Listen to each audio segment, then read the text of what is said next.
Leicester, classic. Spain have won the World Cup for the first time in history.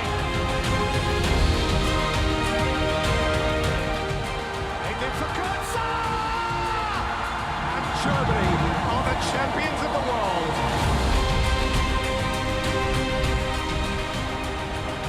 It all comes down to this. Italy are champions of the world.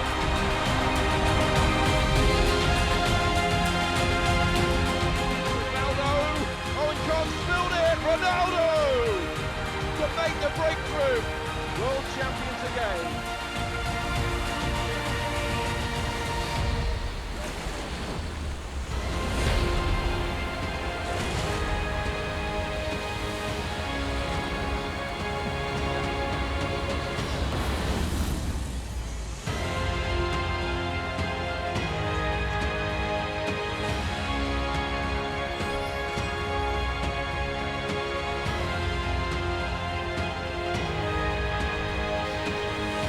Ladies and gentlemen, welcome to the inaugural debut of Muay Thai Fight Nights live at the Dubai Expo, and what a beautiful place this is.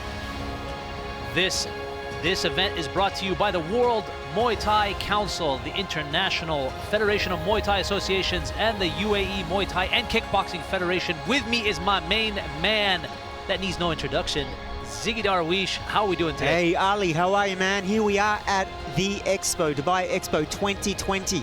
It is a beautiful day, ladies and gentlemen. It's a hot typical Dubai day, sunset, beautiful fans in the crowd. The setup is amazing. We've got world-class fighters. We've got 4-man tournaments. We've got 4 World Muay Thai Council World Title Champions. We got it all.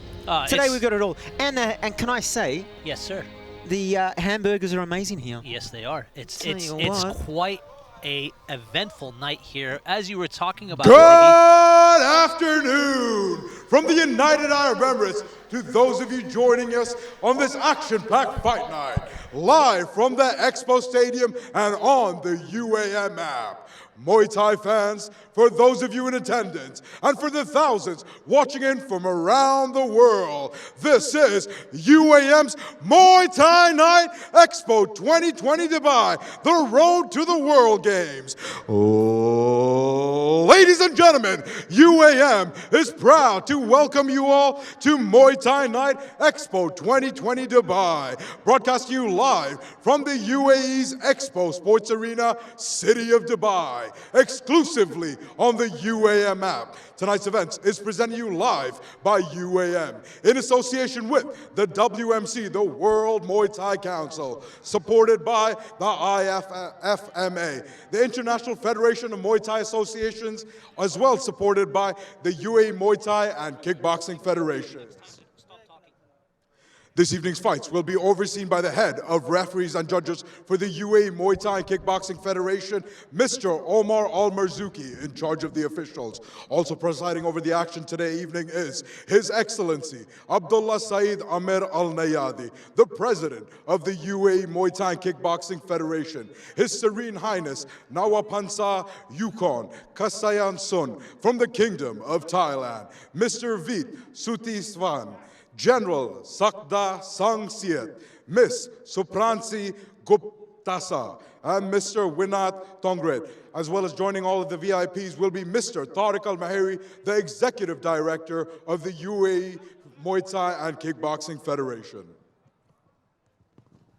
And with that, ladies and gentlemen, we kick off our opening bout of the evening. Our opening bout of the evening is in the Super 4 matchup, sanctioned for 3 3-minute rounds in a men's super lightweight Muay Thai matchup. The winners of this will proceed on to the World Games. This is the road to Birmingham, happening in the United States of America on July 11, 2022. This evening's fights will be between DUDDLEY MOOTOOSAMY and NOUREDDINE SAMIR.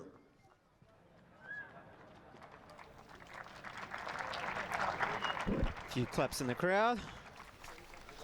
Man, this is going to kick off. This is going to be unbelievable.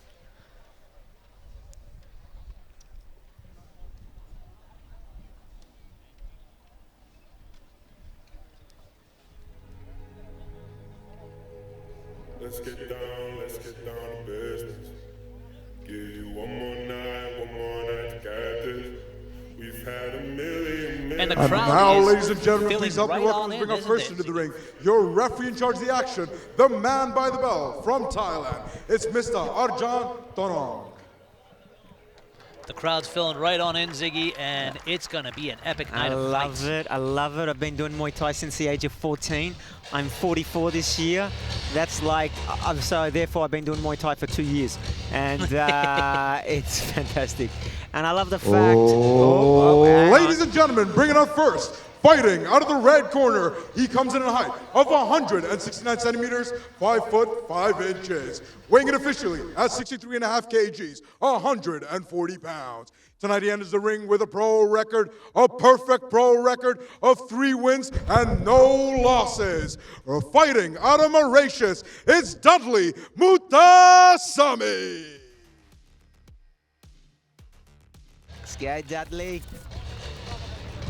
The Mauritius fighter, Dudley MOOTOOSAMY, only at the age of 17. Wow. I mean, this 17. guy is young. He's got quite a fruitful career ahead of him, doesn't he, Ziggy? Does 63 kgs. Oh, here he comes. Look at him. Yep. Serious. Ready to Undefeated. go. Undefeated in his career so Boy far. looks like a bad boy. Let's see what he's got. All right, ladies and gentlemen, this is a 4-man tournament. Super 4-man fight. So what's going to happen, ladies and gentlemen, this is going to be like really quick. We've got 3 3-minute rounds with a 1-minute break. So it's going to be bang, bang, bang, bang. No stopping. Generally with these 4-man tournaments, a lot of it is tactical. You know, you don't want to go out there straight away and Gas And the gas tank out. now, bring out his opponent to the ring. Fighting out of the blue corner, he comes in a height of 179 centimeters, coming in at 5 foot 9 inches. Weighing in officially at 63.5 kgs, coming in even 140 pounds. Tonight he enters the ring with a pro record of 11 wins and only 2 losses. Please help me welcome from the fight capital of Abu Dhabi, UAE, it's the warrior, NOUREDDINE SAMIR. NOUREDDINE SAMIR, it's the UAE's golden child here at the age of 30. His height is 179 centimeters at a weight of 63.5. This is a super fight, the first of the tournament, Ziggy. And our gentleman that's walking towards the ring, Mr. NOUREDDINE, is at 11-2. He's got quite a bit more experience than Dudley, doesn't he? He does. He's got the age, but you know, one thing with Muay Thai, what I love, it really doesn't matter when it comes to age. As long as you can make the weight, you've got the experience, you've had a few fights underneath your belt, anything is possible, and I'm pretty sure this is going to be a good matchup. As we say here in the UAE, inshallah, it's going to be a great fight. And the winner of this fight moves on to the final in the Superman 4 tournament in Birmingham. Oh, well, is that how it's going? I think it is, yeah. That's Alright. what has been explained to me. Well. He's ready to go. He's going to get a bit of a suntan. UAE style, just before the sun goes down. Let me just say, the UAE national team Muay Thai is absolutely amazing. I've got a very good friend in there, AHMET, and these guys are very fortunate enough to have the finances to bring some of the best Muay Thai fighters over from Thailand and constantly train 5 to 6 days per week, twice per day, just like they would do in Thailand. No shortcuts with these Thai boys. They put the UAE young gentlemen to work extremely hard, and I can tell you what, following the last couple of years, they're good.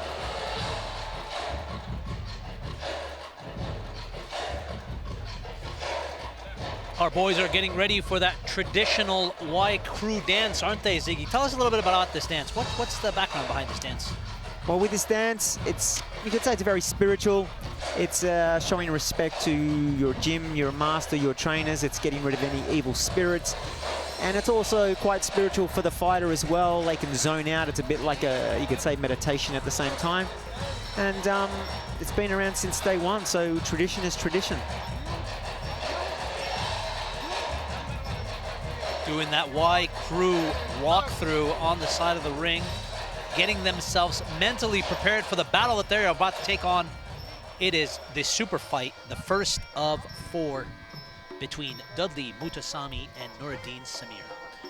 MOOTOOSAMY in the red corner, SAMIR in the blue corner. We're about to kick off, ladies and gentlemen. Let's just give a moment here for the Y crew.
You can see here Samir is just ready to punch heads. Oh, he's ready, yeah. His Y crew meditation is over. It's time to unleash carnage. It's way over. Dudley's like just getting right into it, you know, paying respect. Samir's like, bro. I think Samir's been there and done that. He has more experience, you know. He's kind of, he's ready to throw down. He's like, I just want to wrap my shin around your neck and continue on to the next fight. Yeah, the level of composure that Samir is showing is unparalleled. You know, I think as a younger fighter, you kind of tend to be a bit more on the traditional level. Of course, yeah. I was once like that.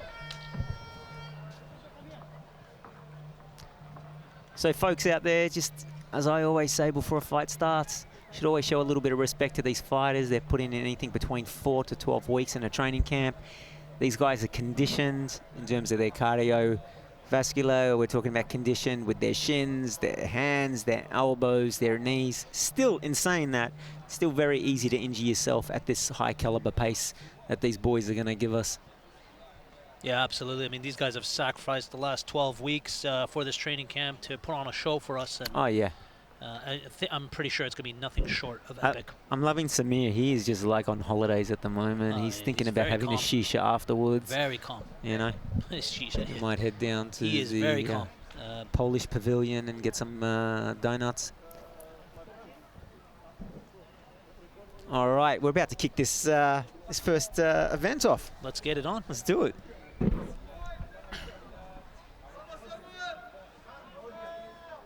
Just waiting for our ref to give us the go-ahead.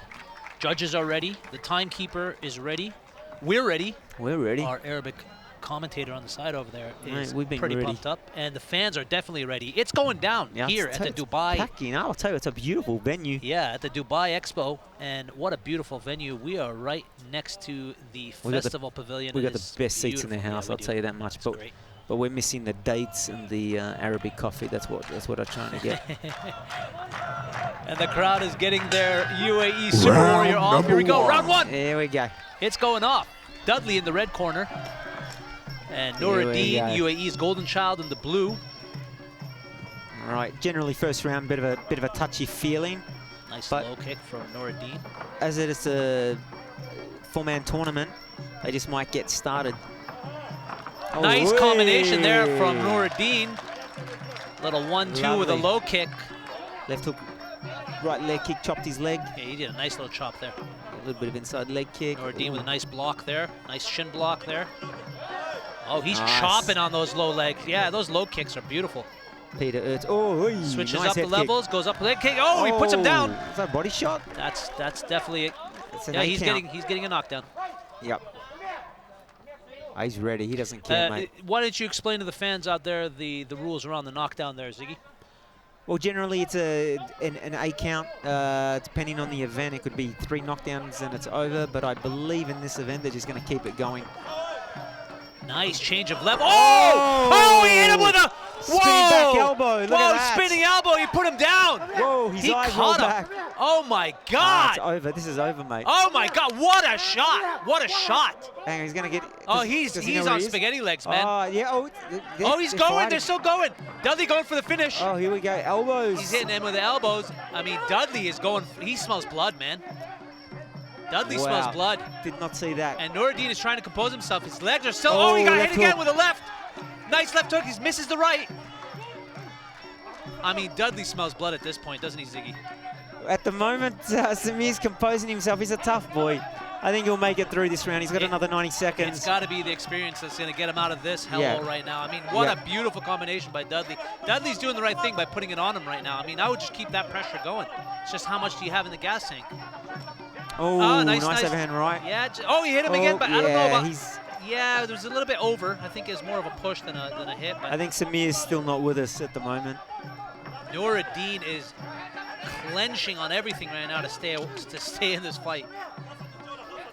What a beautiful spinning back elbow, That man. was a beautiful. I did not even see that. I thought just he walked tripped. into it. I mean, and that's the experience that we're talking about, Ziggy. I mean, that's the kind of experience that Nouredine's going to bring into this fight to keep him in the fight, to get him to 100%. the next round. He would have done hundreds of rounds like this where he would have been tagged Absolutely, with something like this and just. absolutely. The ref is going to break him up here. Yep. Nouredine's still wobbly, man. Yeah, he needs that 1 minute break. Yeah. Get some water on the back of that neck. Get a little pep talk from the coach. There we go. Here we go. You're back in it. Oh, ready for that elbow. Nice knees there to the abdominal section of MOOTOOSAMY. Oh, ref's jumped in for a second. Hold up, we're breaking him up. What's going on? Oh, a bit early. Yeah. All A right, little here we bit. I mean, I think that, yeah. I think that was. I don't know if that was a little bit. Just to be clear for the folks at home, the time on the screen is not always exact. There is a bit of a delay, so that would be the case here. Yeah. Look at this chop. Boom. Like Beautiful, beautiful. I love Bang. that chop. I love that chop. A nice little combination from Noureddine. Straight down the guts. That's the first count. The that was first just eight count. pressure on that one. And here we go. This is spinning back. Oh, man, that thing landed beautifully, man. That was beautiful. I mean, that thing was just timed beautifully. You could do 100 mems with that spinning back elbow. All right. That Getting was ready for round two here. Gotta thank UAM, the Muay Thai International Federation of Muay Thai, and the Muay Thai Council for an epic night of fights tonight. Much love to all that were involved in putting this epic event on tonight. We are having a great time, and we're just getting started, baby. Just getting started.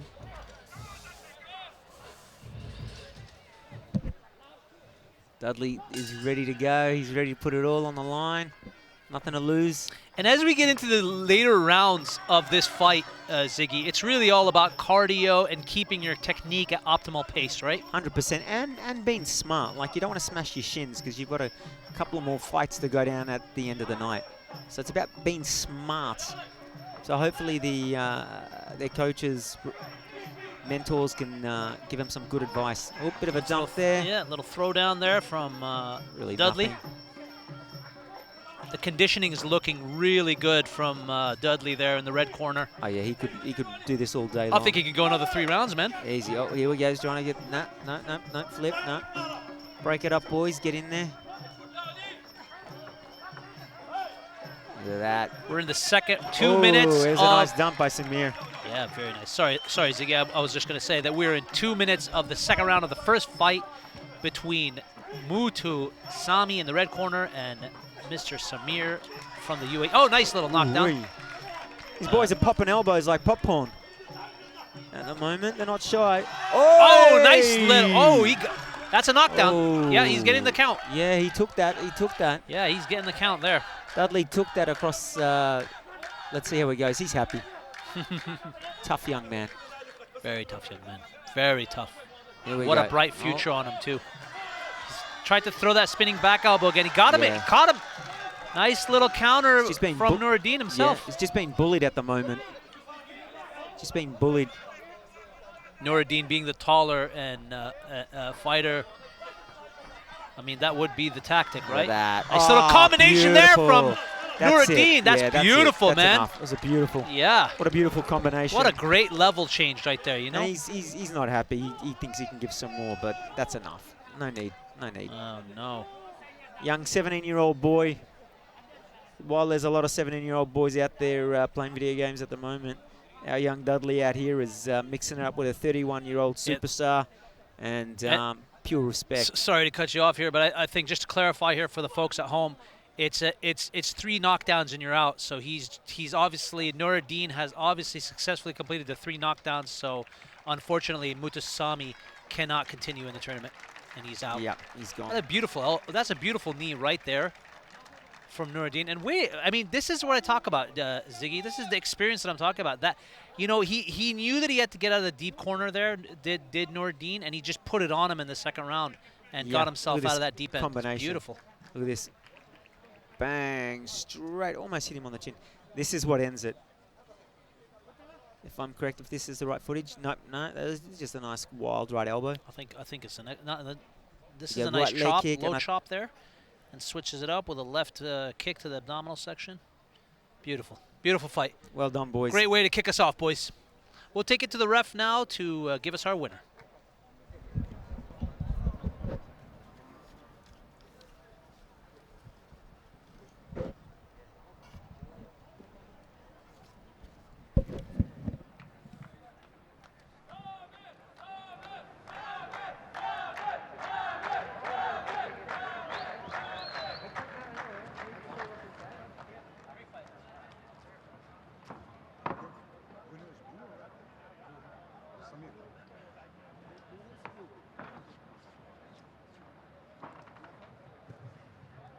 Ladies and gentlemen, the referee called a stop to the action at 1 minute and 40 seconds in round number 2, declaring your winner by TKO to the Warrior, Noureddine SAMIR. There is your winner, ladies and gentlemen, Noureddine SAMIR, the UAE's golden child, moves on to the semifinals in the tournament, which goes down in Birmingham later on this year. And he's got to be proud of that performance. Coming back from such a horrible first round for him. I mean, getting caught with that spinning back elbow. What a heart of a warrior to come back and just finish it like that. Yeah, the side of his face must be bruised. He took that like a champ. And now, ladies and gentlemen, we'd like to call forward our esteemed guest, Mr. Sham Sithram, the president of the Mauritius Muay Thai Federation, to present the award for the runner-up of the Super 4 men's super lightweight matchup.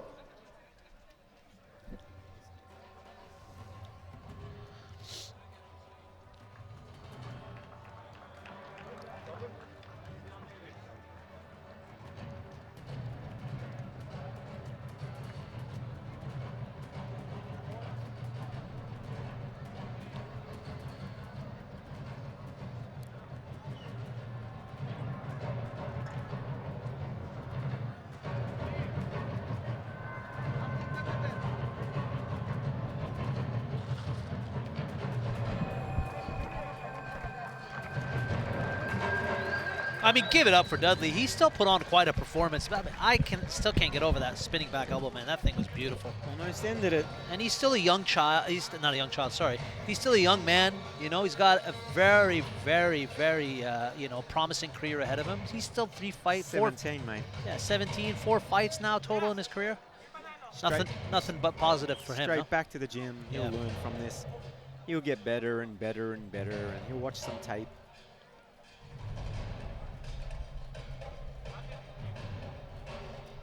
Well done, champ. You did your nation, you did yourself proud.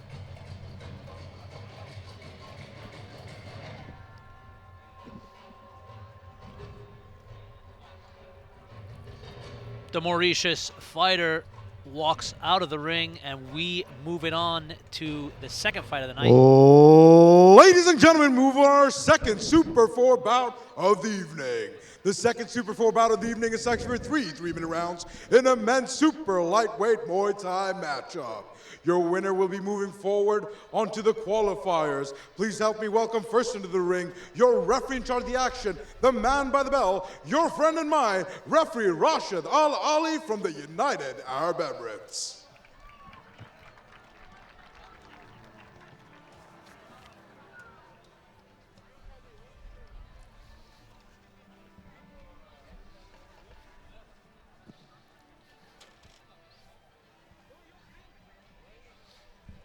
Ladies and gentlemen, this is our second bout here in the Super 4 matchup. The second bout for the evening is sanctioned for three 3-minute rounds in a men's super lightweight Muay Thai matchup between ELIAS bin ZULFIKAR and AJITHJENOSAN SELLATHURAI.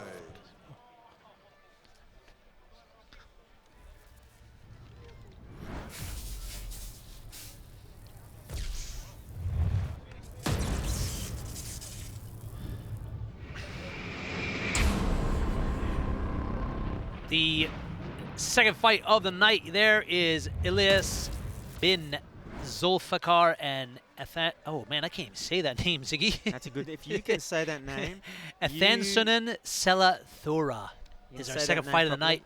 You get a free house in Emirates Hills worth about 80 million dirhams. Ladies and gentlemen, please help me welcome, bring our first into the ring, fighting out of the red corner. He comes in a height of 176 centimeters, coming in at 5'7", weighing in officially at 63.5 kgs, 140 pounds. Tonight he enters the ring with a pro record of 24 wins and only 4 losses. Fighting out of Malaysia, it's ELIAS Rentap bin ZULFIKAR.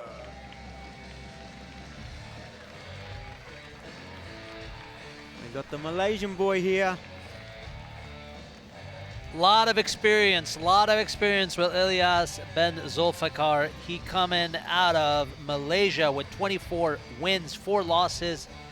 Nothing but supreme violence, speed, and momentum from this guy. He's looking good, he's lean, he's looking mean, he's ready to go, he knows what to do.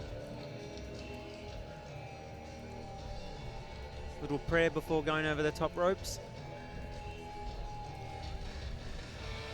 That's it, son. I always love these super lightweight fights because I feel like these fighters are a little bit more faster, a little bit more agile, and they can go all day. The durability on the super lightweights is just phenomenal. They can take a hit and keep going. Yeah, absolutely, and I'm really excited for this one. Rentap makes his way into the ring, and he looks mentally prepared for tonight's war with his opponent, SELLATHURAI. And now, bring out his opponent to the ring. Fighting out of the blue corner, he comes in a height of 170 centimeters, coming in at 5'5", weighing in officially at 63.5 kgs, 140 pounds even. Tonight he enters the ring with a pro record of 16 wins and 7 losses. Fighting out of Germany, it's AJITHJENOSAN SELLATHURAI. I was waiting for him to say that name. Yeah, AJITHJENOSAN. AJITHJENOSAN SELLATHURAI. Still can't pronounce it. Thank you, Mr. Rishi. I appreciate it, my brother. I mean, another pretty even fight, Ziggy. I mean, you're looking at another dominant performance from SELLATHURAI. 16 wins, 17 losses, 3 draws in his professional career so far. I think nothing but like I said, violence, speed, and momentum from these two tonight. You know, sometimes a record means nothing. You know, so let's see what's going to happen tonight.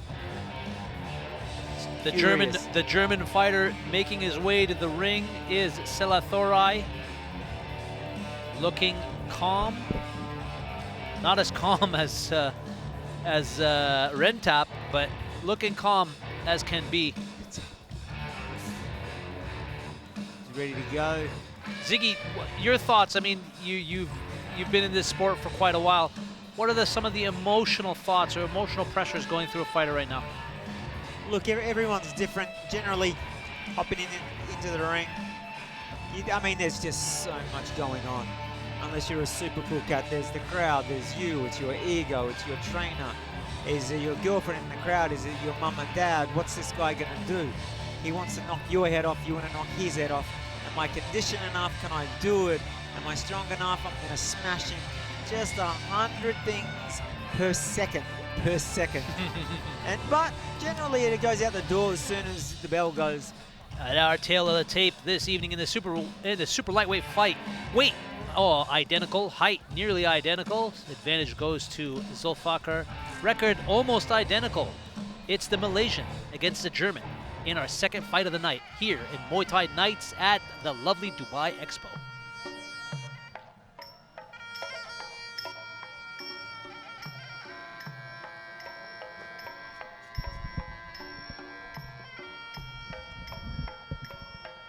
Our fighters getting that Y crew off as they mentally prepare for battle tonight. Some of your thoughts, Ziggy, on what to expect from these two fighters. I mean, the experience is almost identical. I mean, Rentap, the fighter in the red, has a little bit of a slight advantage there. You were saying that experience doesn't really matter in this game. It's really the art of 8 limbs, so any one of those limbs can smash you, knock you out. Times have changed. You go back to the 80s and 90s, early 2000s. First round, generally, it's just a filling out round, and then they'll, do their thing. These young men and women nowadays, they're like athletes, and they've got game plans and coaches and cardio and nutrition they're just plans. Completely different fighters, and it's always interesting. I think just like MMA to Muay Thai to kickboxing, everything has evolved immensely, 100% up. So anything can happen. You could have a great record. I mean, yeah, absolutely. And then out of nowhere, you're going to get a deep front kick to your nose, and it's gone. It's all over. and that's the beauty of this sport. You just never know. You never know. Absolutely, man. We just saw that in the last fight. Dudley was up and with that spinning back elbow. And won it. 17-year-old boy knocking out a 31-year-old man. Yeah. Spinning beautiful. And that wasn't just luck. He knew what he was doing. He timed it. Absolutely. He had the technique. SAMIR pretty much walked into it. So, ladies, that's what I love about this sport. Anything is possible. Anything. And that's what breaks your heart at the same time. These athletes are putting in so much work, and then it's all over in a matter of seconds, isn't it? It can be all over in a matter of seconds, which is heartbreaking. Very emotional sport.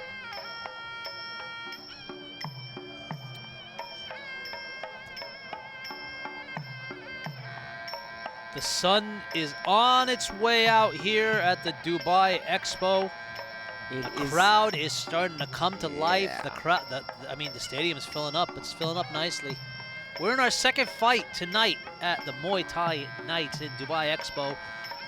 Special thank you to UAM, the wonderful Muay Thai Council, the World Muay Thai Council, International Federation of Muay Thai Associations, and the UAE Muay Thai and Kickboxing Federation. What an amazing event, beautiful event. Here we go, both fighters in the center, referee's happy, and now they're going to go and smash each other.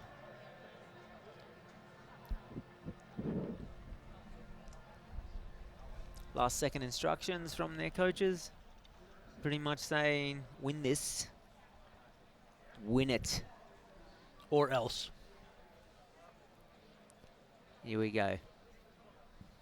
Oh man, I'm excited. Super lightweight. Love this weight class. Love this weight class. Here we go. Let's see what we got, ladies and gentlemen. And we're going to see a lot more of a faster pace with these guys. Like I was saying earlier, they're a little bit more agile. The technique's there. The little bit more durability. A lot of stamina. Oh, nice. Tied up right there. SELLATHURAI tying up Rentap in the red. ZULFIKAR with a nice teep there, countered by SELLATHURAI. SELLATHURAI pushes forward, high kick, goes in with some kind of a flying knee. Didn't get enough power out of that one. Tries to keep the distance, does Rentap in the red corner. Nice little teep there, a little battle for dominance on the inside. Oh, nice right roundhouse. Caught him flush on those ribs. Ooh. Oh, you can hear that from here. Yeah. I like that double pump jab that Rentap's throwing. It's beautiful. Keeps that distance. They're fighting for that inner position there, and the ref's going to break them up.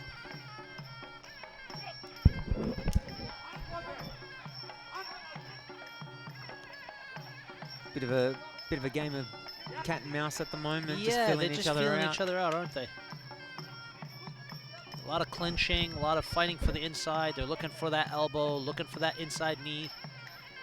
I love that double. I love that double jab again. You know, it's beautiful. You know, as a fighter comes in, they throw that double jab. He doesn't expect it. Great way to keep that distance. Nice little teep. Ooh, German boy's got his guard down low, trying to get those elbows in, uppercut elbows, throwing him from the clinch. Oh, there we go. There it is. That's what I was talking about earlier. You know, just trying to find those opportunities to throw that elbow, to throw that quick little jab or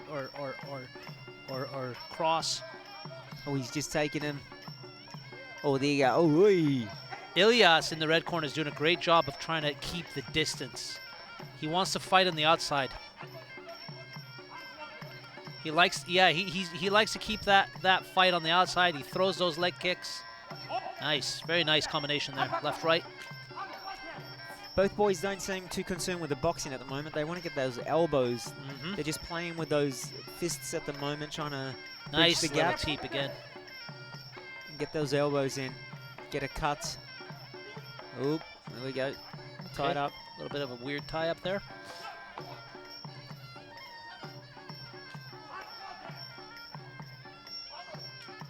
Ooh, wee.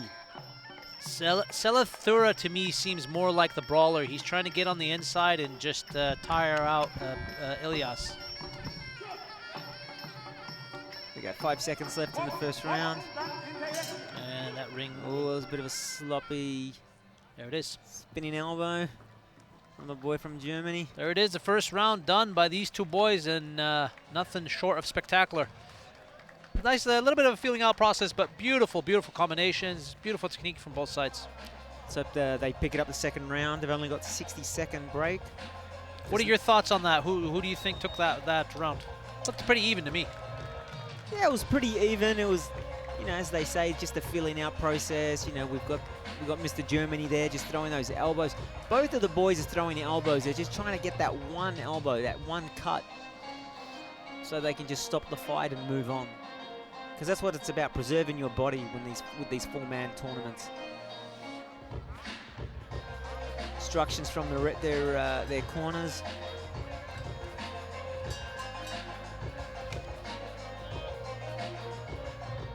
All right, here we go, round two. I don't know if you noticed that, but SELLATHURAI looked a little bit tired coming out of the first round there. Yeah. I wonder what his endurance is, or his stamina is going to be like in the second round. He's looking like he's taking a lot of deep breaths. It's difficult to fight in the outdoors, though, isn't it, Ziggy? It is. I mean, this Dubai sun does surely zap you for sure. Nice little combination there from SELLATHURAI in the blue. Here we go. The boys are mixing it up now. ELIAS trying to stay on the outside, blocks a couple of those those punches and bunches. Oh, wee. Nice little counter there, right leg kick there to the side. Nice knee. A little bit more of a methodical fight is this one. Not so much of the brawling that we were seeing in the last fight. Yeah, we're not seeing a lot of power with these boys. Bit of a tick for tack. Good jab there from ELIAS. SELLATHURAI trying to time his counter unsuccessfully on. I'll tell you what is strong. You can smell that Thai bomb from here. Yeah, I was just gonna say, I could smell that Thai bomb from here. Yeah, that's strong. That's always a winner. Yeah, that Thai bomb is deadly, man. It's potent. Both boys Nice still little kind of left filling leg out kick. each other. I mean, they're pushing forward, but they need to push forward. They need to plant their feet down and get some more power in those punches. Well, they shouldn't get too comfortable at this pace because they only have about 1.5 rounds left. And for me, so far, it's looking like ELIAS is just edging it slightly. Just a little bit Yeah. more technically, he's edging this fight. And this is where the judges are watching. This is where it's time to switch on and give it all. Give it all. Because they're going to have at least another half an hour, 45-minute break between their next fights. So they'll have enough time to recover. But as I mentioned, the boys are Nice, relying. very nice jab. He did that double jab, did Sellathura in the blue, and then came in with an elbow. But ELIAS saw that coming and blocked the elbow.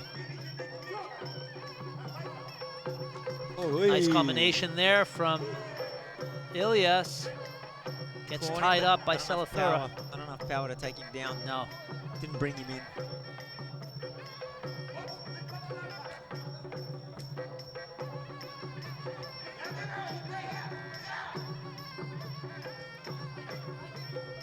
Here we go, spinning back elbow to a left hook. And this is Right where up. the aggression comes out There from we go. Sellathura as he just starts pushing forward with so much aggression. Forward, but he's hitting a lot of pad. He's hitting a lot of glove. He's hitting a lot of muscle. Nice leg kick from He's ELIAS. just got to take him down and get those points, Yeah. which is not happening. I mean, even though Sellathura caught that, you could, that does still hurt, don't they? Oh, I mean, everything's hurting. Yeah. No two ways. Getting a shin smashed against your rib cage is not fun. Not fun. Not fun unless you're a sadist. It's the end of round 2. Both fighters go to the corner. They get some final pep talks from their coaches as our wonderful ring lady here gets us started for round 3. It's a beautiful evening here in Dubai. Sunset's coming down, ladies and I gentlemen. know, man, it's beautiful Come on here. down. You still got time if you're in Dubai. Come on down to the Expo 2020. It is beautiful. Come down to the Muay Thai Pavilion. And there's just so much happening. And after this event, there's so much to do. So come on down. Come down and say hi to Ali and me, Ziggy G. Nah, it's not Ziggy G, bro.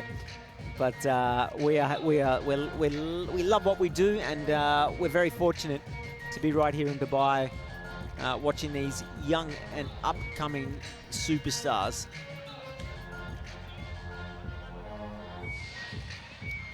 All right, last second instructions. Basically, bit of a pat on the back from one of the trainers, telling him you better dig deep, son, or it's home time for you. It's a third and final round here in the super lightweight fight between ELIAS bin ZULFIKAR and Anthan San Sellathura. I hope to get that name right one day. One day. As we get off to the third and final round of this fight.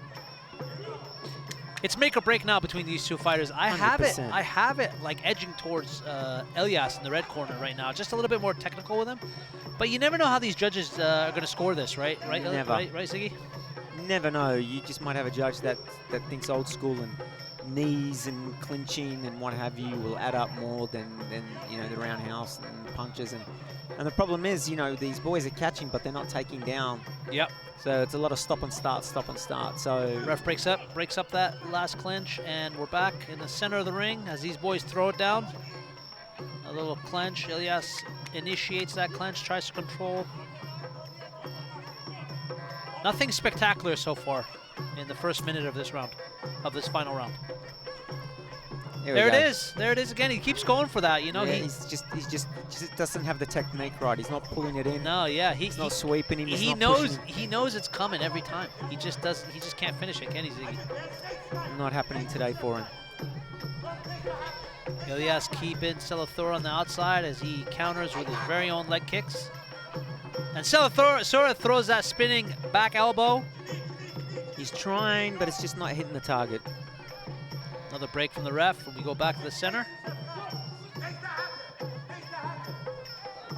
We've got 90 seconds left. Come on, boys, mix it up. Let's go, let's go, let's go.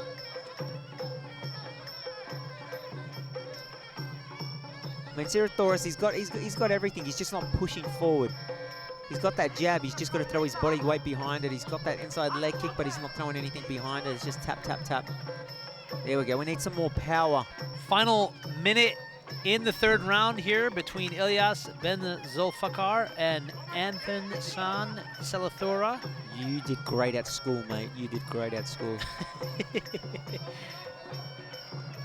As these boys put everything out on the line now in this final 45 seconds. Tell you what, they're not afraid of throwing elbows. I mean, No one's getting cut. Some are landing, but just not flush. There it is. There was one Ooh-wee. nice knee there by SELLATHURAI in the blue. And they get tied up here on the ropes as the ref gets him out. About 20 seconds, see what these lads have got left in it. SELLATHURAI is breathing really hard, but he still pushes forward. And that's that experience. You know, he's been there before. He's done that. Yeah, I think our boy from the Germany's going to take this. Final 5 seconds. Yeah, just a bit more proactive. Just pushing the pace. And there it is. That's it. That's the ring. That's the bell as we finish off the second fight of the night between ELIAS in the red and SELLATHURAI in the blue. And a little bit of a slower fight, Ziggy. Yeah, a little bit more of a technical fight. Yeah. Let's take a look at the replay and see some of the highlights that these two boys put on for us. A lot of clinching, as we saw. A lot of elbows. We were talking a lot about those elbows. Plenty of elbows. I mean, SELLATHURAI kept seeing this right kick coming to his side abdomen. Just you know, he just couldn't get it down, could he? He'd catch it, he just couldn't get that sweep. Getting a little bit of chilly here in Dubai, folks. That sun is going down right in front of my eyes. It's so weird. We were talking about how hot it was. Just need a picnic here. Now it's getting you cold. Know what I mean? Just some, you know. Putting my jacket on, man. Sitting down with the wife, the dog, some hummus and falafel. All right, let's take it inside, Ziggy, to the ring here to get our winner for the second fight of the night. Our ref is with ELIAS and SELLATHURAI.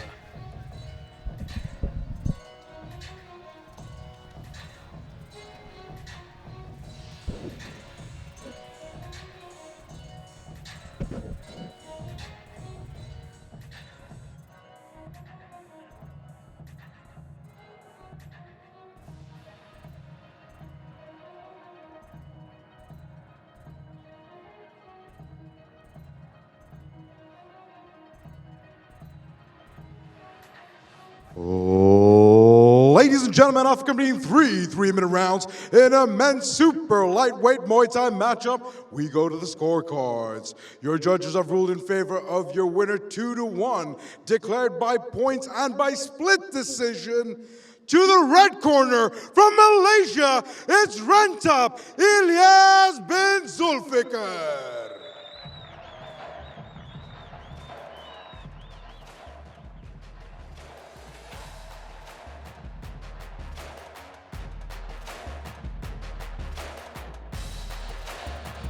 There you have it.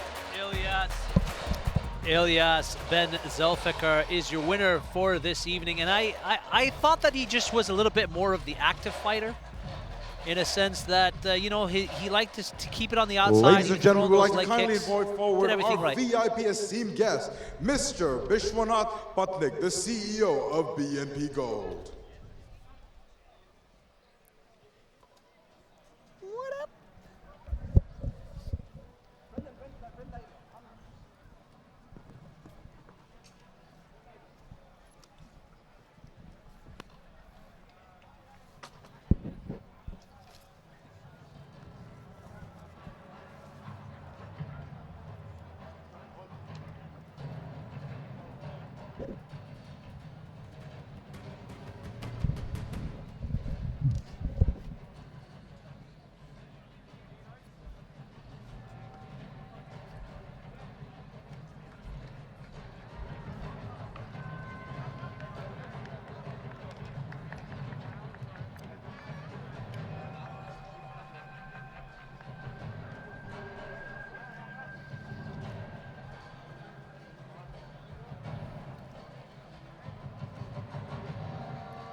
Ladies and gentlemen, that concludes our final super lightweight Muay Thai matchup. In our following matchup in the qualifiers, you'll see NOUREDDINE SAMIR versus ELIAS bin ZULFIKAR. And now we move on our Super 4 bout number 3. Bout number 3 is sanctioned for 3-minute rounds in a men's welterweight Muay Thai matchup. Bringing on first, as always, your referee in charge of the action, the man by the bell, referee Mohammed Al-Dibbi from Iraq.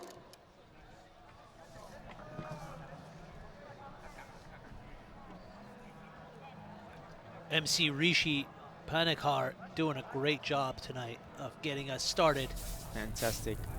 And we move into the super fight in the welterweight category between Matteo CABRAS and Mohammed Mardi. 67 kilos is the weight class, and these fighters are going to put on nothing but a spectacular Oh, this is going to be a good show. fight. I can tell you that now. Both young fighters as well, and our referee stepping into the ring to get us started for the third fight tonight in the welterweight category between Matteo CABRAS and Mohammed Mardi. Ziggy, your thoughts on this fight? The Lion versus Mr. Ladies Sock. and gentlemen, please help me welcome and bring on first into the ring, fighting out of the red corner. He comes in a height of 182 centimeters, 5'9", weighing in officially at 67 kgs, 147 pounds. Tonight he enters the ring with a pro record of 31 wins and only 2 losses. Fighting out of Sardinia, Italy, it's Mr. Sock, Matteo CABRAS. Matteo CABRAS making his way to the ring, aka Mr. Sock.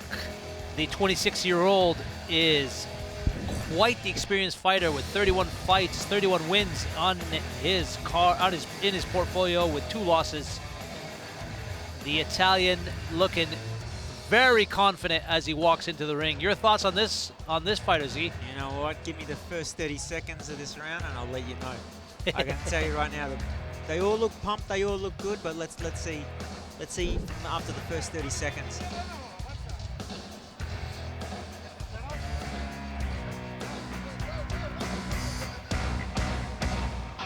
This welterweight fight is brought to you by the International Federation of Muay Thai Associations.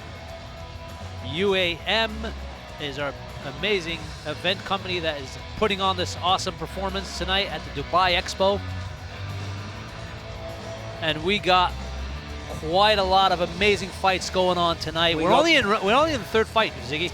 This is just like an entree at the moment, ladies and gentlemen. It's just going to get better and better. And now, bring out his opponent to the ring, fighting out of the blue corner. He comes in a height of 177 centimeters, coming in at 5'8", weighing in officially at 67 kgs, 147 pounds. Tonight he enters the ring with a pro record of 3 wins and 2 losses. Fighting out of the capital of Abu Dhabi, UAE. Put your hands together for the Lion, Mohammed Mardi. The Lion makes his way to the ring. Lion. Mohammed Mardi, a UAE fighter, the 20-year-old UAE fighter. Oh, yeah, look how confident And this he is. man is pumped. He's looking really confident, really comfortable. 177 centimeters is his height. His record is 3 wins, 2 losses. A little bit of the lesser experienced fighter. But as you said, Ziggy, experience means nothing when you step into the ring. This kid, okay, look, I'll take that back. Experience does obviously mean a lot. But these young boys, these young gentlemen tonight, they've got plenty of incentive to give it even more than what they've got. That's what I'm talking about. They've got a crowd here. They've got, if they keep winning, they get to travel around the world and keep fighting. The fight purse gets better, so they're much more passionate and hungry. So anything's possible. That's what I'm saying. This is not your normal, you know, fight in Australia and Brisbane at the pub. This is international standard right here, where the stakes can be very high and the world is watching. Well, he's looking really comfortable in that ring for a fighter with only 5 fights on his record. So, I mean, that's got to play something in the role of performance and keeping your composure. Well, we're about to find out, that's for sure. Let's take it to the ring as our MC, Rishi Panikar, gets us started with the ref in the third fight of the evening in the welterweight category between Matteos and Mohammed.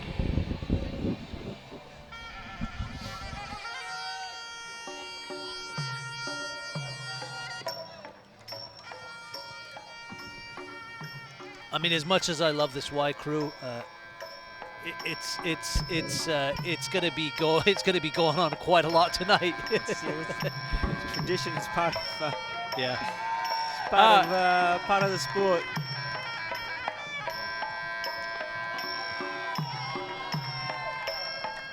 Young Mo loves it. You can look at him. He's the confidence in this young gentleman. We've got Matteo. He's cool as a cucumber, Italian style. Very cool. Both very cool, by the way. Oh, yeah. Both very cool, very calm, very composed. Let's see if the tables turn as soon as the first person eats that, you know, significant strike. How their mental fortitude and their ability to push through will change. Yeah, I got a feeling this is going to be a good fight. Either someone's going to get smashed or we're going to have a very competitive fight. Like I said, the UAE national team here from Abu Dhabi, they have world-class Muay Thai, excellent Bini, world champions, etc., etc., that are just training these boys for years on end. So it's not easy. It's not easy what these boys are doing here in the UAE. It's no joke.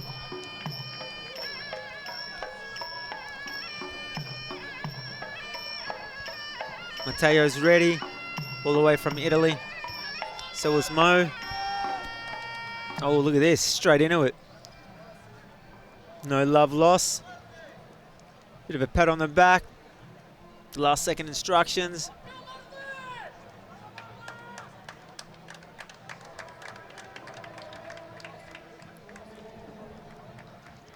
I just love the confidence of young Mo. He's just like, yeah, whatever, let's just do this. Yeah, he just wants to jump in, eh? Let's just do this, mate. I can tell he's a little bit of a brawler. I do this 5 days per week for the last year. Let's just go.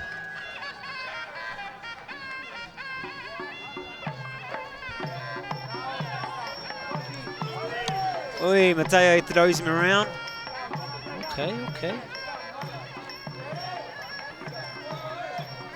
Ooh. But welterweights are that really thin line between, you know, the heavyweight, you know, and that lightweight. So they got the agility, but they also got the power. Definitely. Very definitely interesting weight class for me. It's a fun weight class. They can take a little bit of a beating. They can go all night. Oh, young Mo flickering his eyes there. Something got caught.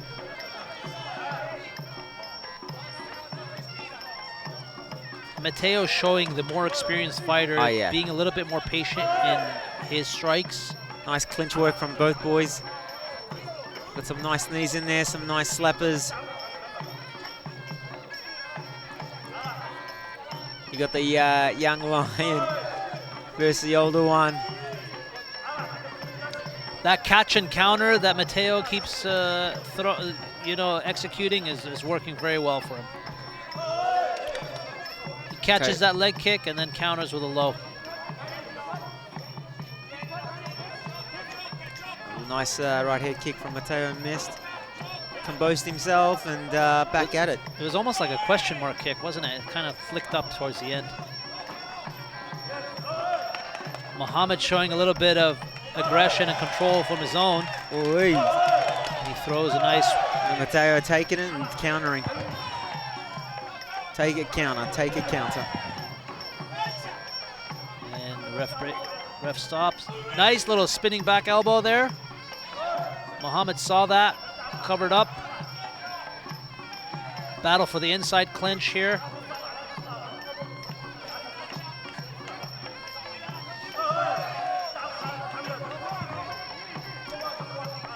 Both boys feeling it out, as I say. They're just a little bit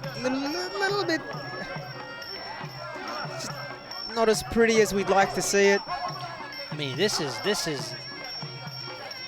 where the mental toughness comes in. You know, you're fighting for that inside clinch. You're trying to get in there, throw those dirty elbows. It gets tiring, doesn't it, Ziggy? I mean, it's a pretty tiring battle on the inside. Back and forth war. Most throwing some nice right roundhouse. Oh, very Matteo nice spinning switch with that spinning back elbow. We're going to see a lot of that tonight. Mohammed doing a great job of ensuring that Matteo doesn't get in on the inside clinch. Yeah. You see how he throws his outside elbow there to keep him from controlling the inside. Look at that. Mo's pretty much just smothering him. A little bit of blood somewhere. Yep. Pretty nice tactical round in the first round. Yeah. You can see Mo just doesn't care at the moment. There's a little, I wouldn't say a little bit of lack of respect, but he's just going for it. He's got nothing to lose. Well, Mo is hungry, right? He's a lesser experienced fighter. He's trying to prove himself. He has a little bit more to prove here, being 3-2. Yeah. 100%. Whereas Matteo he's been in these wars before, you know. At 31-2 is Matteo. You know, he's been there.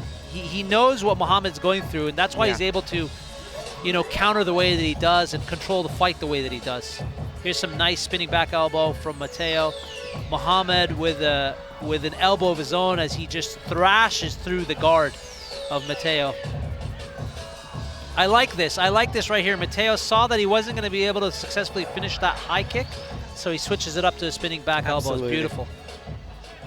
Get round 2, boys. Round 2 in this welterweight fight between the Italian Matteo Cabara in the red shorts and Mohammed Mardi in the blue shorts. And the boys again fighting for that inside clinch. The ref sees that, breaks him up, takes him back to the center, and they're off again. Mohammed a little bit hesitant, and you know, I wish I would just see a little bit more, you know, confidence in finishing his combinations. He seems a bit hesitant off that back foot. Just trying to find his position. Oh, very nice shot. Nicely very nice low kick there on the inside. I like that. Good counter. And those low kicks don't look like they hurt, but let me tell you, man, those things sting, don't they? That's right on the calf too. It's why he went down. You can see the look of Matteo's face. He's not a happy camper at the moment. No, I think that low kick on the inside calf was just, he wasn't expecting that. I don't think it's that. I think that Mo is just ruining his flow. he's just smothering him, so he can't get off. Yeah. You know, he can't get off. Therefore, it's a little bit of a dirty fight at the moment. Messy fight. Nice spinning back elbow, unsuccessful though. Yeah, so every time he goes back in, they're just getting munched up together, and the ref's got to get in there and what have you.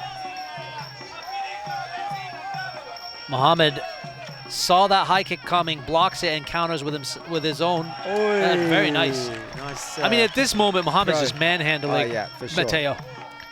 He doesn't have the technical aptitude as Matteo, so he understands that his game plan needs to be more of a smother and dump. More of a bully. And which is not wrong, by the way. No. Which is not wrong at all. Any way to win. Nope. A little bit of an illegal blow there. Ref saw that, stops it. Very nice from Mohammed. Throws that right and then follows up with a right kick to the side abdomen.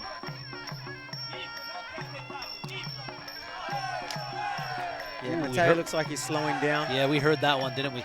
Oh, missed that right elbow. Mohammed's not slowing down. No. Seems like he's just getting more powerful. Well, he's even having a chat to his corner. There we go. Left elbow, second left elbow. Working that left side, Mo is. Oh, I don't know if you noticed that, but there was a nice little dirty left elbow there from Mohammed on the inside of the clinch. Something's going. Oh yeah, okay. His little dangly is coming down. Yeah, Mo looks much fresher. Oh, nice right roundhouse. Very nice spinning back elbow, and it follows up with another elbow. I think he got him on that one. Is it going to be a slip? Yeah, I think he caught him on that one. He definitely caught him on that one. We're moving on to the third and final round. Those double elbows there, I think he caught him in that last one. He caught him nothing flush, because if he was flush, he'd be on his bum. Or we'd have some stitches. We got world famous Mr. Stephen Fox in the house tonight with us.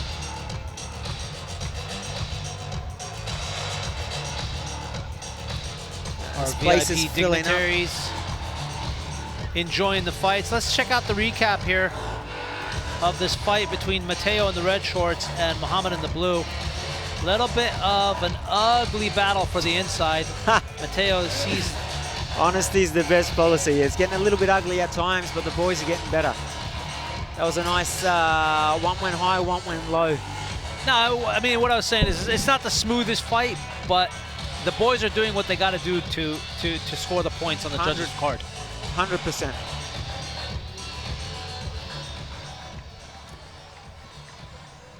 Final hug from the boys. Bit of respect there.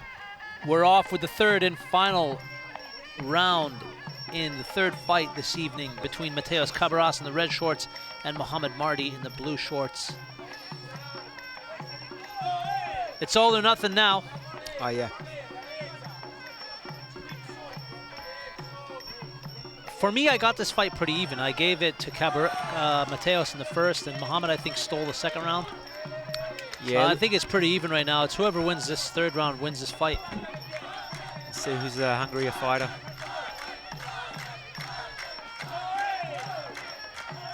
Nice high kick from Mohammed. Mo looks fresh. He looks like he's just woken up. Yeah, he looks like he can go another 3 rounds, man. Easy. Matteos is breathing very heavy. Yeah. Throwing one. Mo's got to get busier. Here we go. A very nice elbow there from Mohammed. Oh, almost dumped him. Yeah. He had control of that leg and he was trying to sweep him. Oh, nice. nice. Controls the leg again. Nice Counters with a catch. punch. And Matteos is looking really tired at this moment. Mo's just all over him, smothering him. Yeah, well, I think what Mo's doing great is that whenever they engage in the clinch, he automatically goes to his forearm, puts it in Matteo's face, and tries to disengage quickly and follow up with a counter, which is beautiful technique. Slowly gassing him out MMA style. It's very, you know, it's what I was talking about earlier, the experience versus the hunger. And I mean, you don't see a lot in the arsenal of Mohammed, but he's doing what he needs to do right. He's doing it correctly. He's quite smart at the moment, young Mo. I mean, he's doing little tips down to the lower quadricep down there, keeping him at bay. He's pushing Matteo off his game. That's all he's doing. He's making him not do what he does best. And not to take anything from Matteo, though, what I'm loving from Matteo is that he's not quitting. He's pulling everything out of his arsenal to show Mohammed, like, hey, I've been here and done that, buddy. You're going to have to do a little bit more than try to manhandle me in this ring. He's not a happy camper, though, our young Italian gentleman here. He just wants to get into his rhythm. Can't seem to get off. And I think that's a tactic from Mo's side, from his coaches. Obviously, people watch tape these days. They just knew, look, just get on top of him, smother him. Very nice spinning back elbow. Here we go. Mohammed doesn't even give him a chance to breathe. Automatically all over him. He just grabs him. Mo grabs him and squeezes his abdominals, gassing him out. I think very nice. Very nice. And that was just purely just from being tired. Couldn't get his leg down. Yeah, there's no 8 count there. Here we go. Mo just put in on that pressure. Just that bullying tactic I was talking about earlier. Mo looking at the clock, and that's it. Yep. Very, very nice fight. It's a little bit of frustration in the eyes of Matteo, I noticed in the end. Oh, yeah. Which is, you know, I mean, valid. You're coming in to execute a game plan, and your opponent has other thoughts in mind. You know, so like I said, the UAE national team here, they've got world-class Muay Thai instructors. So they'll watch some tape, and they'll say, right, we want to win? Yeah, we want to win. This is what we need to do to win this fight. Very good. Very good. Sometimes it's not the best. Sometimes it's smothering and gassing them out to get to the next round, to get to the next stage of competition. And that's just business, ladies and gentlemen.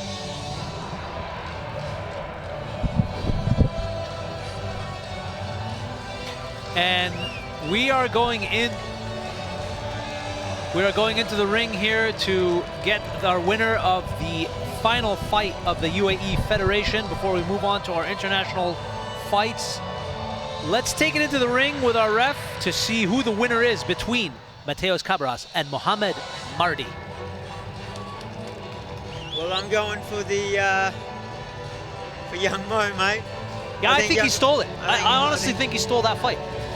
He did everything he had to do. He did it beautifully. Ladies and gentlemen, after competing three-minute rounds in a men's welterweight Muay Thai matchup, we go to the scorecards. All of your judges have ruled in favor of your winner by points, declared by unanimous decision. To the blue corner, from the United Arab Emirates, is the Lion, MOHAMMED MARDI. There you have it. That tactic worked. Got him through to the next round. Very good game plan from Mohammed Mardi and his coaches in being able to spot Matteo's weaknesses and using him against him. 100%. It's not always pretty, ladies and gentlemen. It's not always pretty. Sometimes you got to do what you got to do to win. But big respect to young Mo. I mean, God, this is gonna, his confidence. You know, he's fighting in front of a big crowd. And now, ladies and gentlemen, we'd like to call forward our esteemed guest, the president of the Mauritian Muay Thai Federation, Mr. Sham Sitaram. The president of the Muay Thai Federation in Mauritius making his way to the ring to crown the runner-up, Matteo CABRAS, with his own little trophy.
And now, ladies and gentlemen, we move on our final Super 4 welterweight matchup. Bout number 4 is sanctioned for three-minute rounds in a men's welterweight Muay Thai matchup.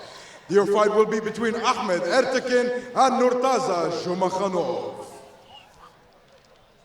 We have some bad boys here tonight, ladies and gentlemen. Moving on to the final fight of the Super 4. It's a welterweight battle between Ahmed, ERTEKIN. Listen, if you know anything about Turkish fighters, yeah, they're bad. You know, you got like Gürkan Saki. I mean, these boys just don't give up. They're just like the Moroccan boys. And ladies and gentlemen, as always, please help me welcome first into the ring, the man in charge of the action, the man by the bell, your friend and mine, from the capital of Abu Dhabi, UAE. It's Mishari Al-Mansouri. Mishari Al-Mansouri is our ref for this evening as he makes his way to the ring.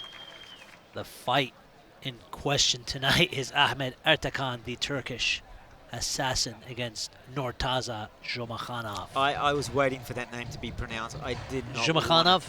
I always get... Ladies and gentlemen, help me bring up first, fighting out of the red corner. He comes in at a height of 176 centimeters, 5'7". weighing in officially at 67 kgs, 147 pounds. Tonight he enters the ring with a pro record, a perfect pro record of 2 wins and no losses. Fighting out of Turkey, it's the headhunter, AHMET ERTEKIN. A headhunter. I used to be called that back in the days. I think that name's gone around 100 times. The headhunter. Which is always good because, no, I'll tell you what, love throwing a head kick, mate. Love throwing a right-left switch head kick. Shin to the back of the neck, shin to the chin, shin to the nose. A confident AHMET ERTEKIN, the headhunter, makes his way to the ring. The 22-year-old is at 176 centimeters in height. Looking oh so ever confident, my man. Yeah. Oh, so ever confident. It's like he's going to have a coffee. And that's what we need, a coffee. I wouldn't mind one. If anyone can run down to the Australian Pavilion, Get us coffee. they got the Melbourne coffees down there. I'm from Melbourne, Australia. Best coffees in the world. If you can do that, I'm not going to give you a head kick, okay? No head kicks tonight for you. Just love. And now, bringing out his opponent to the ring, fighting out of the blue corner. He comes in a height of 6 foot, 183 centimeters, weighing officially at 67 kgs, 147 pounds even. Tonight he enters the ring with a pro record of 3 wins and only a singular loss. Fighting out of Kazakhstan is NURTAZA JUMAKHANOV. Kazakhstan is another place where you don't want to mess with those boys.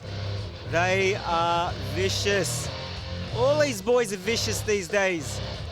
Super scary. Hearts bigger than a lion, and they can fight. NURTAZA JUMAKHANOV making his way to the ring. This 24-year-old assassin is 183, edges his opponent in height. At 3 wins and 1 loss. The experience is almost identical, isn't it? Almost. We're gonna see. Like I just said, we're gonna see. That first round, we're gonna see what these boys are gonna give us. But the Kazis always give us some great fighters, some great athletes, don't they? Olympics, MMA, kickboxing, boxing. I mean, these guys are so dominant when it comes to optimal performance in any type of professional environment. These boys are extremely competitive. They come from a place where if they can make it, they can look after their families, they can look after themselves financially, and it's just a very competitive culture, just like Dagestan and so on. So it's not like Australia where it's like really easy and take it easy, mate. Yeah. these places, these boys work hard, and it can, you know, it's all about being the alpha male, 1, number 2. Like I said, it can advance their lives, and they can take a hit. Yeah. And they're not shy, and Absolutely. they're very talented. Genetically, they're talented. They're gifted. They train hard. It's like when you go to Thailand to train, and you're there with some expatriates, some Aussies, Germans, it's fun.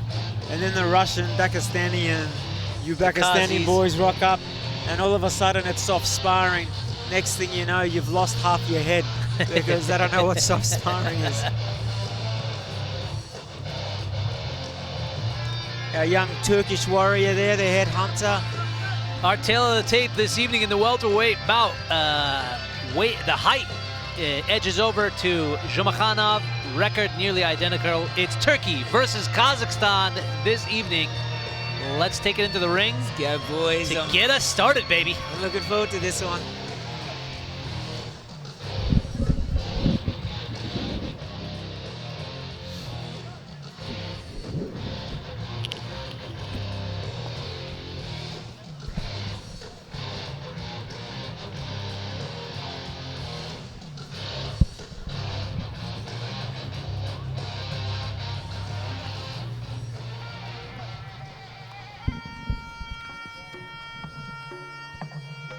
The boys get us off on the traditional Y crew dance as they mentally prepare for battle in this welterweight bout.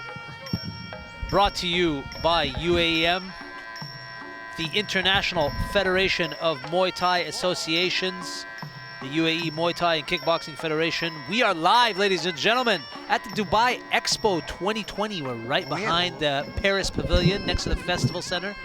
It is a packed crowd tonight. We are enjoying some fights. I got my main man Ziggy next to me. It is a beautiful Saturday evening. Gorgeous night, and even my wife is coming down right now. Oh, very nice. She won't leave me alone. In saying that, because she loves Muay Thai. Tell her to bring some coffee. Bring some coffee. That's a very good question. All right, Ziggy, we're going to go into the ring here as we get started. I'm excited for this one. This one. Come on, boys. Don't let us down. Well, has anyone really let us down? I mean, it's been a really exciting night of fights. Let's be honest. See these two warriors. Kicking off in the first round, 3 minutes, 3 5-minute rounds. Sorry, 3 3-minute rounds. Yep. Excuse me there. With a 1-minute break. In the blue corner is the Kazakhstani fighter, JUMAKHANOV, and the headhunter, the Turkish assassin, AHMET. Look at those hands. Ekriye in the red corner. Look at those hands from the boy in the blue corner. Those, oh, hey, look Very at nice that hiking. beautiful technical right roundhouse. Beautiful technique. Look at this is not going to go the distance, folks. Immediately, I'm noticing the technical aptitude of JUMAKHANOV. He's really beautifully coming in and out of that pocket to throw what he needs to throw. Beautiful. This is what I love about Muay Thai. And kickboxing, especially Muay Thai. Once you get these boys in there with the technique and they fight. It becomes like chess, doesn't it? Yeah, and their fight IQ goes up. They know what they're doing, and it's just a beautiful, beautiful sport to watch. Nice little 1-2 from JUMAKHANOV in the blue. AHMET returns a low kick of his own. Very nice combination, does AHMET. I think Ahmed's going to wait for that headhunter kick of his. He's just going to save it for a little bit. Pull it out probably the second round. I love the counters from JUMAKHANOV. You know, he sees AHMET coming in. He anticipates the shots and then counters of his own. Oh, yeah. Nice little kick there from AHMET, letting him know that he's still here. That overhand right from NURTAZA. NURTAZA. Is that it? Did I get it right, or did I get that completely wrong? No, you got it right. I think it's your Australian accent. Aussie accent, mate. Aussie accent, bro. Very nice little teep there from AHMET. Bit of a jumping teep there. Oh, he's headhunting for sure. It's actually a filling out process this round from the boys. They're just, if you look at their leg kicks, they're just throwing their shins out on the side, just catching them, bringing them back in, not hurting themselves. The boy from Turkey at the moment, he's trying to find his composure at the moment. He's trying to find his oh, very nice. Look at that. Yeah, he got him with that one. There we go. There we go. That's. If he can last these last 15 seconds, gets out of the first round. JUMAKHANOV smells some blood, so he starts putting it on him. Yeah, he's got I like that. I like that. Those nice hands. little double pump there. Double pump jab. Very nice. High IQ from the boy. Very high IQ in this fight. 100%. Interested to see round two, if they can get through round two. I mean, for me, it looked like JUMAKHANOV was controlling the center of the ring. He was throwing his combinations. He kind of dominated every aspect of that fight. He was playing him in a very respectful manner. He was seeing what was working. He was getting the distance. Let's go to our fight replay here. Look at that snapping right head kick. Very nice. Inside leg kick. Look at that. Nice movement. AHMET with a nice little leg kick of his own. Flying teep. That's that flying teep that we were talking about. And then this is beautiful. I really like this combination from JUMAKHANOV. Oh, got him. Yeah, almost a standing 8. Almost, because he got hit twice. He's all happy, our boy from Turkey. Oh, our boy is confident, let me tell you.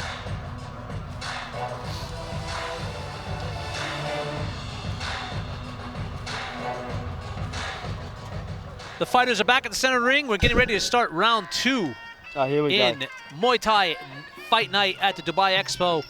It's AHMET ERTEKIN, the Turkish headhunter, in the red, and NURTAZA JUMAKHANOV, the Kazakhstanian fighter, in the blue. And they're wasting no time at all, Ziggy. It's beautiful. Loving this. It seems that, oh, very nice. I don't know if that connected, but Boy's going a bit wild at the moment. yeah, I wasn't sure that connected, to be honest with you. I think it was a bit more of a wild throw and he got tripped.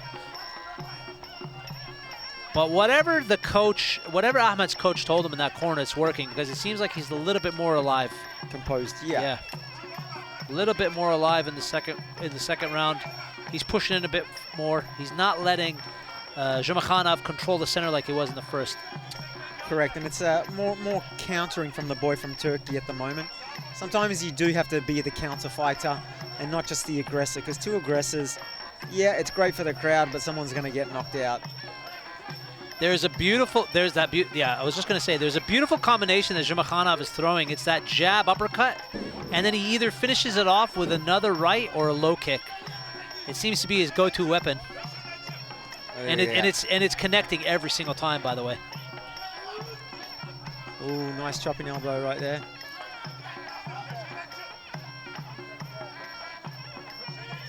Going for that clinch. Ahmed sees it. Tries to control the inside. Ref's going to break him up.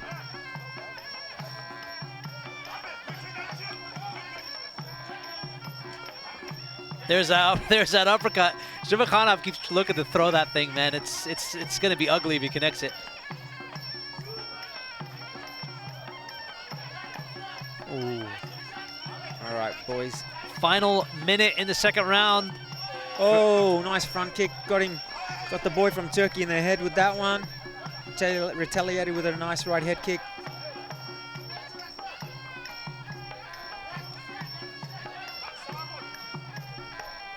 At the moment, it's become a game of a chess.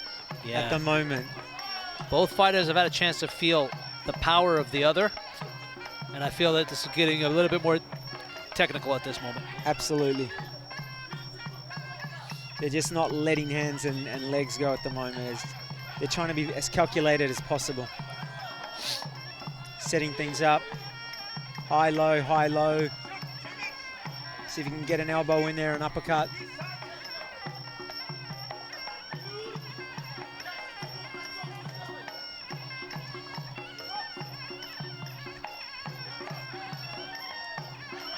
JUMAKHANOV's pressing forward. Oh. Right before the bell of the second round, and we're moving on to the third, ladies and gentlemen. A little bit more of a chess match in round two, isn't it, Ziggy? Yeah, definitely. Okay. Okay. That's a bit different. Yeah, we'll just leave it at that, you know. I've never seen that before, to be honest with you. I've seen it. That's crazy. Hygienically, I've never thought it was the right thing to do, eh? But you know, some people love it. Especially in this day and age. Yeah. Let's have a look at this replay here. A nice little spinning back fist. Didn't connect, obviously, a bit far. Bit of a Michael Jackson. Actually, it did connect. I didn't think it connected. It was off balance, hit him on the back of the head. But it did connect. It did connect. It's a bit of a... Judges would look at it as nothing. Nice little teep or front head kick. There you go. What is it? I mean, that thing whipped his head back, didn't it? It did. It gave him a little bit of a shock, but he was all right. He's conditioned for that. Probably takes about 10 of those per week in training. I'll tell you, someone hit me with that, man. I'm going to sleep. Woo! I'll tell you what, you're off to the chiropractor. Here we go, boys. Last round. Here we are, ladies and gentlemen. The last round, round 3 in the welterweight fight between NURTAZA JUMAKHANOV in the blue shorts and AHMET ERTEKIN in the red shorts. Ali with the big names. Ziggy's sitting back here waiting for a latte with 2 sugars.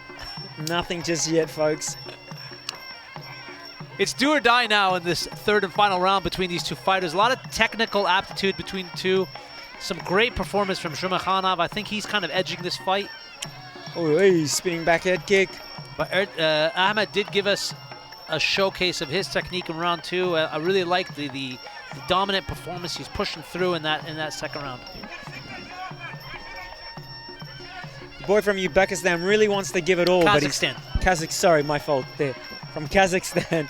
Wants to give it his all, but he's just being a bit cheeky at the moment. Guard down. I think he's playing looking with a lot him. more comfortable, actually. He you know, nice footwork there, head movement.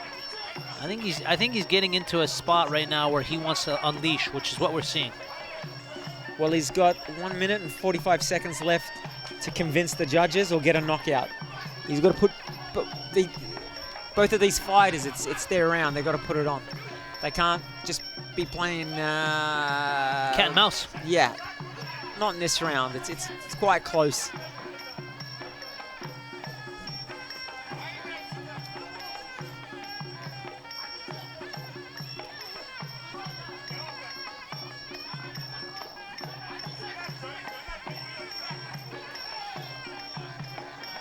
JUMAKHANOV fighting for that inside clinch. And he just smothers Ahmed, doesn't he, in the ropes? Yeah, Ahmed's trying to figure out what's going on at the moment. There's that jab that I was talking about. There it is again. Once again, that's the one I was talking about. It's just beautiful. I really like how smooth he throws it, man. He doesn't even put his shoulder into it. He just throws it. Don't even see it coming. Very clean combination from JUMAKHANOV. Nice spinning back kick, but that's not going to be enough. 45 seconds, these boys to work. Yep, it's the third and final round in this welterweight battle between JUMAKHANOV and ERTEKIN. ERTEKIN. Nice. All or nothing now, last 20 seconds. Who takes this fight? Is it NURTAZA or is it Ahmed? It's NURTAZA. NURTAZA throwing everything he has now. Ahmed feeling the pressure, putting some pressure on his own, And that's it, ladies and gentlemen. And there it is. Ref calls it. Let's see. Your thoughts, Ziggy? Well, it went from first round. This is going to be off the charts. It's going to be hard hitting. And then it was, you know, second round, you know, very smart from their coaches. They made it a technical fight, a game of chess, because they know they've got another fight left coming up. So they're playing it smart, but I'll tell you what, if both of these boys in the gym were to spar, it'd be a war that you'd pay top dollar to watch. Let's have a look at the replay here, Ziggy. Some nice combinations from JUMAKHANOV. Ahmed throws this spinning back kick here, kind of connects. But I think when it comes to performance, to controlling the ring, to the judges' scorecards, JUMAKHANOV. 100%. I agree. A young Turkish boy is very confident. Let's take it into the ring here to get our winner for our fight between Ahmed ERTEKIN and NURTAZA JUMAKHANOV.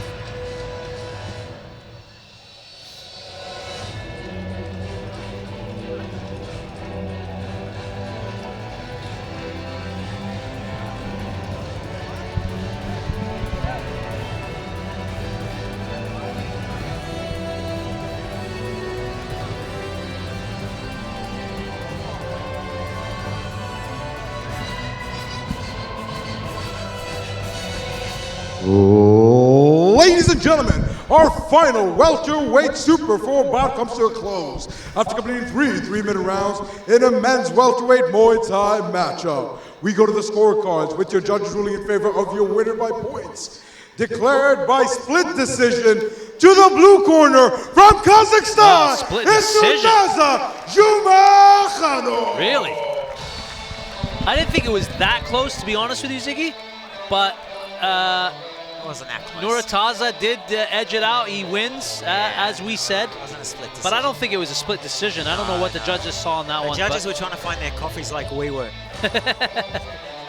now, I think, like, to be quite honest with you, I think NURTAZA dominated all 3 rounds. If there was going to be a round in question, it probably would have been round 2. Yep, Probably. agreed.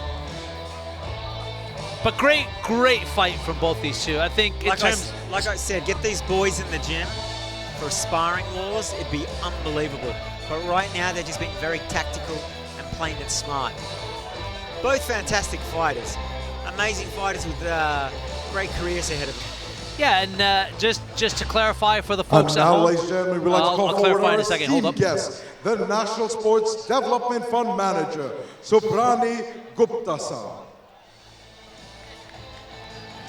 So as Gupta-san makes his way to the ring, just want to clarify that it is a super fight tournament. So these boys will be, well, one of these boys, JUMAKHANOV, will be moving on to the finals or the semifinals. Yep.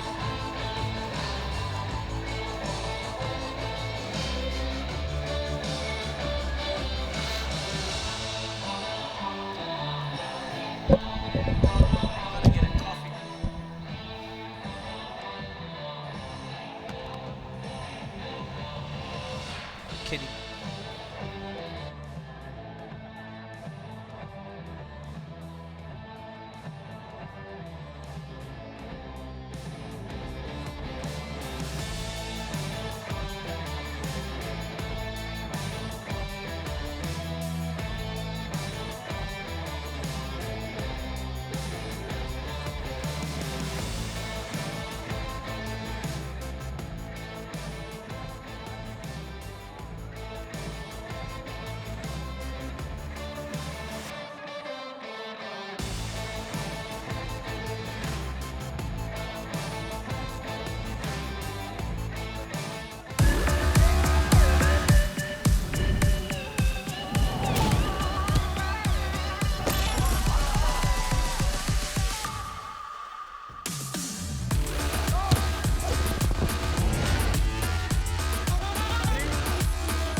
Ladies and gentlemen, we move on to bout number 5. Bout number 5 is actually for 3 3-minute rounds in a men's lightweight Muay Thai matchup between Mohammed AMZAR and Ibrahim Bilal.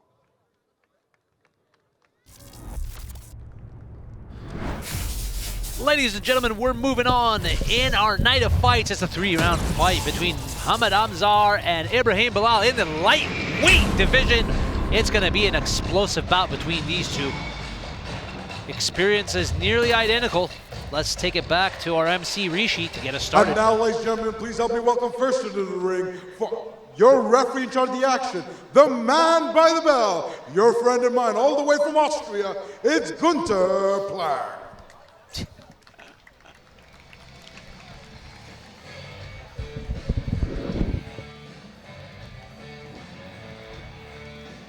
The Austrian ref, Mr. Gunter, is the man in charge in the ring this evening. And now, ladies and gentlemen, please help me welcome to bring our first. Fighting out of the red corner, he comes in at a height of 166 centimeter, coming in at 5'4". He comes in officially at his weight with 61 kgs, 134 pounds. Tonight he enters the ring with a pro record, a perfect pro record of 4 wins and no losses. Fighting out of Malaysia, please put your hands together for Mohammed AMZAR.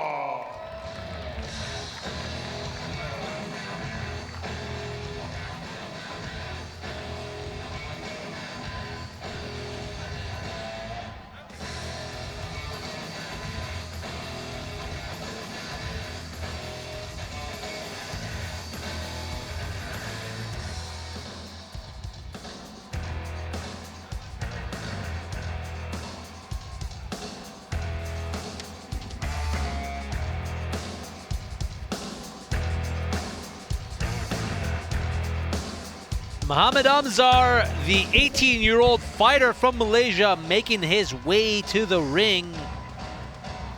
Undefeated fighter. All the way from Malaysia. The undefeated fighter is fighting this evening in our lightweight bout And let me tell you, this man looks like he's on a mission to rack up his next win and make it 5-0. Boys from Malaysia can fight. Mohammed is looking the goods. Let's see how he does against the young Ibrahim. Bilal.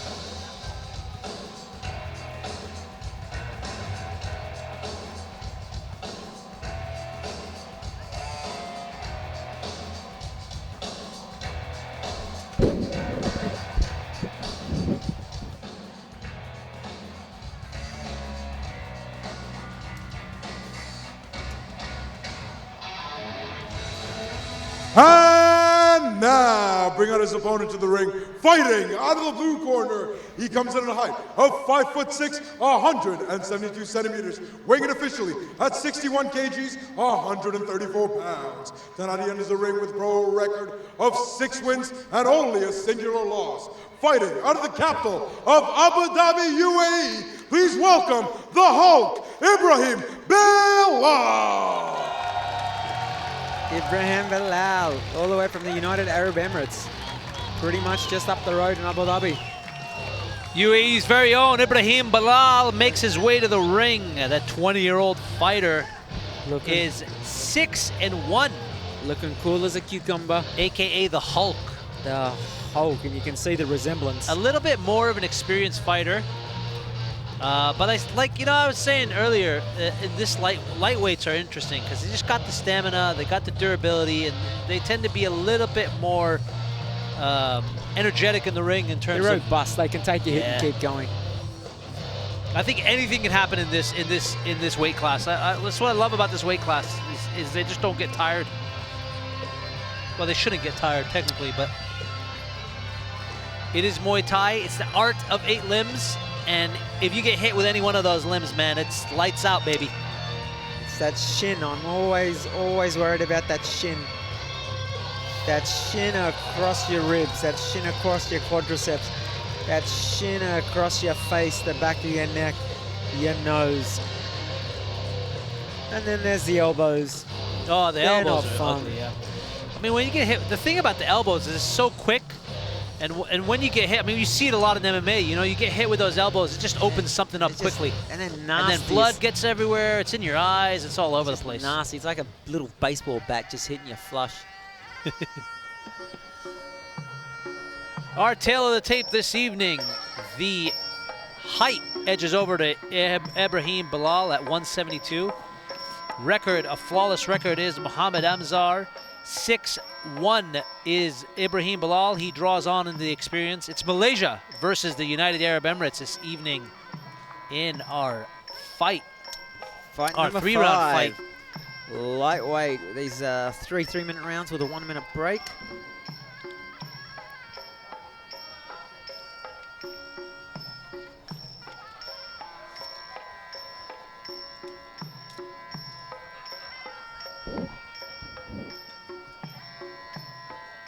Crew, mental preparation between these two fighters as they get ready to go to war. Referee Gunther from Austria watches over them. I'm loving the crowd. I'm loving the fact with Expo that we've been able to get judges, referees, commentators like us. Everyone is from all over the world right here. Yeah, absolutely. Everybody that you're looking at, you know, we have diplomats, we've got everyone here, and it's fantastic. And that's the great thing about Expo. We're bringing people together, baby. That's what we're doing with a smile. Yeah, the worldwide event happening here at the Dubai Expo, and it's so fitting that we have a beautiful Muay Thai night event. And it's a gorgeous night tonight too. Oh, yeah, it's nice. I'll tell you this, after this, I'm gonna go get some dinner somewhere.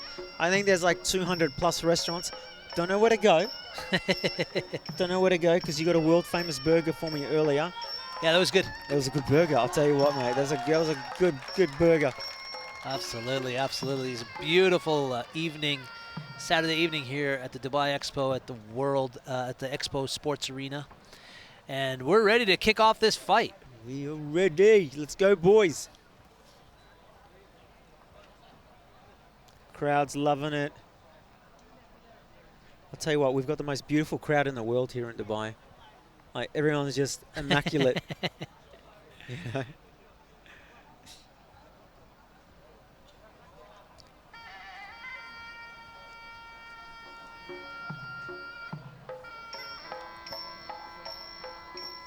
Oh, I thought we were going to get started, actually. Yeah, so did I. Don't know what's going on Something here. happened here.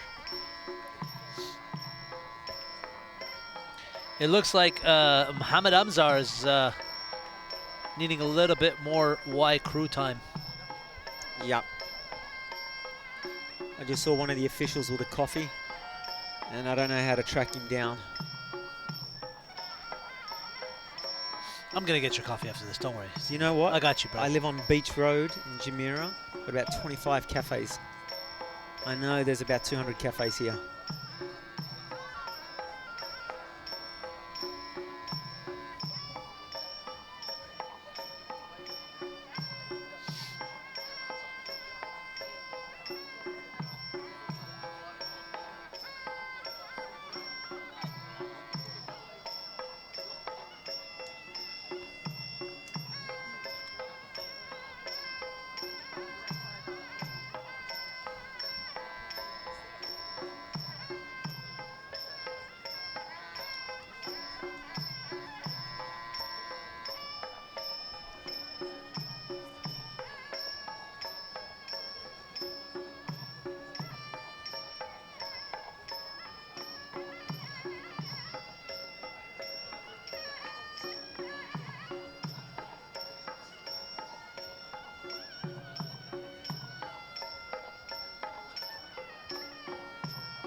Ready, Ali? Always ready, my friend. Always ready. Always ready for a good fight. Let's do this, lads. Here we go, ladies and gentlemen. It's Mohammed AMZAR and Ibrahim Bilal in the 3-round lightweight fight as we get halfway through our Muay Thai fights this evening at the Dubai Expo Sports Arena. It's been nothing but fire. The crowd is ready. Ziggy and I are ready. Let's go, baby. And it's going down Mohammed right versus now. Ibrahim. Malaysia first, the United Arab Emirates. Let's do this. Night of Fights brought to you by the World Muay Thai Council, the International Federation of Muay Thai Associations, the UAE Muay Thai and Kickboxing Federation. And we're off in the first round. Nice head kick from Ibrahim. That's oh, he caught him. Oh, standing eight, standing eight. Yeah. Standing eight. He's giving him, the ref's giving him a standing eight. Boy from Malaysia just got knocked, well, not knocked out, just got woken up very quickly there from Ibrahim. Ibrahim smelling blood. He throws that right kick. Tell you what, but Ibrahim, beautiful technique. Hang on, oh, get him up, get him up. He just slipped, ref.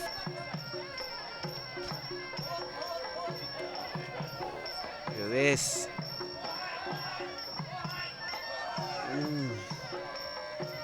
Ibrahim, a bit of a technician here, ladies and gentlemen. Yeah, I was just going to say, Ibrahim is very calm and collected, throwing what he needs to connect. He's not rushing into what he needs to connect. He's choosing his shots, and every shot that he's thrown so far has been pretty spot on. Look at that counter with the nice left hook. counter there. Look at that, bit of a dump right there, bit of a throw. Ibrahim controlling every aspect of this fight so far. And like I said, he's being very particular on what he throws. Absolutely, look at that. Roundhouse, the roundhouse catch. AMZAR, oh, that gotta hurt him. That had to have hurt him. He threw that low kick and Ibrahim checked it, and you could just tell he got a little bit flimsy on it. Ibrahim with the punches. Oh, here we go. Nice right elbow. Strong in the clinch from the boy from the UAE. Boy from Malaysia looks a little bit baffled at the moment, ladies and gentlemen. Oh, nice high kick. Beautiful high kick from Ibrahim. Bilal just basically having his way right now with AMZAR. throwing what he wants, when he wants, and connecting. AMZAR doesn't like the look of where this fight's going and tries to push back on IBRAHIM. Look, the boy from Malaysia, he just might be playing that first round, taking it easy. He might come out a whole lot. Oh, look at that left body shot. Oh, beautiful body shot. He's gone. He's done. Oh, that's another standing eight. That's the second standing 8 right there. And those body shots, I mean, I heard him from here, yeah, man. I could feel it. I could feel it, mate. He just scrambled his kidneys. You could have those back. He just scrambled everything in there. Let's see. Let's go. Left jab up high. Let's work that body. Oh, knee to the solar plexus. Ibrahim putting the pressure on. Look at that body shot. Another body shot. Changing Left levels. Hook. Look at that. Beautiful body shot. That's it. Yeah, He's done. It. He's done. He's going to finish it right here. We are done, ladies and gentlemen. First round. First round. We didn't TKO, get out of the first round. First round TKO, man. He did not like any of that. Well done, Mr. Ibrahim. Well done, mate. Beautiful. Technically well done. Very technically sound as Selected Ibrahim his Bilal. shots, and very powerful. Very. Very powerful with the kicks, the punches, the elbows.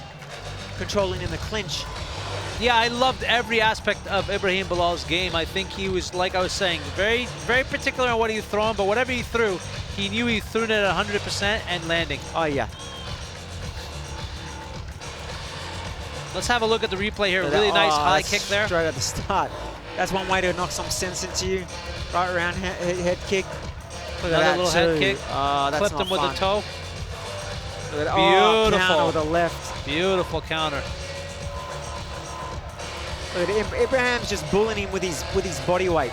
His sheer muscle, his sheer power. That does wear down a fighter.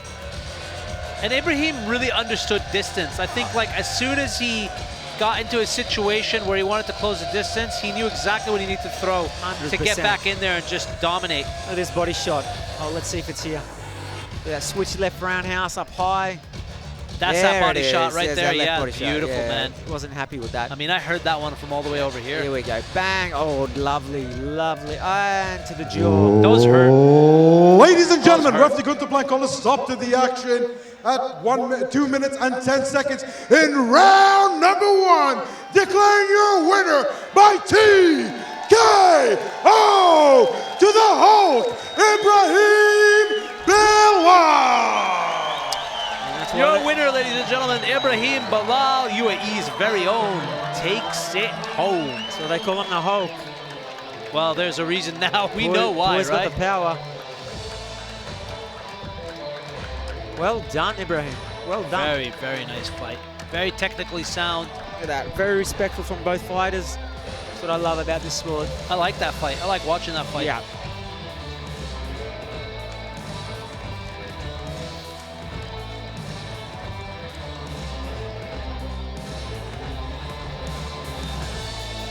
That was good.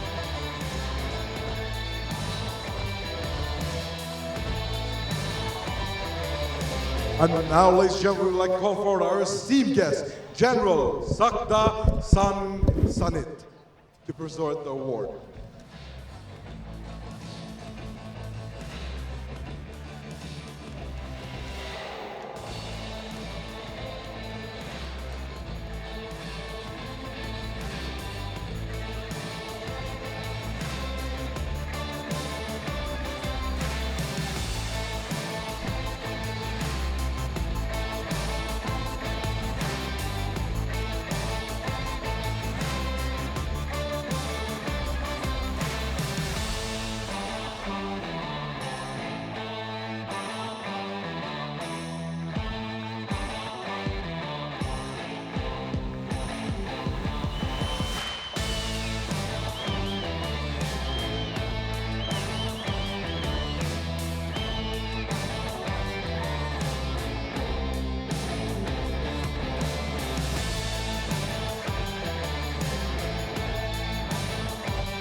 and gentlemen, we will be taking a 10-minute break, but don't go anywhere. When we'll be back, we'll be returning with 4 WMC World Title fights, 1 WMC Intercontinental title. But until then, please enjoy the live performance here on stage. Ladies and gentlemen, we're going to take a 10-minute break here at the Muay Thai Night Fights at the Dubai Expo 2020. Please stay tuned. There's a live performance on the ring. We'll be right back with you shortly. Don't go anywhere, as we got 4 more amazing fights. An Intercontinental title fight, World title fight, and 4 more World title fights with us. Stay tuned, ladies and gentlemen. We'll be right back.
Good evening from the United Arab Emirates to those of you joining us live for this action-packed fight night, live on the UAM app and live from the Expo Stadium. Muay Thai fans, for those of you in attendance, and for the thousands tuning in from around the globe, this is UAM's Muay Thai Night, Expo 2020 Dubai, the road to the Royal World Cup 2022. Ladies and gentlemen, UAM is proud to welcome you all to Muay Thai Night Expo 2020 Dubai, the road to the Royal World Cup 2022. Broadcasting you live from the UAE's Expo Sports Arena, City of Dubai, exclusively on the UAM app. Tonight's event is presented you live by UAM in association with the WMC, the World Muay Thai Council, proudly supported by the IFMA, the International Federation of Muay Thai Associations, as well as the UAE Muay Thai and Kickboxing Federation. Ladies and gentlemen, these evening's fights will be overseen by the head referee of Europe, the vice chairman of IMFA referee committee, and the WMC ITO from Austria, Gunter Plank, in charge of the officials. Also presiding over this event today will be His Serene Highness Nawapansa Yukon Kasayom Sun from the Kingdom of Thailand. Alongside His Serene Highness is His Excellency Abdullah Saeed Amir Al Nayadi, the President of the UAE Muay Thai and Kickboxing Federation. Joining alongside him will be Mr. Tariq Al Mahari, the Executive Director of the UAE Kickboxing and Muay Thai Federation. And finally, presiding over the event is Mr. Stephen Fox, the Vice President of the International Federation of Muay Thai Associations and the President of the United Through Sports Council.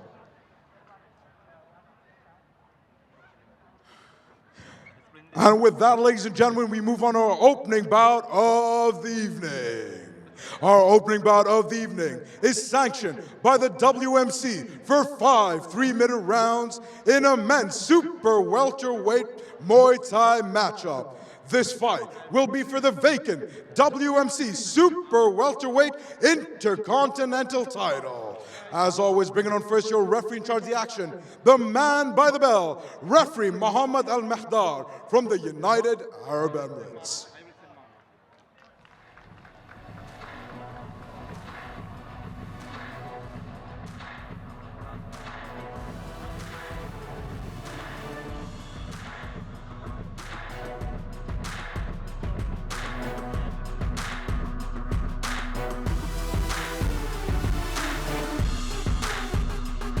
Ladies and gentlemen, our opening title fight for the evening is sanctioned by the WMC for 5 3-minute rounds for the vacant men's WMC super welterweight Intercontinental title. Your 3 judges representing here tonight ringside are from the United Arab Emirates, referee De Jong from Malaysia, and referee Letachai from Thailand. And when the action begins, your referee in charge of the action is Mohammed MARDI from the UAE. This fight is sanctioned between Volata Tibu and BOBIRJON TAGAEV.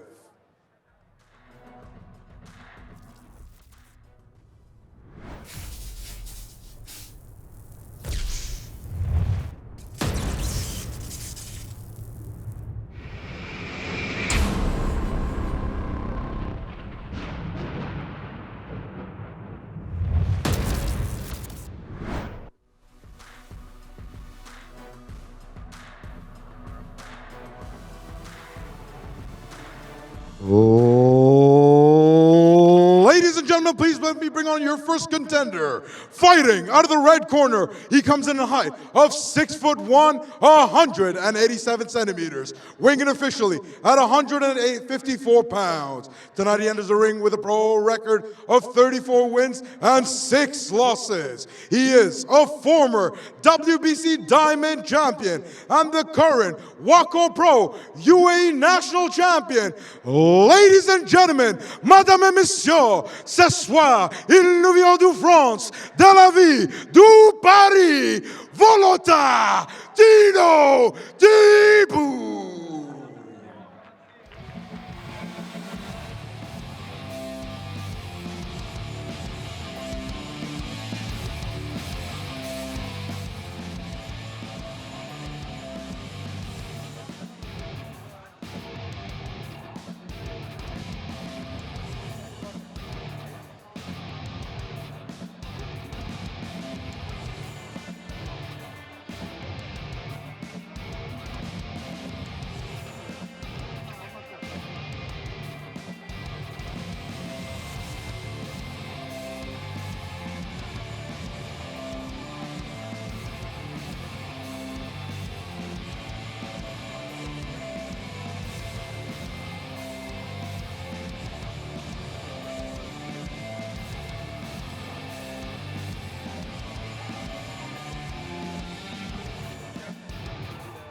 down his opponent to the ring, fighting out of the blue corner. He comes in at a height of 5'9", 181 centimeters, weighing in officially at 154 pounds even. Tonight he enters the ring with a pro record of 54 wins, 6 losses, with 15 of those big wins coming in by way of knockout. Ladies and gentlemen, he is the former 2019 Tashkent K1 Open champion. Kanimlar va janoblar, Uzbek Okhlana, your fight captain Mashkur Janshi from Samarkand, Uzbekistan, is BOBIRJON, the dangerous wolf, TAGAEV.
Welcome back, ladies and gentlemen. It's Valentin THIBAUT from France making his way to the ring as we get ourselves set for the International Continental title fight between THIBAUT and TAGAEV. Our tale of the tape this evening, the height edges to THIBAUT at 187. 34 wins, 6 losses is THIBAUT. 54 wins, 6 losses, 2 draws is the Uzbekistani fighter TAGAEV. This is a fight between France versus Uzbekistan this evening for the Intercontinental title fight. And the Y Crew dance is off as our fighters prepare mentally for the Intercontinental title fight for us this evening. And it is going to be a war between these two, ladies and gentlemen.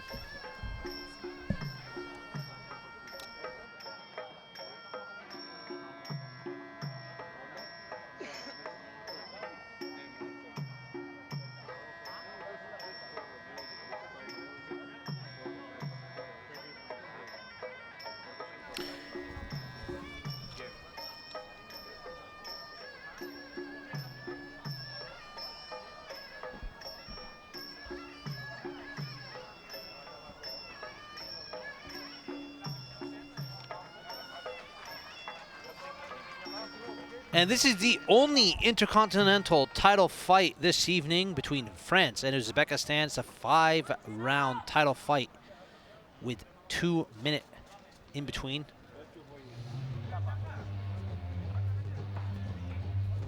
THIBAUT in the blue corner. Sorry, TAGAEV in the blue corner. THIBAUT in the red corner. The fans are excited. It's about to kick off, ladies and gentlemen. This is some high-level Muay Thai at this stage in the event.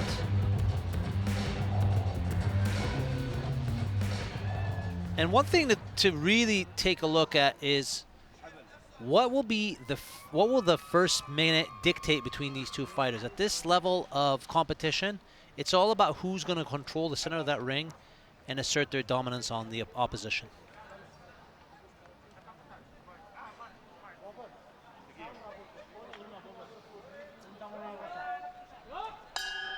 And our fight is off.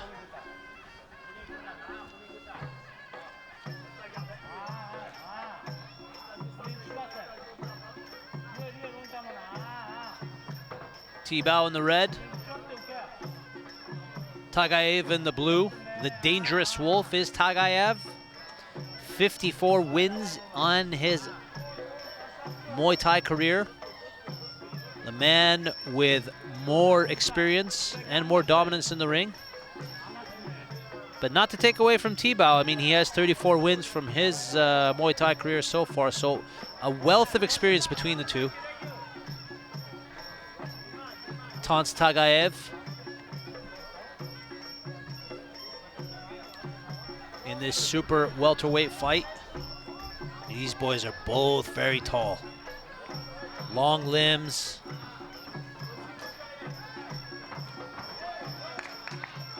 Tagaev taunting THIBAUT, telling him to push forward. Nice combination from Tagaev. THIBAUT having none of that.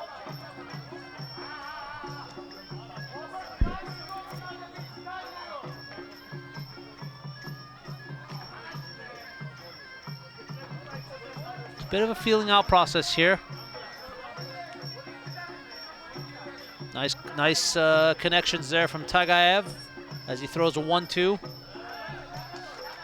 THIBAUT in the red, still feeling him out, keeping the distance. Very nice is Tagaev. Lets him know, you're gonna throw those, I'm gonna catch him and sweep you.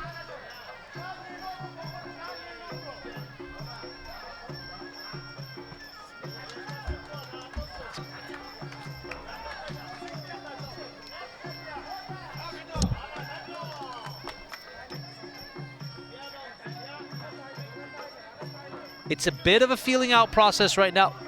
It's a bit of a feeling out process between these two, but at this level, you know, one wrong move and you could be saying, good night, Irene. So, you know, they're doing the right thing.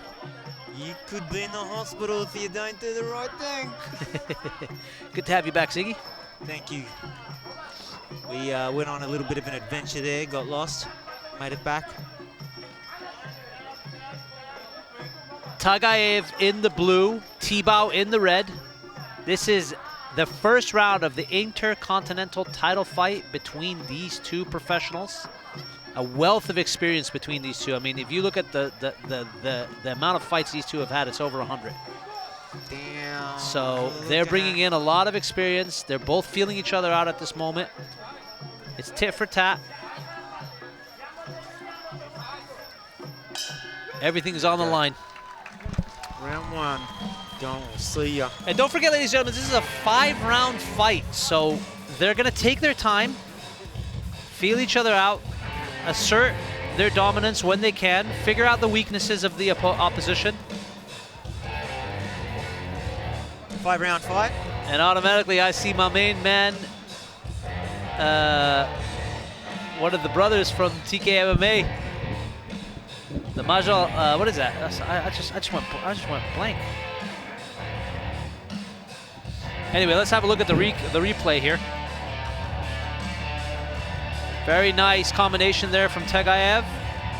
THIBAUT throws that kick, catches, gets sweeped, and Tagaev lets him know, yo, you throw those, I'm catching them all night. Be dumping yo.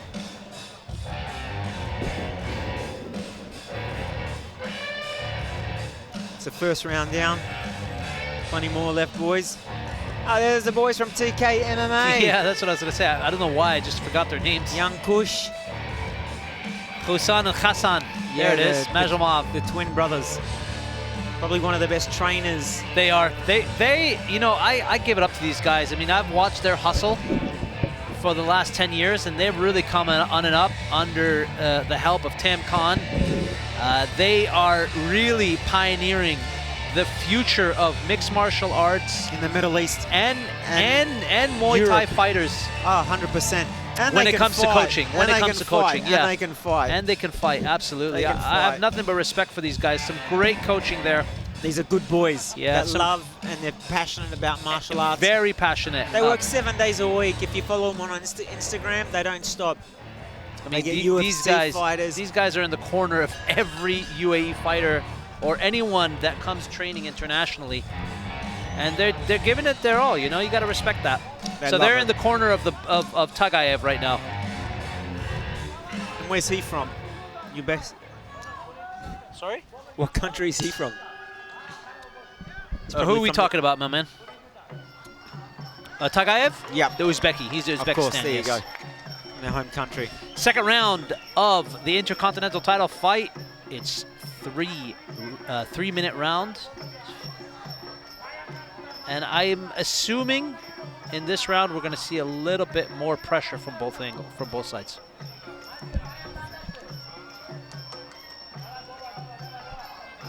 Very composed, both the boys. Very select. Oh, a little bit of a jump. Nothing too much.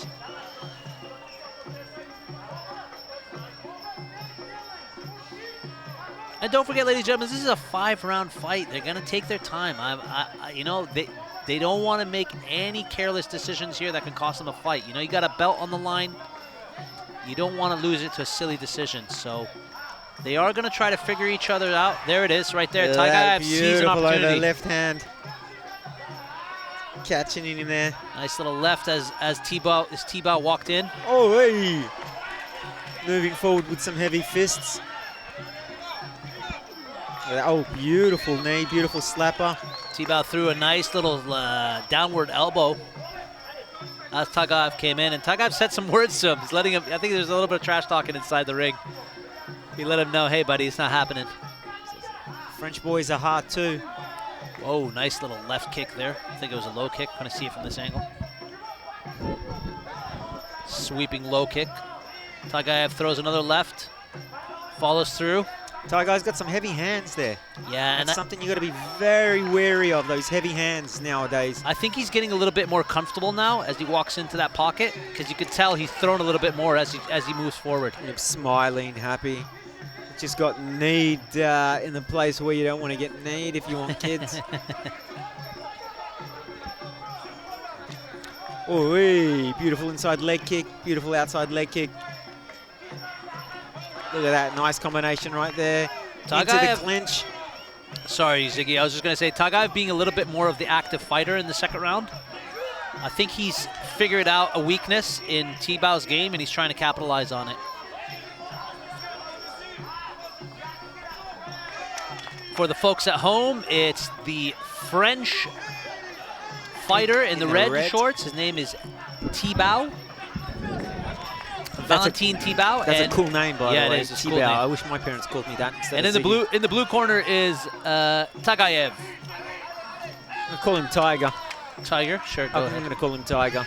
Nice little knee there as Tagaev came through. Oh, look at that beautiful Tiger with a beautiful southpaw power punch with that left.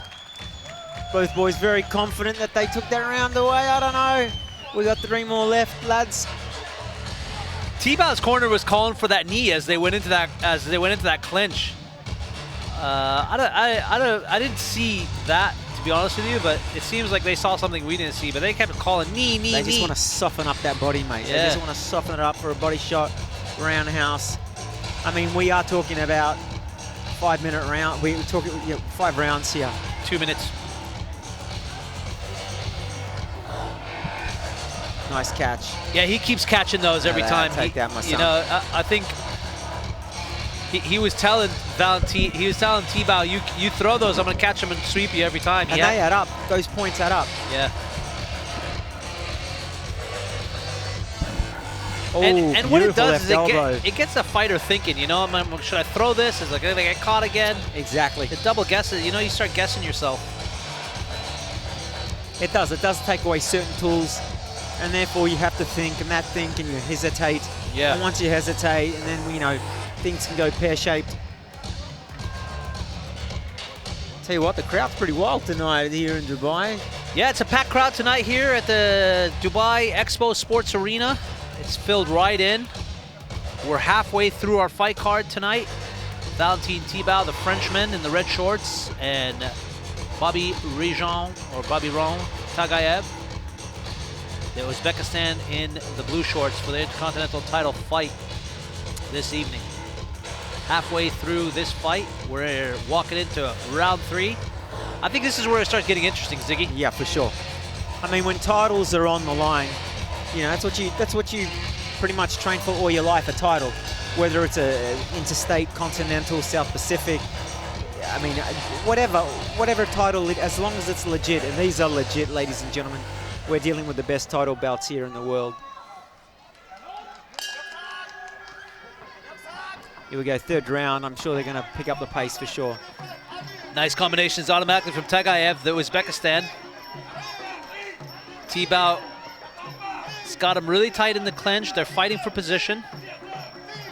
Yeah, Tiger's really letting those right knees dig in. Left knees dig in. It's just wear and tear, folks, what you don't realize. You'll see 1, 2, 3, yeah, nothing, but they do hurt after a while. As the rounds click on, it's very sore. Those muscles become very, very sore and fatigued. And it's not nice.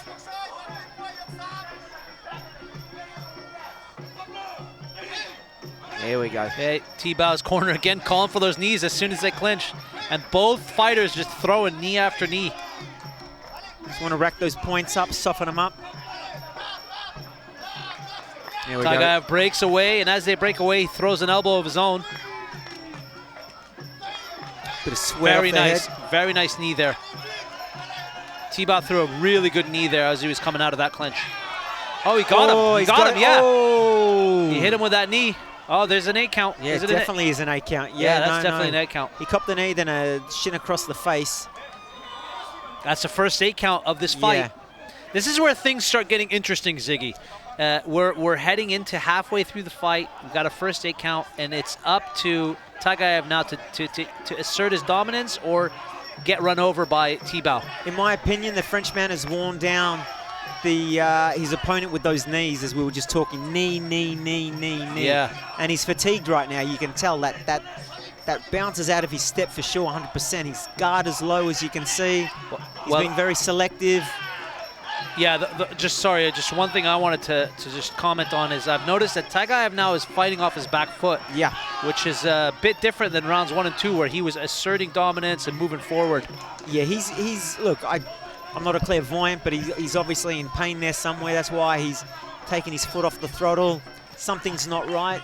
As you can see, he's fatigued. Yeah. For sure, he's hanging on, you know, tactics holding on there. Look at that. He's, 5-10 seconds to get his breath back.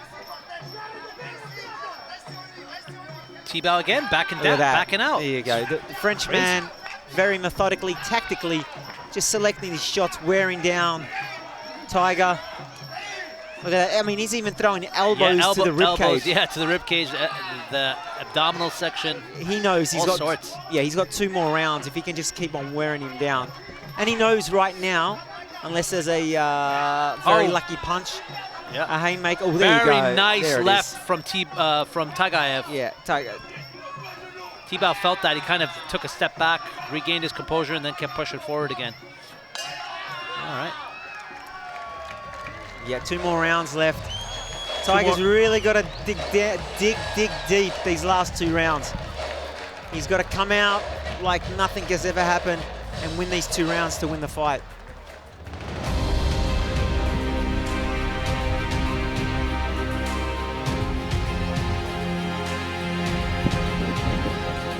Khusan in the corner of TAGAEV as he gives him some last-minute advice before we jump into round 4. Yeah, he's saying, break his face, bro. Break his face so we can go and get some donut tonight. Very tough sport, ladies and gentlemen. Very tough. Muay Thai, just those wear and tears of those knees. You have no idea. You can take half a dozen, but after a while, it wears down. It's hard to breathe. You lose your confidence.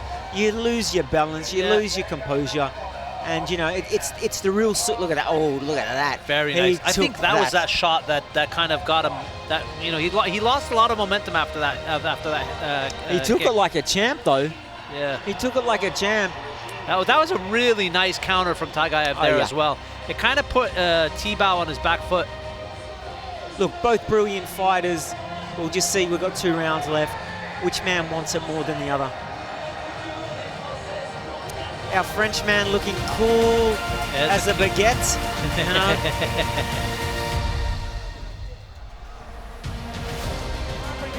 This is where a champion's heart comes out. You cannot teach this, folks. This is how bad you want it. You know what I mean? It's how bad you want it. That's what I love about this sport. about Muay Thai. You can get hit again and again, but if you can say, right, 30 seconds is mine, I'm going to give it hell, that's hard. You can't train that. You either got it or you don't. All right, we're moving into the championship rounds here. Here we go. For the Intercontinental title fight between Valentin THIBAUT in the red shorts and BOBIRJON TAGAEV. I hope I'm saying that right. TAGAEV. Beautiful, beautiful. I'm taking you to all the parties around here because I can't pronounce anyone's names. It's TAGAEV in the blue shorts. We're moving into round 4, ladies and gentlemen. Straight away, Tig's back on his back foot, as you can see.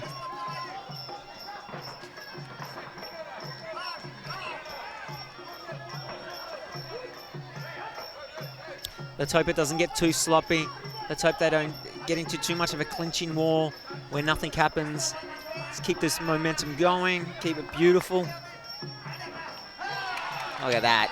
Very nice. Nice from TAGAEV. TAGAEV, let those fists go, my friend. You got nothing. Oh, he got him. Very nice left. Beautiful. Go and to the body. And he switches levels again. Whoa, another nice body beautiful shot. body shots. Look at that. He's letting loose. He's doing... I don't know what his corner said to him, but TAGAEV is coming out like a bat out of hell. Oh, look at that. Beautiful Very uppercut nice shots. To an overhand left. Just missed him. He's got THIBAUT thinking now, should I come in or no? Yeah, THIBAUT is a little bit more hesitant now walking into that pocket. Oh, yeah, for sure. But the Frenchman's still confident. You can see he's still moving forward. Did he cut him? There's I think Tiger got cut. TAGAEV's got a cut there on the top of his ear. Let's hope they don't stop the fight because it's just.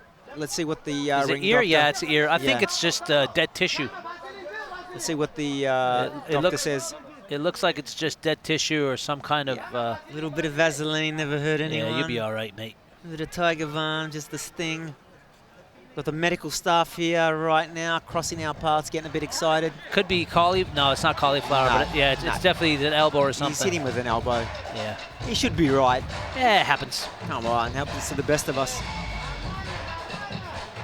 Yeah, but that skin around that ear is really, really thin, really sensitive. And when you get hit by those elbows, you know, it's like razor sharp. You know, it's like a knife cutting through butter. I have to be honest, I haven't seen in Muay Thai all my years, I haven't seen too many cuts from the ear. Has he called it off?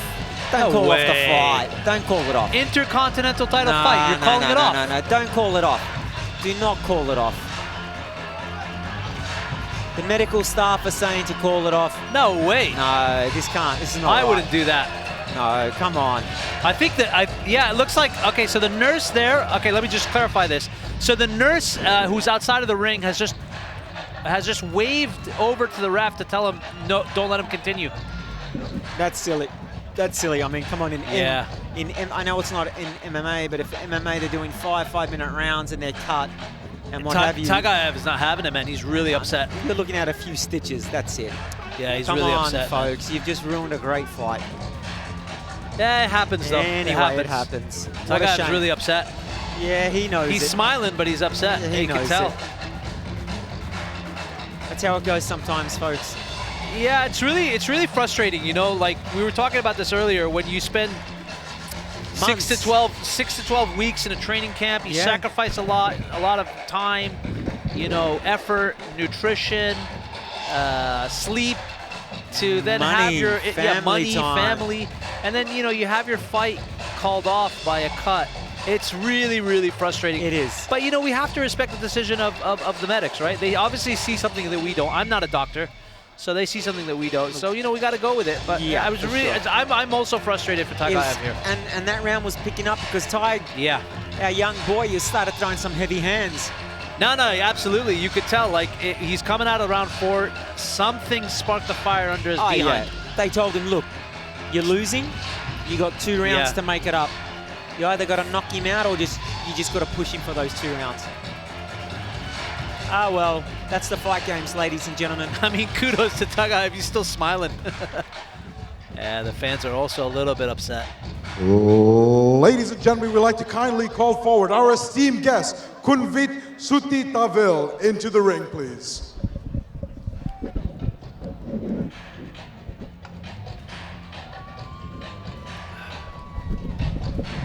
There it is, ladies and gentlemen, the WMC Intercontinental title belt. What a beautiful belt. And it's going to get wrapped around the waist of Valentin THIBAUT. I think I'm going to pitch that belt and walk around JBR tonight with it, letting everyone know that I'm a superstar.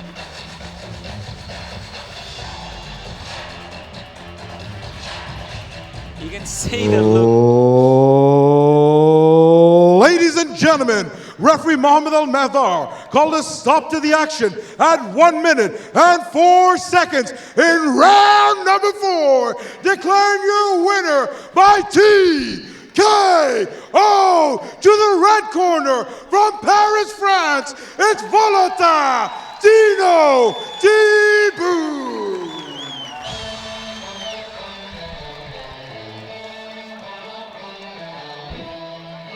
Ladies and gentlemen, Valentin THIBAUT is your new WMC Intercontinental Champion. Congratulations, sir. Congratulations to Valentin THIBAUT for the win by doctor stoppage in the 4th round. Just when I was And getting nothing excited. but a show of gratitude from both fighters for putting it all out on the line today at the Muay Thai night fights at the Dubai Expo in the sports arena. Man, what an amazing night of fights it's been, ladies and gentlemen. But don't go anywhere. We still got some title fights for you. Got some bad fights coming your way, ladies and gentlemen. Hope you're enjoying the action. Crowd's taking a little bit of time off. They're probably going to go and get a latte like Ladies I did. and gentlemen, I am stood here with the new WMC Intercontinental Champion from Paris, France, Valentin THIBAUT. Valentin, this is one of the first times we have been able to have a live event in front of an audience. You have taken home a WMC Intercontinental title. What would you like to tell your fans in the audience watching you here today? I have to say thank you to my team, my dad, my boss, General Jassim, and thank you to my wife. Always be beside me. She's the best. She's here today. I want to tell you, I love you. Ladies and gentlemen, your new WMC Intercontinental Champion, Valentin THIBAUT. What's that they say? Behind every great man is a great woman, eh? It's not true, bro. It's not true. Amazing woman. An amazing woman. Behind every good fighter is an amazing woman. Absolutely. Patient woman. Look at him coming down. Looks good. Good job to Valentin THIBAUT as he takes home the WMC Intercontinental title belt. And man, does that look good on him, eh? Does looks good. Yeah, it looks good. Moving on, ladies and gentlemen, another night of world title fights. We got some amazing females in the next title card We fight. got an Australian girl fighting, Yolanda. To give Uruguay a stunning start.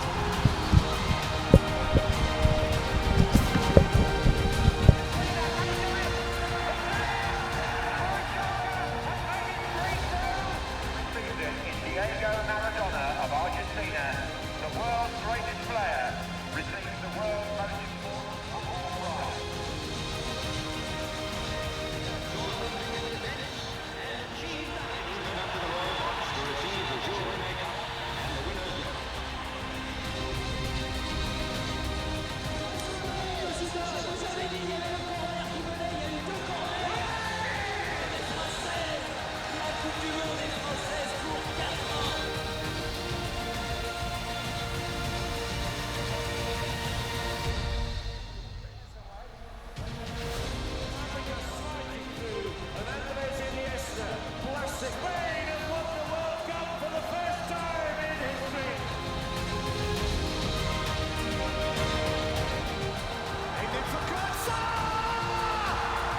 Germany are the champions of the world.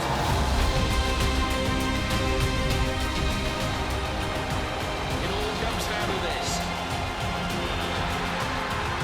Italy are champions of the world.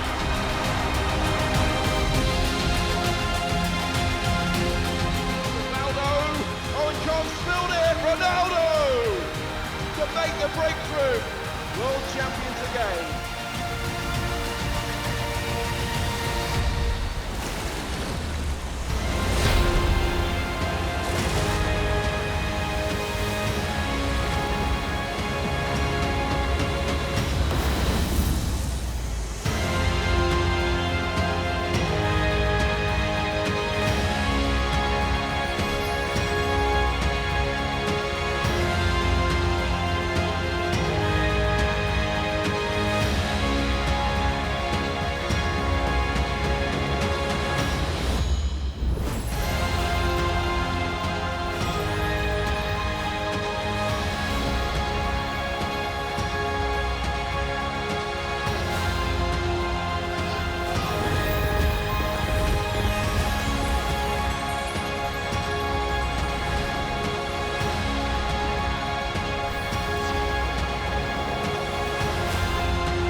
Ladies and gentlemen, we continue the action here at the Muay Thai Fight Night. Moving on to our second bout, which will be for a WMC World Title. Ladies and gentlemen, our second bout for the evening in the main card is sanctioned by the WMC for 5 3-minute rounds in a female bantamweight Muay Thai championship matchup. As always, bringing on first your referee in charge of the action. Please help me welcome referee Patrapong from Thailand.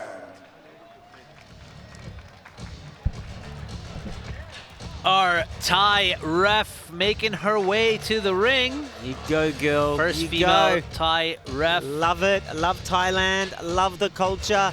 It's my favorite place on earth. I love everything. And this is going to be a great fight right now. We got the ladies up, Yolanda from Australia, and we got SVEVA from Italy, if I'm correct. Yep. Let's take it to the MC. Ladies and gentlemen, this bout is sanctioned for 5 3-minute rounds in a female bantamweight Muay Thai matchup between SVEVA Melilo and Yolanda Schmidt.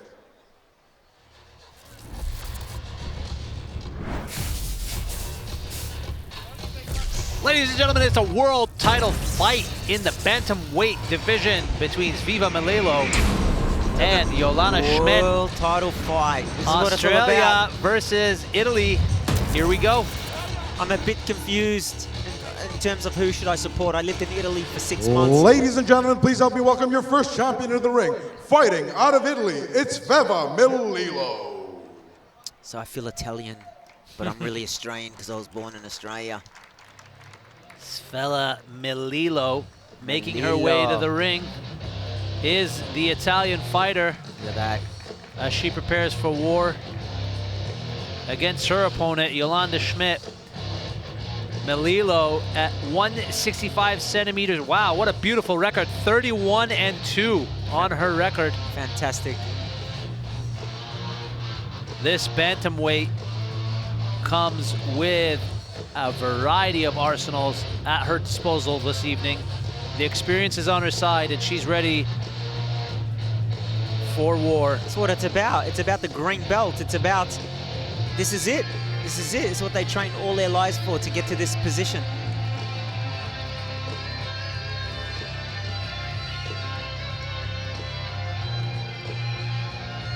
It's your time to shine, ladies. And we'll have the pleasure of commentating.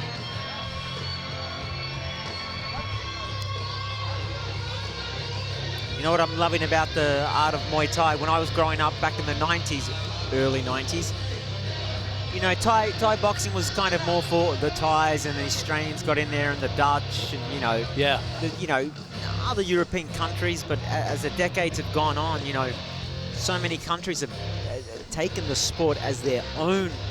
You know, throughout Europe, from Romania to Russia, to Italy, to the UK, everywhere, Muay Thai is just huge, and it's become part of And now, bring our opponent to the ring, fighting out of the blue corner from Sydney, Australia, it's Yolanda Schmidt.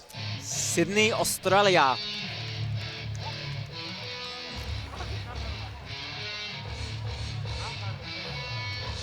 Here comes your Aussie female fighter, Yolanda Schmidt, Let's as go she makes her way Australia. to the ring. Let's go Aussie, Aussie, Aussie. She scales over at 163 centimeters in height. A little bit taller than her opponent. And 35 wins, 11 losses in the Springboks Muay Thai career. Nothing but smiles, so is she? happy. Yeah, she's so happy. Hey, I don't blame her. She's in Dubai. She's at the World Expo. Weather's beautiful. She's at a world-class facility right here. Yeah, why not? Why not?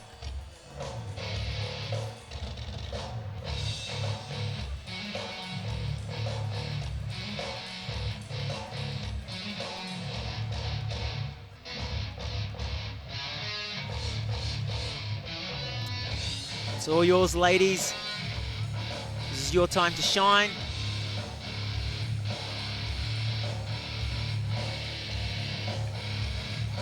A little bit of a prayer from her corner.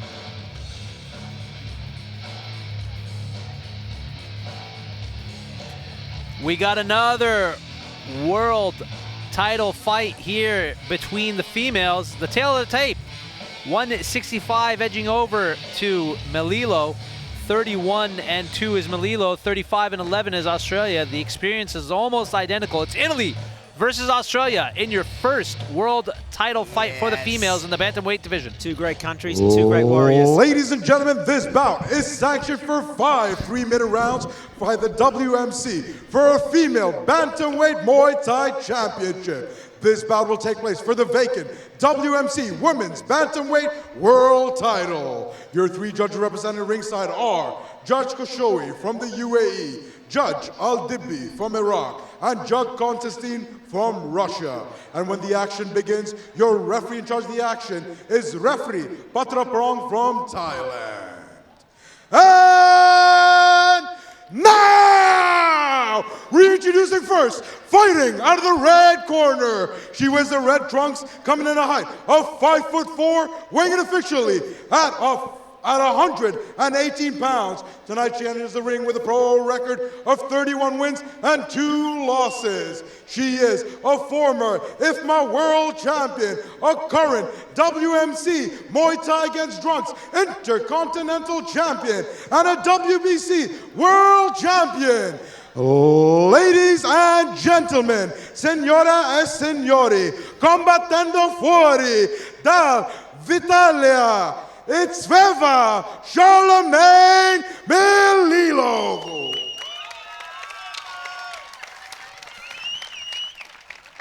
And now, fighting fighting out of the blue corner. She comes in at a height of 163 centimeters, coming away evenly at 118 pounds. Tonight as she enters the ring with a pro record of 35 wins and only 11 losses. She is a former WKA World Champion, a former WMC World Champion, and a current Asian Pacific Champion. Ladies and gentlemen, the Thunder from down under, from Sydney, Australia, is the Springbok, Yolanda Schmidt. Go Yolanda. Sorry, not being biased there, but that's the Australian.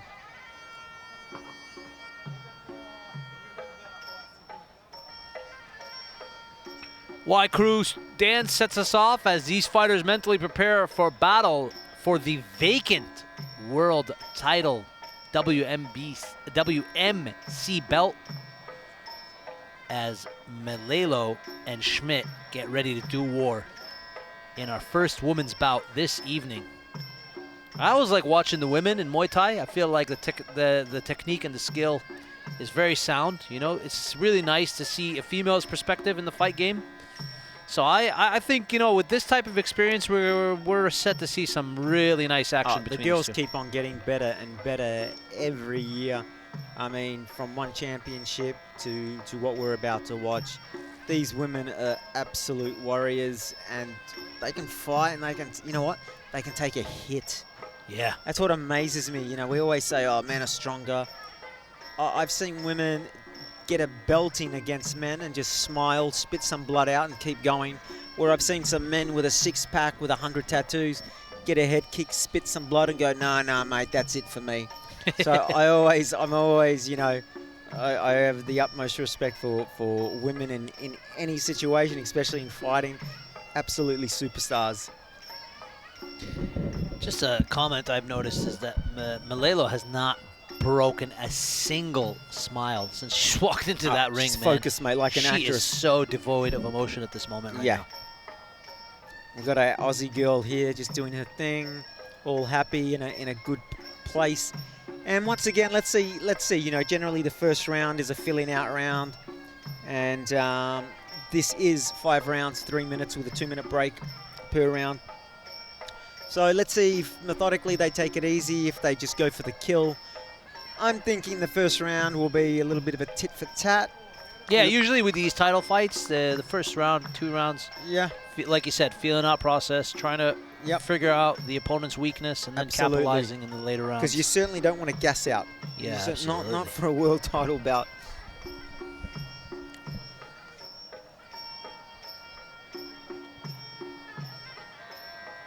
It's like she's looking in a mirror, brushing her hair, if I was to, you know, give my 2 cents worth. Once again, another great night in Dubai, folks. If you haven't been to Dubai, get on an Emirates plane. Beautiful weather here we have at the moment. Our winters are the best in the world. Come down to Expo. Still a few weeks left. And let's enjoy this World Muay Thai belt. Our Thai ref gives the final set of instructions as we get ready. Coach is basically saying, use your mouth guard, go smash your face in. Italian guys saying the same thing. Do your best.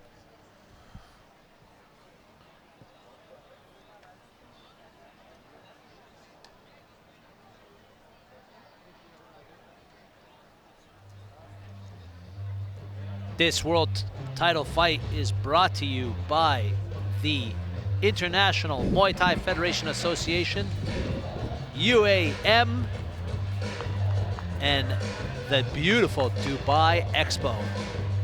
And here it is. So 2020. We're ready to set off our first bantamweight female fight between SVEVA Melelo and Yolanda Schmidt. Melelo in the red corner, in the red shorts, and the Australian Schmidt in the blue.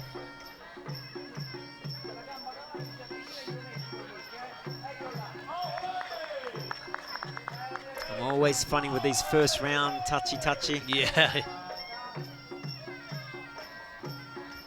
That's a feeling out process in the moment. Yeah, generally with the ties, you know what you're going to get. You know, there's Smiles, kicks, punches.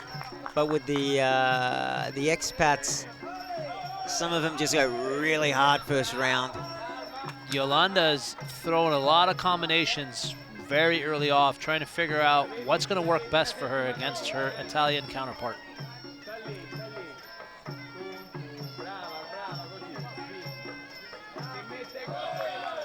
Straight down the middle from Yolanda. Nice low kick. Yolanda, and a good little teep there from Melelo. Keeping the distance. Schmidt comes in with an overhand right.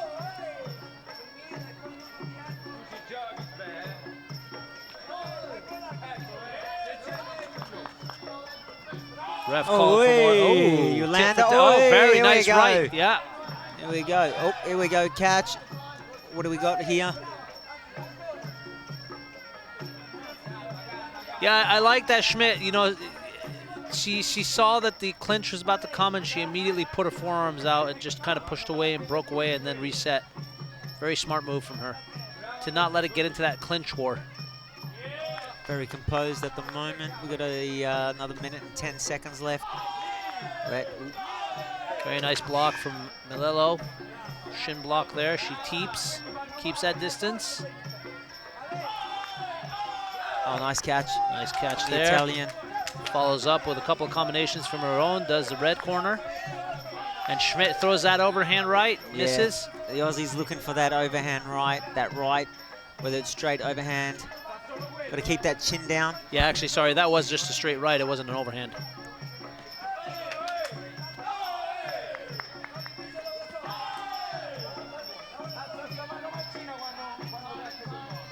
Yolanda trying to breach the gap and get in there, but nice tip there.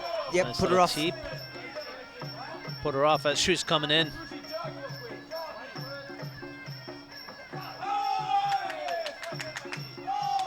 There you go. The Italians figuring her out. Yeah. I think what SVEVA is trying to, I think she successfully understood, is that if she keeps Schmidt on the outside, she can kind of pick her apart a little bit better. It seems like she's using those teeps to just keep her apart, because every time Schmidt comes in, she's got a couple of combinations that connect to that face of She figured the Italian. that out at the last 45 seconds of that round, which was good. You can tell the Italian corner, extremely dramatic.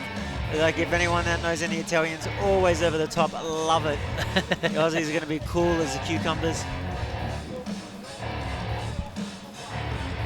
Look at that. Let's take a look at this fight replay here. Nice little teeps that were successful early on with the Italian. She catches that kick and tries to counter of her own. Like we were just saying, first round, you really, just a filling out process. Yeah, I like this here, little push kick. Get her off her balance. There's another teep there that works. Keep that distance. I think that's the fight plan there for our Italian fighter, Melelo.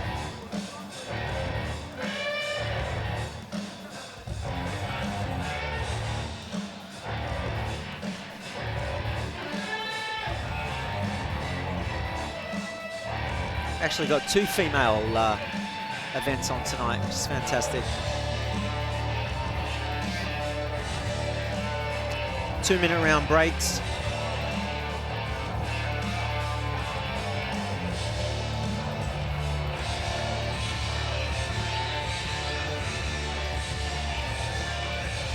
Yep, Yolanda's all happy.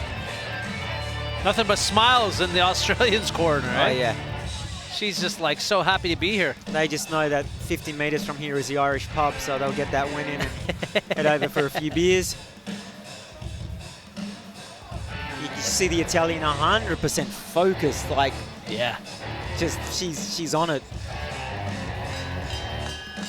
All business is Italian as we head into round 2 of the world title fight between our bantamweight females. It's Yolanda Schmidt in the blue corner and SVEVA Melelo in the red corner. And here we are in round 2. Picking up the pace. Little bit more of a dramatic round now, I think. Here we go. You can already see Melelo's got something up her sleeves. Schmidt's not having it. Counters of her own with some elbows. Follows through with a kick. Nice little high kick there from Malelo. Aussie's trying to line up her Italian counterpart, waiting for that counter. There we go. Yeah. Just missed. I like the way she sets that up. She kind of just steps over to the left and then just launches that right. Yep. There it gets is out of the again. You way. see that? Beautiful. Very nice. Oh, there we go. There you go. One down the gurgle. Oh, nice catch.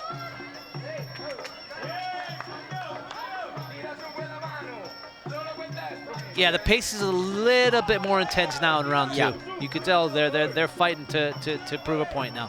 100%. You can see the Aussie girl. She's depending more on her hands. Very nice left hook there. To wear down her Italian counterpart. Malelo a little bit more seamless with her combinations. Very nice, catches it. Oh, Does beautiful Schmidt. from Schmidt. Yeah, Beautiful. very knee. nice. Bit more of an intense pace now in round 2 as both fighters take the center of the ring and throw punches and bunches. Nice front kicks from both ladies, trying to keep the distance, trying to set up their techniques. Oh, there we go. Very another nice, one. right there from Schmidt. Yep. Connects. Schmidt just needs to push down on that leg and get some more power, get that chin down and follow through. Yeah, I agree. I think she's kind of just, hoping for that one-hit wonder that's just going to, put her opponent down. I think a little bit more combinations for her would have been. That beautiful check. But she's doing a great job of controlling the ring. She's not letting Malelo try to bully her out of position. Not at all. Nice little catch there with a counter right that just I love missed. that right. I love that right when she throws it. She just steps over there to the left and just throws it. Here we go. Girls getting in there, tying up. Throwing some beautiful knees. Little clinch here from these ladies as they fight for position. The ref breaks them up and it's back to the center of the ring. And no time lost between these two. They're continuing their war. Lilo's right there in the, oh, nice. Very nice from the exchange Italian. of combinations from those two. Yeah, oh, Schmidt she's throws taking a it at the very same nice time. right. Yep. She's taking it at the same time. She's staying in the pocket, not backing down. Where Schmidt is still calculated, getting those, oh, nice, beautiful. Yep. Great second round.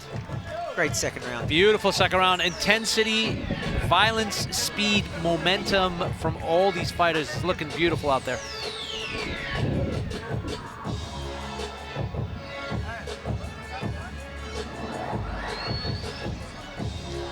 SVEVA Malelo looking so cool as a cucumber in round 2. Beautiful right knee there from the Italian.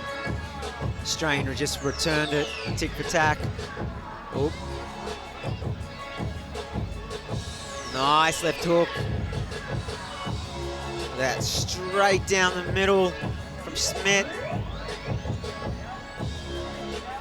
Besides the points adding up, it does take an effect on every fighter, getting punched in the head again and again. Softens up the skin, rattles the brain.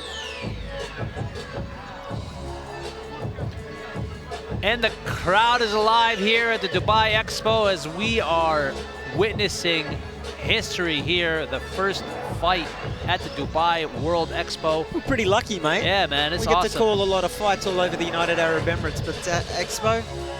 Hey, I've called a lot of fights around the world, and I gotta say, this venue is an epic one. Beautiful venue. I've called fights in Malaysia, I've called fights in Singapore, I've called fights in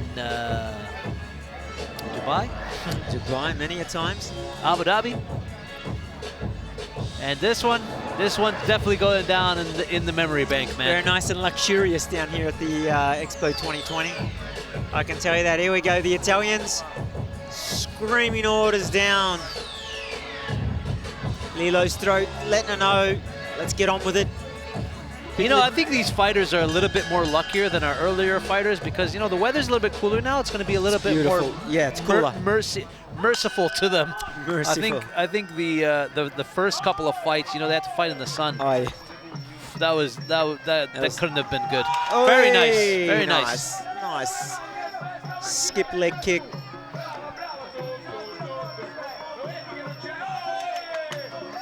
Oh, Schmidt with a really nice combination there. Finishes off with a leg kick, but Malelo's having none of it. Keeps keeping her to keep that distance. Lelo mixing it up. She really wants it this round. She needs this round in the bank. I'd say she's 2 rounds down. She needs this round and the next 2 rounds for the win. Who are you talking about? Sorry, Ziggy? Our young Italian superstar. Malelo, right? Yeah, I think she's down. She's putting it on. Her corner has obviously advised her to put the pressure on. Yeah. And that's what she's doing. And Schmidt, a lot more active than the previous round. Just throwing a lot more combinations, moving. Malelo trying to win the judges over in this round. She's doing a great job.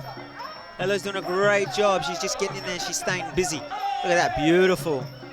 Changing positions. Very nice right hand from Schmidt. Bounces Malelo's head right back. She's got that beautiful right hand when it connects. Yeah, she's boxing her right now. Look at that. Nice. Cash. Oh, hey. Malelo looking a little bit gassed. Oh, hey. Schmidt smells blood. She's pushing a bit more harder in this round, isn't she? Yeah, the Aussie girl's giving it. The Aussie girl's like, rightio, I see what you're doing. Okay. You want to play that game? I'm moving up. I'm down. Nice balance.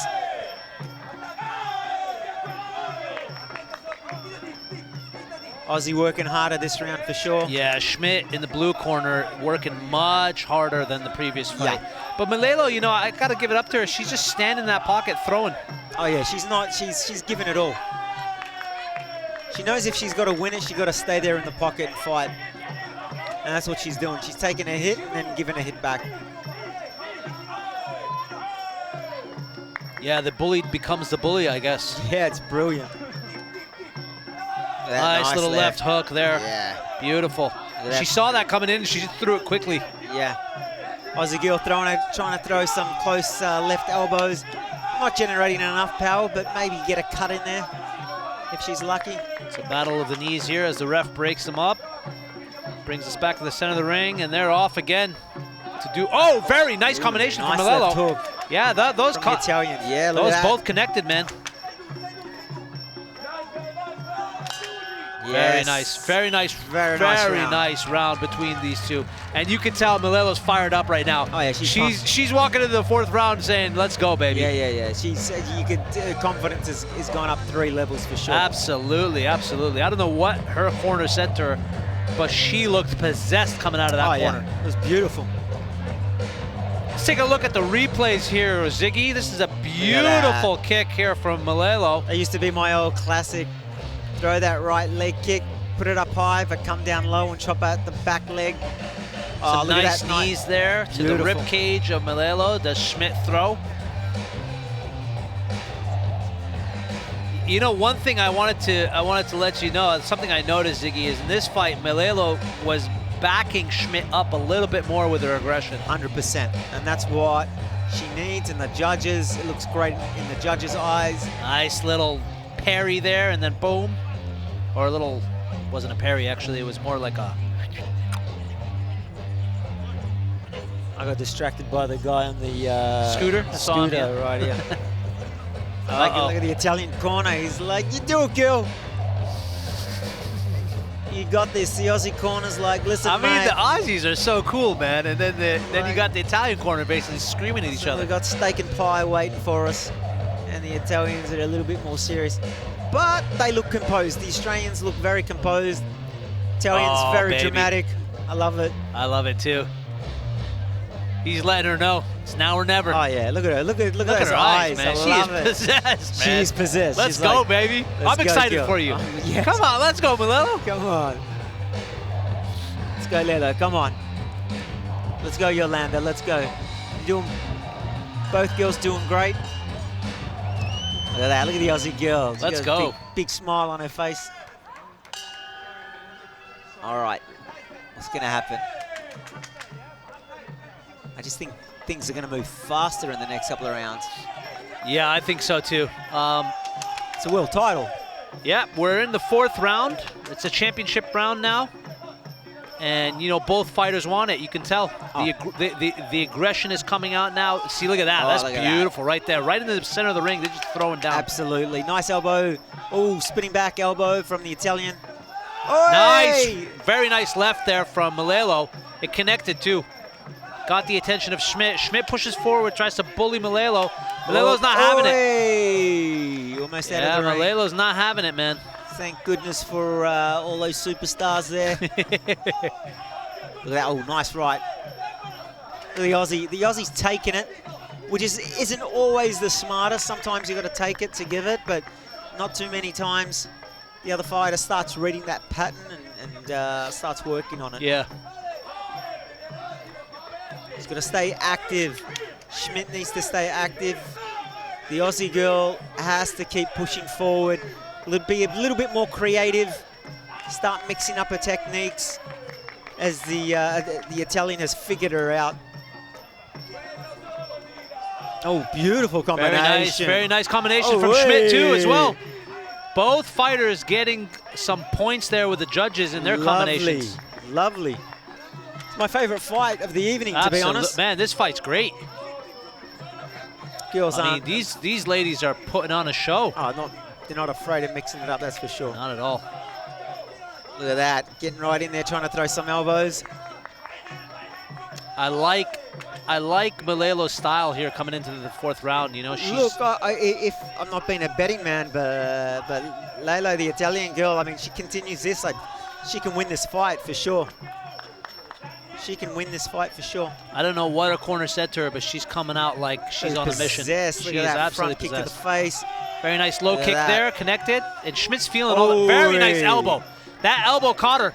Oh, I don't think she's all there right now. Yeah, the Aussie's copping No, she got her again with that elbow. Very nice, she's going in. Here we go. She smells blood, baby. Another elbow connects.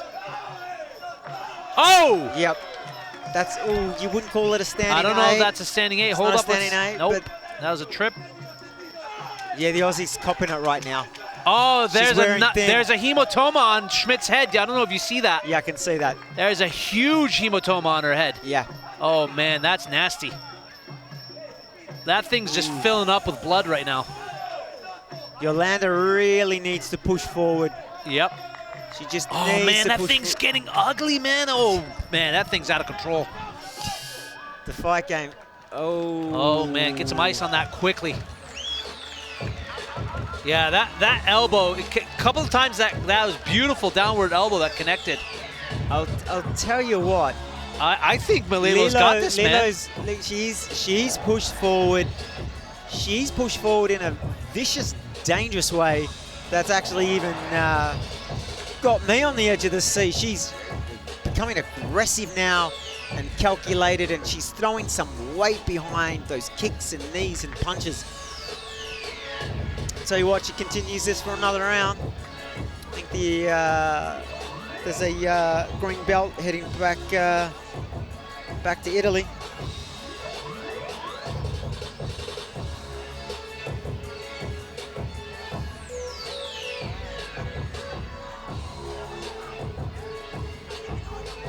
Man, that hematoma's looking as nasty as Joanna's hematoma in that MMA fight.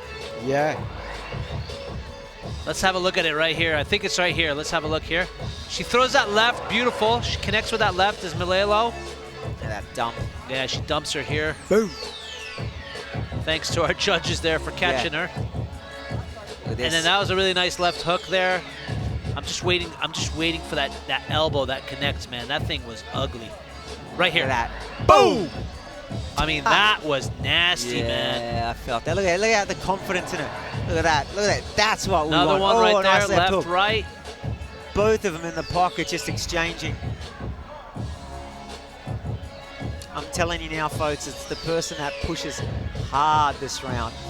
Oh, and I'm talking like give it 110% for the judges, for everyone in the audience is going to win this. Yeah, absolutely, man. This is great. I mean, for me, the Aussie girl, she's just got to keep it simple. Jab, kick, jab, kick, jab, kick. Stay busy, and she can win it. But if she's going to get let's see, let's see. Got to keep it simple sometimes. It's the 5th and final round of the women's bantamweight world title fight here between SVEVA Malelo in the red shorts and Yolanda Schmidt in the blue shorts. And Italy versus Australia. This fight is really close, but you know what? I gotta say the tables have turned. It looks like Malelo's edging the win here. 100%. She's hitting with some flush shots. Very nice combinations from Schmidt. You see the weight behind the Italian girls' punches. They're heavy. Spinning back elbow from Lelo. And you can see in Yolanda's eyes, you can see that she's just not pushing through. She's slightly fatigued. She's lost a little bit of confidence. Now she's chasing down her opponent, and she doesn't like it. Ref breaks it up, brings it back into the center. Schmidt pushes on through, but Yolanda has a couple combinations of her own. Yolanda's right in the pocket, but she's not moving. She's just right there and getting hit. She's throwing. She just needs to cut off the angles a little bit more. Malelo's looking for that downward elbow again. Yeah. Lelo is cutting off the angles and she's moving. Whether she's moving back or forth, it doesn't matter. She's mixing the angles. Look at that beautiful left roundhouse or right roundhouse. And both fighters are very fatigued at this stage of the game, man. But our young Italian girl, you can see she wants it a little bit more. She's hungry. She's hungry. Very nice combinations there. Look at that. Lovely from both girls. Yeah, the fatigue is wearing in here now on both ladies. But the combinations are still there for Malelo. Schmidt's doing everything she can to rack up some points. She's got 40 seconds for a knockout. Final 40 seconds here in the 5th got to and work final it. round. And these clinches aren't doing her any favor. They're just taking time off her. I think she's just tired. She's tired. She's been wrapped up. She's doing a fantastic job. 30 seconds, ladies. Give it all. You've done yourselves proud. You've done your countries proud. You've done your clubs proud. You've done yourselves proud. Very nice combination again from Malelo, working the legs. Schmidt going. Yeah. Very nice left there. Look at that. That connected, that left. Lelo's come out of nowhere the last 2.5 rounds, and she's put on. Lelo's putting it on, man. Put on a beautiful clinic, and that is it, ladies and Good gentlemen. job. Very well done, ladies. Well done. I, you know what? Look, I'm not a judge, but I think the Italian took that one for sure. I think she didn't take it. She stole it. Yeah. Stole it. She stole it. She took it. Very well done. I don't know what the Italian corners said to her in the 3rd and the 4th and the 5th round, but whatever they said, it worked. I think it was basically, you want this? Go listen, get it. Listen to us. Okay, do this. That's what a good corner is, you know, because they are watching everything that you can't watch as a fighter. That's the thing as a fighter. When you're in there, you forget things. It happens. That's why a good corner very methodically can sit back and pick up the little things you can't see. And I'll tell you what, the Italian corner is confident, and hopefully they can bring me and you some coffee, because the coffee I just had was, I'll give it a 3 out of 5. Yeah, the Italians got some good coffee, man. We see the Italian flag being raised in the stands here at the Dubai Expo Sports Arena. We got some Italian fans in the crowd. Ooh, look at that. Ooh. Yeah. Little hematoma. Look at the Aussie girl. She's still smiling. She's smiling. She's got a beautiful smile. God bless her. Beautiful soul. Happy as Larry. Good on her. Italian girl right here. She's dead set serious. Man, she's possessed. Yeah. I mean, I got give it up to her, man. She did a great job. Good job.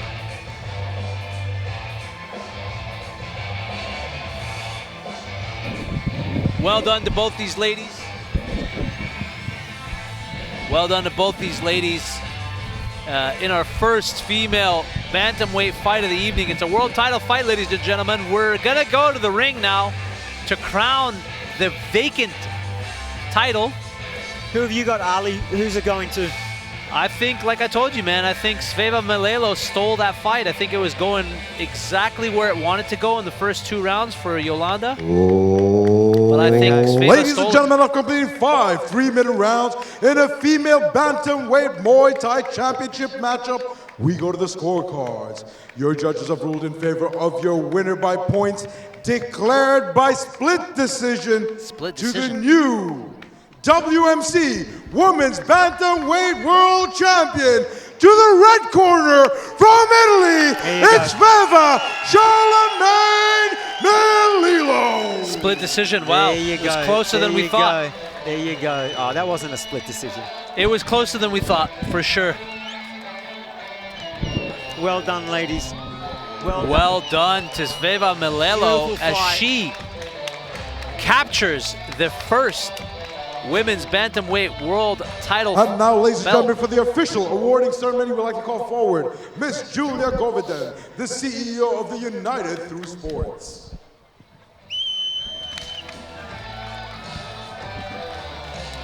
Someone put that belt around that girl. She deserves it. Come on. I mean, you think she'd smile by now? Look at, I'm more happy with the corner of the Italians. Yeah, they're super happy. I'm gonna go and give them a handshake. But honestly, good job on the corner for identifying what was going wrong early on in the game plan, adjusting and figuring out how to get into SVEVA Malelo's head. More aggressive. Yeah. Got more aggressive, and she bit down on that mouth guard, and she pushed her power forward. Absolutely. That's the problem that a lot of folks Please don't put do. your hands together for the contender from Sydney, Australia, Yolanda Schmidt. Well done, girls. Well done to Yolanda Schmidt. Thank She's you the runner-up. so much for this entertaining fight. I'm sure the folks at home enjoyed it just as much as we enjoyed giving it some life. Very well done. Very well done to both these ladies. Nothing. Honestly, one of the best fights of the night tonight. Yeah, for sure. I give 100%. I give it fight of the night so far. Legends. Nothing but great sportsmanship and compassion between these two fighters. You're asking her if she speaks English. I speak a little bit of English. Ladies and gentlemen, I am stood here with the new WMC Women's Bantamweight World Title Champion, SVEVA Charlemagne Melillo. SVEVA, you've come into the heart of the Expo in the luxurious city of Dubai, and you've taken home a WMC Bantamweight Championship. How do you feel stood in front of a new crowd? Ciao, parlo in italiano. I'm Italy. È un onore per me, per i miei allenatori, famiglia che mi segue dall'Italia. Grazie a tutti voi, spero che vi ho fatto divertire e niente, continuate a allenarvi e viva lo sport. Thanks for all. Thanks for our adversary. Thanks for my champ. Thanks for organization. For our family. For Muay Thai family. Sawadee-khap. Ladies and gentlemen, your new WMC Women's Bantamweight Champion of the World, SVEVA Charlemagne Melillo.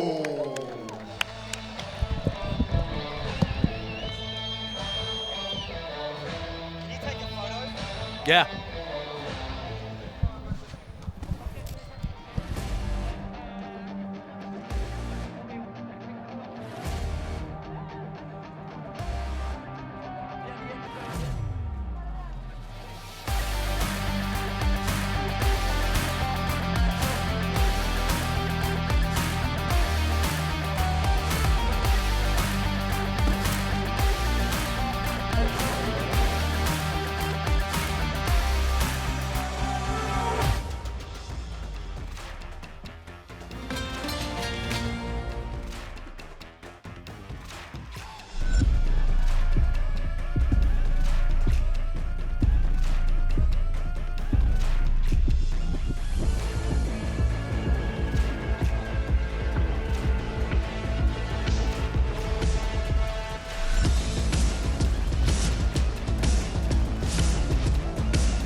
Well done to SVEVA Malelo as she takes home the WMC Bantamweight belt. We're moving on to the next fight, ladies and gentlemen. Another female fight.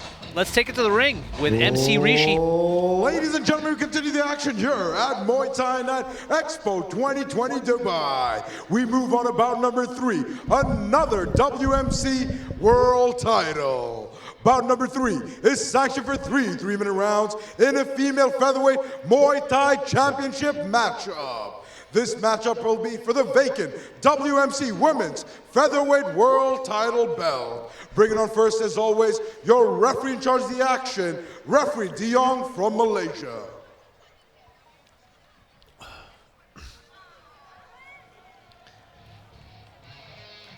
So who we got up, Ali? Who are our next superstars fighting for a world title? Well, we got our Malaysian ref making his way into the ring, Mr. Dion. Ladies and gentlemen, bout number 3 is sanctioned for 5 3-minute rounds in a female featherweight Muay Thai championship title for the vacant WMC Women's Featherweight World Title. This fight is sanctioned by the WMC between Rebecca Irwin and Anel Ongerville. Here it is, ladies and gentlemen, a world title fight, another female fight. It is in the featherweight division between Rebecca Irwin and Anel Ongerville. These ladies are set to put on the show, and we'll take it back to MC Rishi to get us started with the fight. Ladies and gentlemen, please help me welcome first into the ring, fighting out of the red corner from the United States of America, it's Rebecca Irwin.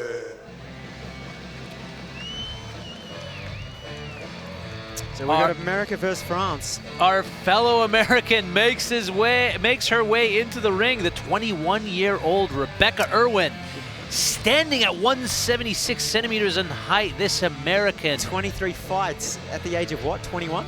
This American has over 23 fights at such a young age. Busy girl. 20 wins, 3 losses.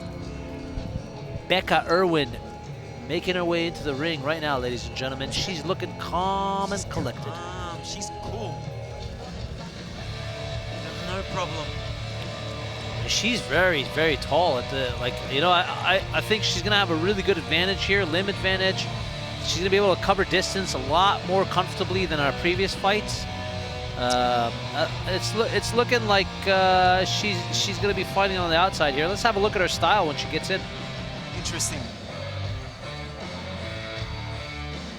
Not a care in the world for Rebecca. Miss Irwin, she's just chilled. I love it. I love it when a fighter is just, you know what, I just woke up, I gotta do my job, I finish, I go home. And now, bring our opponent to the ring, fighting out of the blue corner from France, it's Anel Ongerville. Angeville or Angerville? Ongerville, I think. I'm gonna call her Angerville because you gotta be angry to win a world title. Anel Ongerville, the 32-year-old French woman making her way into the ring, standing at 167 centimeters. This is a real test for Rebecca Irwin as she fights the more experienced and the older fighter. Yeah.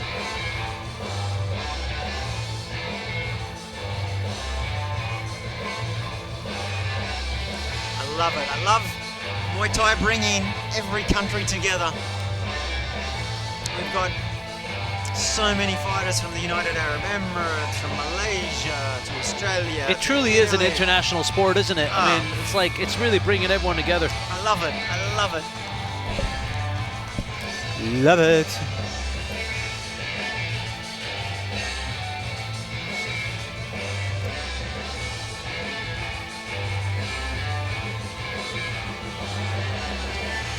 Angerville looking very cool, calm, collected. Ladies and gentlemen, this bout is sanctioned for 5 3-minute rounds in a female featherweight Muay Thai championship matchup.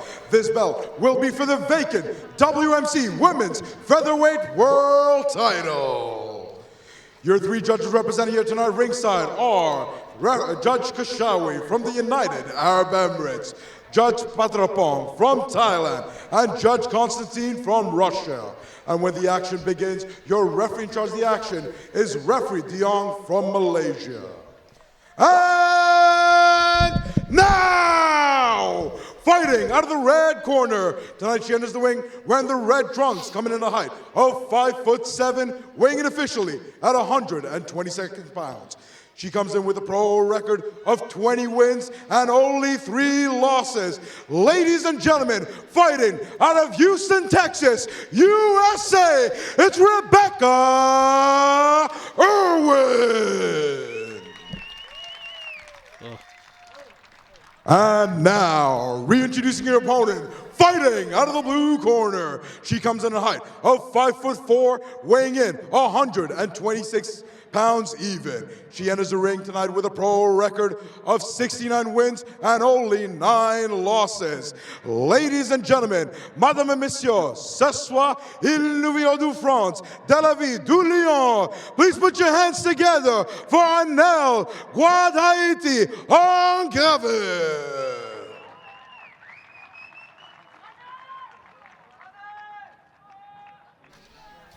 Now is ready for business. And Rebecca is just chill. She's like, let's do this. Let me get this world title. Let me get this belt. Take it back home to Texas.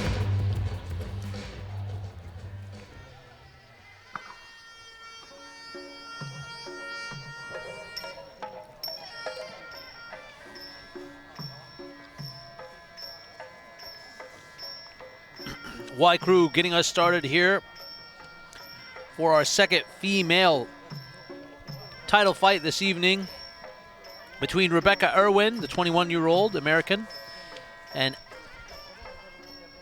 Anel Angerville, the 32-year-old from France. A wealth of experience in Angerville here as she makes her Y Crew dance entrance. Very calm and collected is the French fighter. A real test right now for Rebecca, isn't it, Ziggy? I mean, if she can get through someone like Angerville, it really sets her up in terms of where she can go in her fight career. Especially at such a young age. 21? Yeah. 21. 21 years old. That's insane. 21. I mean, what were you doing at 21? I definitely wasn't doing this at 21. I was doing this at 21, but part-time because I was in the Royal Australian Navy, which kind of ended my Muay Thai career. But yeah, definitely, I was definitely doing this, but not at this level. I mean, for her to be 21 at this level, fighting for a real world title, she's good. She's got to be good. Yeah, you just don't get a free ticket to do this, folks. She's not fighting for a Mickey Mouse belt. She's fighting for a authentic WMC belt. It's at the featherweight division too. I mean, this is a great opportunity for her to put herself in such a position. Our tale of the tape tonight is Rebecca Irwin edges in the height. The experience is definitely with Angerville at 69 wins.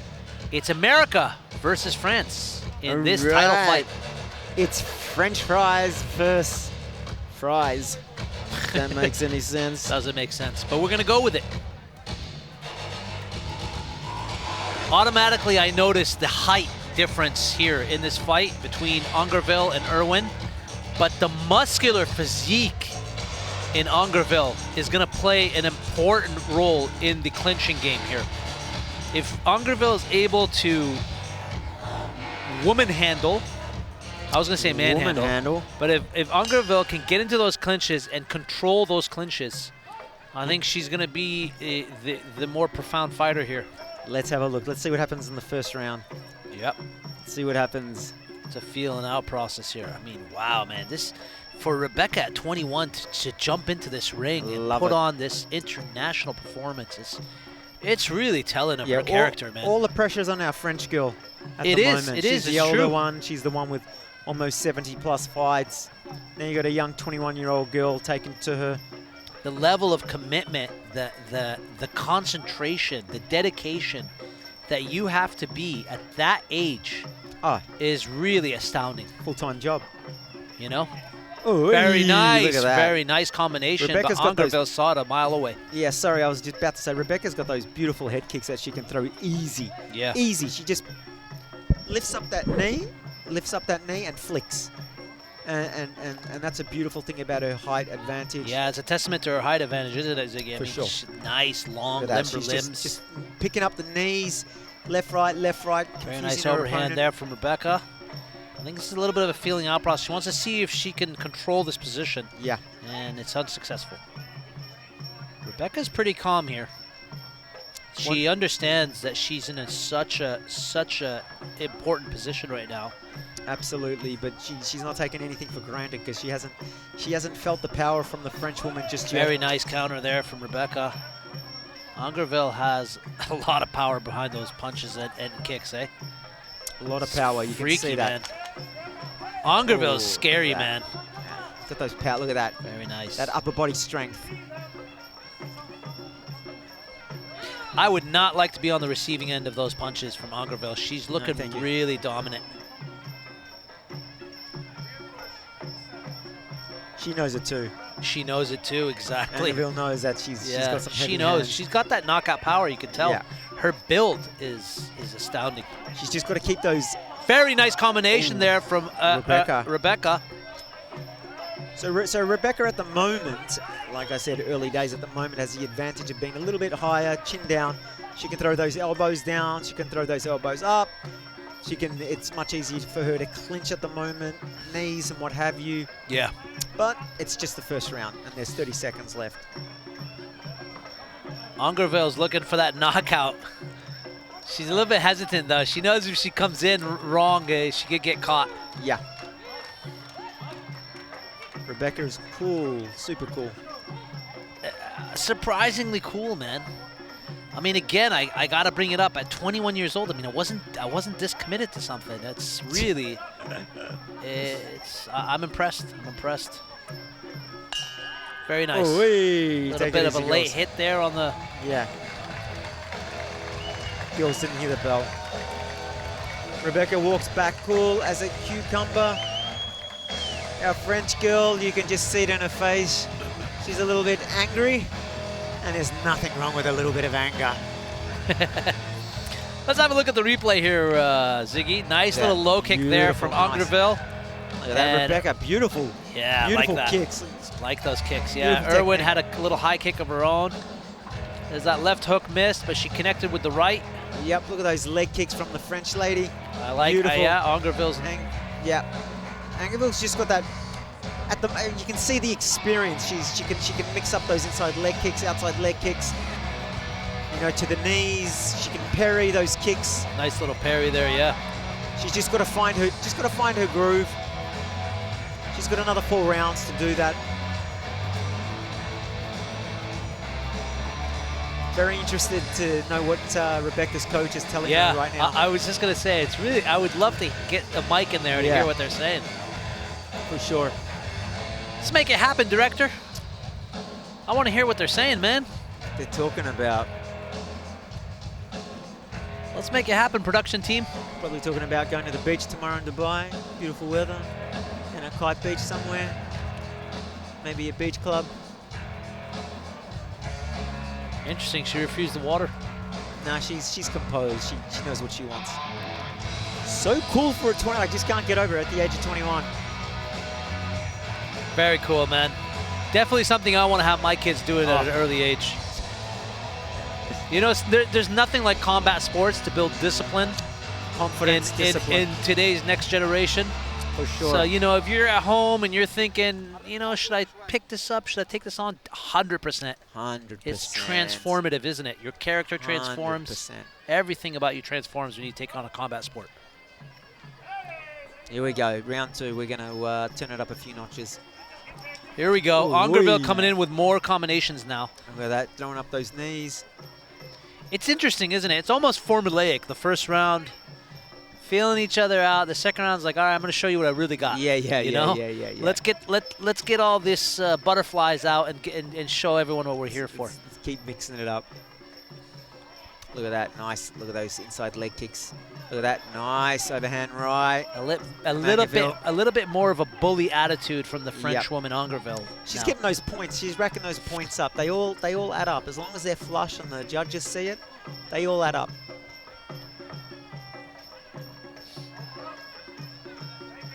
She's got to keep those.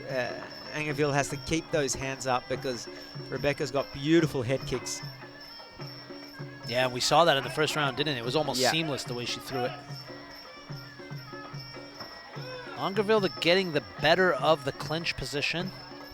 She's got that upper body. You can just tell she's got that upper body strength. Rebecca knows it too. She's trying to break away as soon as the clinch is engaged. Nice little parry from Angerville there. Keeping that distance. Understands that if she can get into that pocket and throw her combinations, throw those elbows, throw those knees, she's at a very good advantage. Absolutely. There we go. Back into the clinch. We'll see if we can break. The referee can break that up and keep these girls just mixing it up.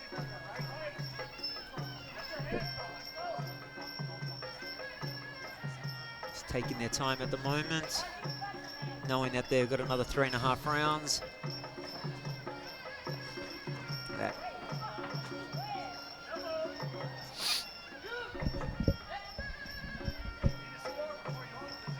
A little bit more of a slower round two than I anticipated. Yeah, for it started out pretty impactful. I think they're gonna save that energy for the 3rd and 4th round. But let's see, it's a little bit more methodical right now. Very nice. Nice dump there. Yeah, a little bit more methodical. Let's pick up the pace, ladies. Angerville definitely the more powerful fighter in the ring. Understands that if she can get that clinch, she's able to control Rebecca and do as she wishes. As you were saying earlier, this is where the experience comes in, right? Yeah. It's where the experience comes in. Yeah, I mean, you know, a fighter like Angerville is going to understand the pros and cons of fighting someone like Rebecca, so she's able to implement her game plan a lot more seamlessly than Rebecca, you know? She's been here many times. She's been in that deep end, that dark corner. She knows what she needs to do. It's round 2 down. Round 2 down. Nothing overly dramatic between these two ladies. It's a bit of a slower paced fight, but Angerville definitely controlling this fight, or the last 2 rounds, I should say. Yeah. I think Rebecca's corner has to tell her to. It's time to put it into overdrive now. Yeah. You want that strap? Time gotta to go now. work. Time to go to work. Let's have a look at the replay here, Ziggy. We see Angerville here again, as I was discussing earlier, controlling this inside position, this clinch position, understanding she can score some points here without getting hurt and control the fighter. She's been more dominating, as you know. I mean, you know, there's the old, it depends how you want to score a fight, but when you're pushing forward, you know, in some judges' eyes, that's a win. And that's what she's doing right now. She's pushing forward and she's throwing, whether it's knees to the quadriceps, to the ribs, wherever. They add up and the judges can see that. And then we go. We've got a dump right there, which always adds up. So right now on my scorecard, on Ziguano's scorecard, we're giving it to the young French woman.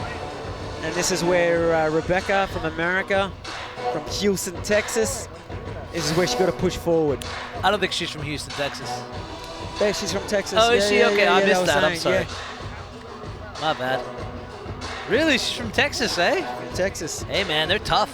They're tough. They're tough out down there in Texas, She's man. 21 years old, taking it to the world's best. You ever seen the bumper sticker, "Don't mess with Texas"? I've seen it. I actually got sent by one of my clients. Don't mess with Texas. Shotguns in the back. Let's go, baby. I believe Texas is a red state too, so she's on the right color. She is red corner. Yeah, red corner.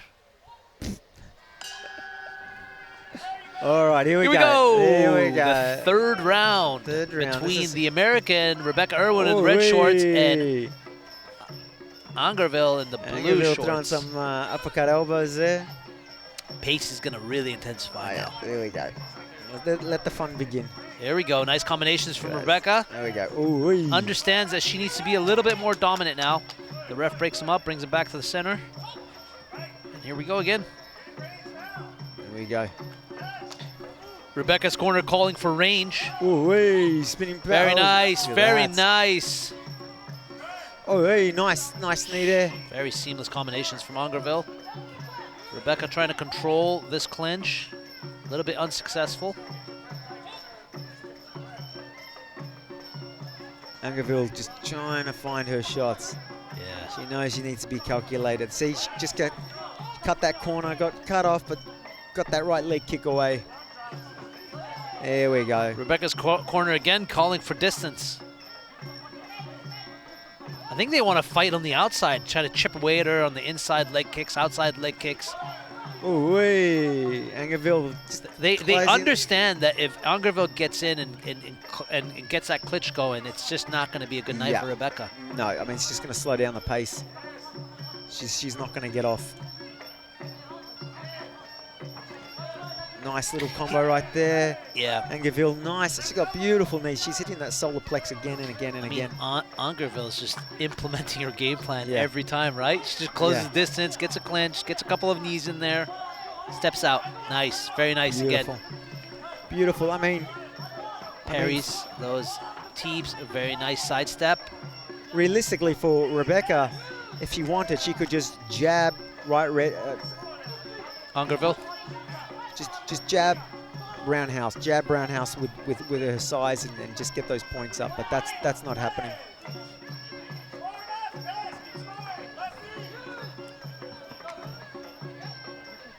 And we're breaking.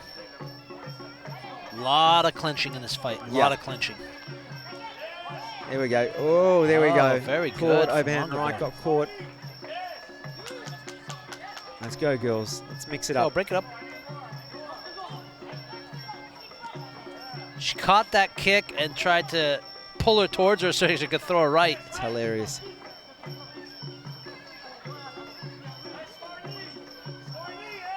Bit scrappy this round from the ladies. It is, it is. Angerville's corner is calling for knees. Score knees, score knees. Look at that. Just making it dirty. Look at that. Oh, nice elbow.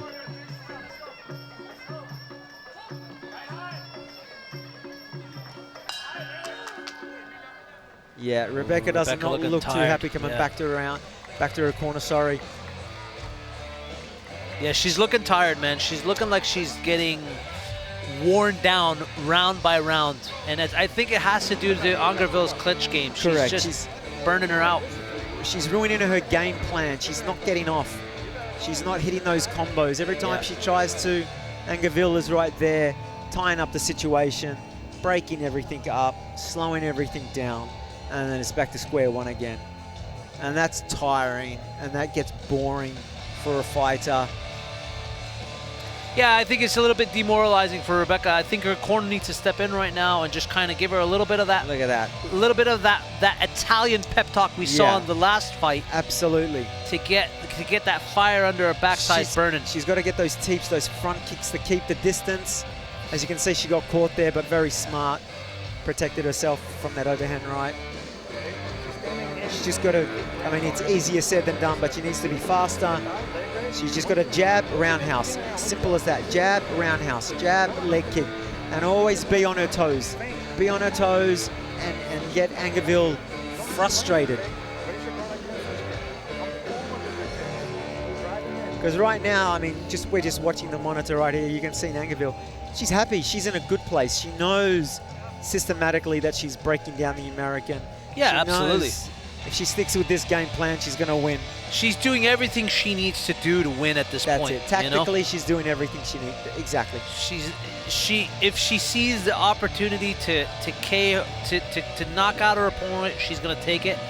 But she understands, as the more experienced fighter, you know, she's going to do all that she needs to do in terms of clinching, fighting on the outside to win the fight. It's up to Rebecca now to counter that game plan. That's exactly right, mate. 100%. Oh, beautiful. We're in the fourth round of a 5-round title fight between Rebecca Irwin, the American in the red shorts, and Analia Angerville in the French, in the blue shorts, who is the French fighter. Oh, nice catch. Nice catch. Look at that. Counter Follows with a up right with slapper. Yeah. To the midsection. Tying her up. Pushing forward. Old school bully tactics.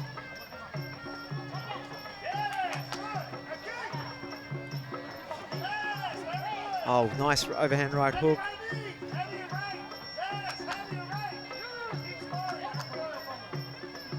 The Americans' corner is asking, keep scoring, follow up with a knee. Oh, a little bit of a wild backhand. Like a Michael Jackson spinning backhand, yeah. Oh, wait. Rebecca answers one with her own. Oh, got caught with that right. Or with that left, sorry. Nothing on it, but it still adds up. There we go. And we got fireworks, ladies and gentlemen. Fireworks in the background. Must be 9 o'clock. Look at that. All for you, ladies. All for you, ladies and gentlemen. Only place on earth where you get to watch world-class Muay Thai. And fireworks in the background. World-class fireworks in the background. And let me tell you, they're world-class fireworks. They don't mess around in Dubai. Yeah. This ain't your Uncle Bob's fireworks shop where you get the... where you Roman get the candles. the Roman candles popping off. $2 things. No, they don't mess around here. Nah, they don't mess around at all, eh? A little bit of a slower round here than the previous round. Yeah. I think both fighters are kind of edging on empty gas tanks at this moment. Angerville started off really strong, and she's just doing what she has to do at the moment. She's just tying up the American, slowing it down, throwing some nice hits. Very nice from Rebecca. Oh, almost over the top rope.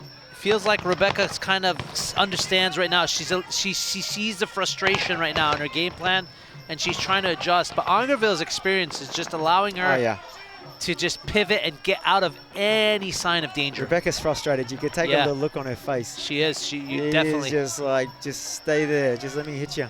Absolutely. But that's that experience we're talking about, you know? 100%. When you have over 70 fights in your Muay Thai career, you understand every nook and cranny of that ring. And it's not just the 70 fights; it's all that time in the gym, the sparring sessions. There we go. So right at the moment, in my opinion, 4 rounds to the French woman. Yep. I think Rebecca has to come out here and knock her out, and that's it. It's do or die now, my man. That's it.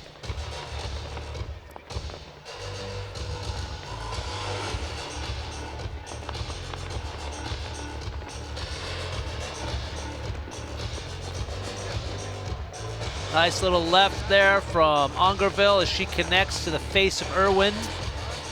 Here's some more of that clinch game that we're seeing from Angerville. Nice little sidestep. Kick to the thigh. More fireworks, ladies and gentlemen. Fireworks are going nuts. Let's go, Dubai. Let's go, baby. Look at that. Dubai, we love you. Thank you for being so amazing to us. Best spoiled. city in the world, honestly. Absolutely. You can't get better than this city. Safest city in the world, best Safest city in the world, best city in the world. Opportunities, whatever you want, and we get to watch world-class Muay Thai and commentate at the same time. Can't complain. I've been here for 15 years, and Dubai's given me nothing but great memories and great times. Thank you, Dubai. And they've been always so instrumental in promoting sports, physical activity, world-class events. Always pushing forward. Always pushing forward. Very progressive. They don't play around here in Dubai, the United Arab Emirates. If they're going to do something, they're going to do it at the best and the highest level.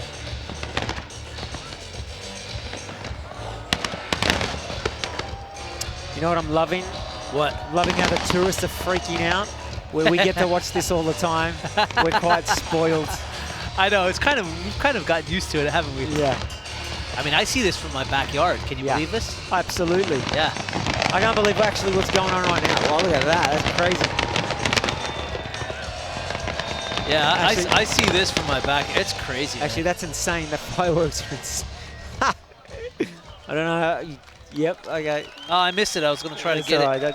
I think the girls got more than a 2-minute break there. They get to watch the fire show. Hey, nothing wrong with that. Nothing wrong with that. Here we go. It's all up to young Rebecca. It's the fifth and final round, ladies and gentlemen, between Rebecca Irwin, the American fighter in the red shorts, and Anal Angerville, the French woman in the blue shorts. This is the title fight for the featherweight division. And Ziggy, you got it, Angerville, don't you? Yep, definitely. Definitely. Not the Seems prettiest like it. fight. Seems like she's just been a little bit more dominant, right? Oh, she there's got a cut. Yeah. I guess we missed that cut. Uh-oh. Oh, beautiful head kick. Cuts are no good in Muay Thai, man. No. One wrong move and it can end the fight. Absolutely. So we saw that with TAGAEV, didn't we? Yeah. I mean, That boy cut his ear and he was out of the fight almost immediately. They were like, go get an earring, replace that ear. A little bit of an unfortunate ending for that fight between I'll tell you Thibaut what, and TAGAEV. right now Rebecca's confidence has gone through the roof because she knows that she's got almost 2 minutes where she can win this fight. She's just got to hit that cut again and again and again. Yeah. If she can, and she's won this. Look at that. Oh, step in. Left elbow. Lovely. Very nice. Oy. Very nice counter there from Rebecca. Angerville needs to be smart here. She needs to, and I'll go back to it again. Nice and simple, ladies and gentlemen. Jab, front kick, jab, tip. Just keep her away from the last 90 seconds. And I say that not to not make the fight fun, but this is Muay Thai, and a cut like that can just end your night from all that hard work. So why risk all of that? It's do or die for Rebecca here as she edges into the final minute of the final round. She's got to stay busy. Needs to be busier. Angerville understands right now where she's at, doesn't want to risk losing the fight, so the clinch is the pivotal move right now to keep her in the game. Absolutely. Get in, hold tight, chin down, keep that head down. Not too far down. We go 30 seconds left. Nice elbow from Rebecca again.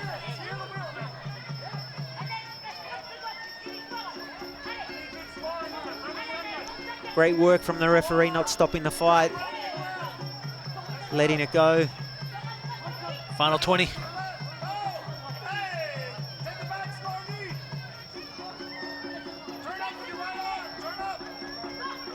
Let's go, ladies. It's going to end in a clinch. Rebecca's locked her up. Last throw of the dice, and that's And there it is. That's it. Round of applause for both these women. Yeah. Ladies and gentlemen, that was a great fight. A little bit more of a tactical, methodical fight, but a great fight nonetheless between the French woman, Angerville, and the American Irwin. Done and done, as we say. I missed that cut on the nose of Angerville. I don't know how. I think it was a downward elbow. I think it was an elbow. Nasty little one. It was a nasty little one, yeah. 5+ stitches. Let's have a look at it here. Let's see if we can catch it in the replays. Little spinning back. Oh, there it is. I think that could have been the shot. That counter right there could have been the shot. Could have been that. It could have been that straight right there, Ziggy. Looks like it. She's gonna have a tonight when she goes out. She's gonna have a few stitches on that nose, but hey, she's gonna have that green strap around her stomach. She's going to be world title champion.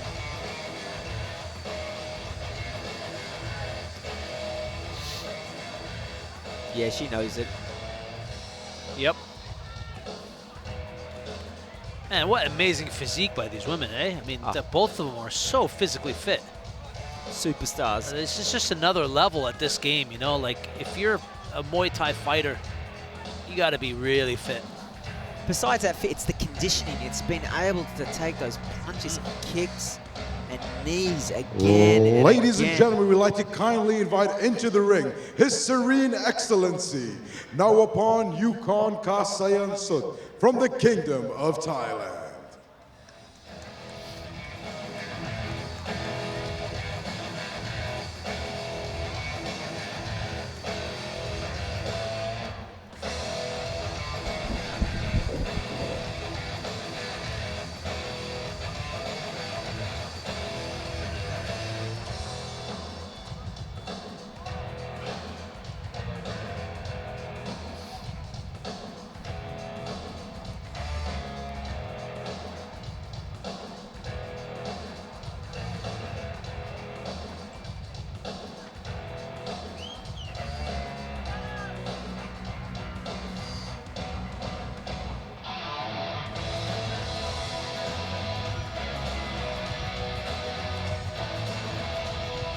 Ladies and gentlemen, after completing 5 3-minute rounds in a female featherweight Muay Thai championship matchup, we go to the scorecards. All of your judges have ruled in favor of your winner by points, declared by unanimous decision to the new WMC Women's Featherweight Champion of the World. To the blue corner, from Lyon, France, it's Anel Ongaville. And there you are. I mean, it's not surprising. Not at all. Not at all. If you know the sport and how to judge a Muay Thai fight, it was pretty obvious. Our young American girl didn't do enough. She's very emotional. I can just see her right now. She's right next to the commentator booth. Yeah. She was walking away. Enough. She was walking away, and they called her back, and she didn't want to come back. Yeah. I think that's the age. And now, ladies and gentlemen, His Serene Excellency, now upon Yukon, Kasayan Sun, will now be presenting the new WMC Women's Featherweight Champion of the World from Lyon, France. It's Anel Ongaville. Congratulations, WMC World title. World Muay Thai Champion, the WMC Featherweight goes to. And now, please put your hands together for the contender from Houston, Texas, Rebecca Irwin. Yeah, no, Rebecca wants to go home. Yeah, she's not a happy camper. She is not happy at all, man. No. You know, I've said this many times, depending on what part of the world you're from, they judge a fight differently. You could see that towards the end of the fight. Rebecca actually thought she was going to win that. Systematically, she thought she was going to win that. She did enough. And you could see she's disappointed. We're just watching her walk away right now. She's disappointed. Yeah. But traditional Muay Thai scoring, which we have tonight, our young French superstar woman. Ladies and gentlemen, I am sitting here with the new WMC Women's Featherweight Champion, Anel Ongaville. Anel, I see you did take a very bloody battle. You need to be attended soon, but I'm going to let you get out of the ring. I just want to ask you, what would you like to say to your friends and fans watching you at home? You can imagine that represents this victory for me. I want to thank my family, my coach, and all of my support. It's amazing. It's beautiful. I'm proud of me. It was very hard the last year, but I did it. I'm a lioness. I'm a warrior. Thank you. Ladies and gentlemen, your new WMC Female Featherweight Champion, Anel Ongaville. Very happy for her. Very happy for her. Yeah, it's amazing, man. I mean, like, we talk a lot about sacrifice, you know, we talk a lot about dedication, but what we don't talk about is what the last couple of years have been to us, you know? Yeah. And for a fighter like Ongaville to just persevere through all that, through all the tough times, with all the lockdowns, all the restrictions, and everything that's been going on. Yeah. You know, it's not been easy. So it's I totally understand the emotional battle that she's having right now. She must feel like $1 million. It's amazing. It's amazing to her. Good for her. I'm so happy for her. It's beautiful. And you know, saying that, Ziggy, you know, I don't blame Rebecca for acting the way that she did. I mean, you have to understand that also she's a lot younger. She's also put in the sacrifice, the time and stuff. Things didn't go her way. It was very clear that it wasn't going her way early on. And that's the inexperience that happens with younger fighters. You just don't understand, you know, like why they didn't win. I'm sure she's going to go back, look at the tape, see what she did wrong, and understand that, you know, ladies and her gentlemen, losing was the right thing this is today. the road to the World Games. The road to the World Games will be taking place officially in Birmingham, Alabama on July 11th in the United States of America. You have seen these warriors before enter the ring. Please help me welcome them back as they fight for their chance and their ticket to Alabama, USA. Please help me welcome as we proceed on a bout number 9. Bout number 9 is sanctioned for 3 3-minute rounds in a men's super welterweight Muay Thai matchup. As always, bringing on first your referee in charge of the action, the man by the bell, referee Tarong from Thailand.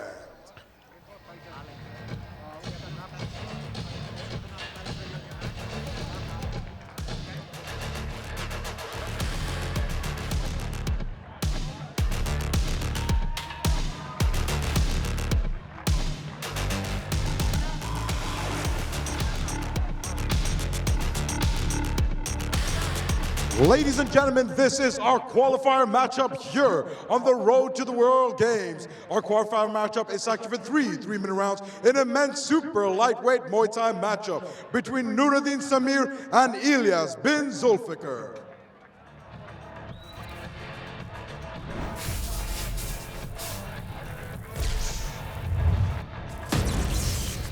Well, ladies and gentlemen, we're back with our tourney super lightweight fight between ELIAS bin ZULFIKAR and NOUREDDINE SAMIR, UAE's golden child. There's going to be fire on this one. Boys want a bad.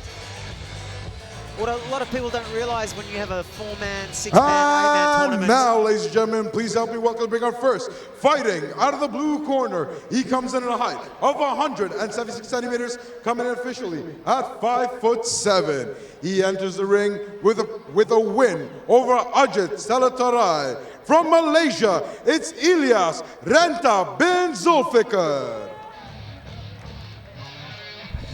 ELIAS coming back for round 2, or the second fight, not round 2.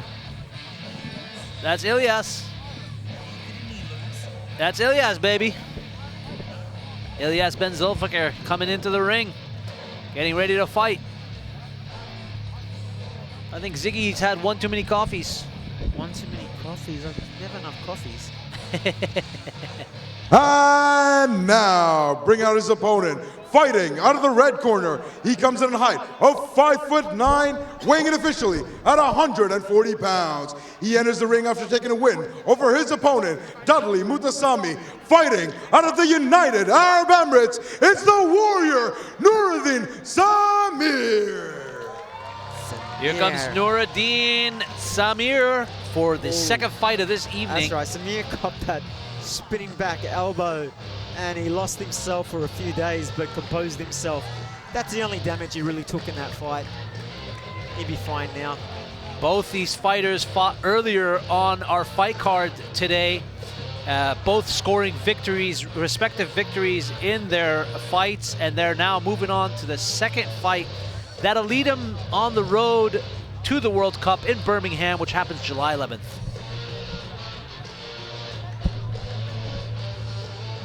But only one of them is going to get there, Ziggy. One, and I'm going Samir. I'm going right now. I'm going the young Emirati man. He just looks like he doesn't care. He's just going to punch on.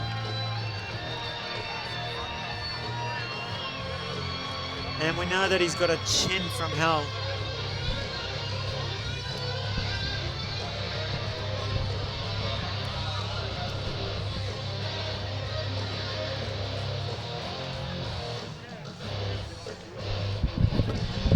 Mental fortitude, physical toughness, and the ability to compete at such a high level does NOUREDDINE SAMIR bring to this ring tonight.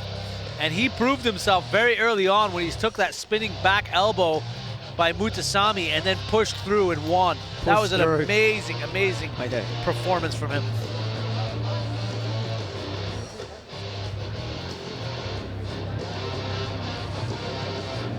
Let's go, lads. I mean, ELIAS bin ZULFIKAR, aka Rentap. You know, I don't take anything from him as well. He showed a lot of agility in his fight, a lot of endurance.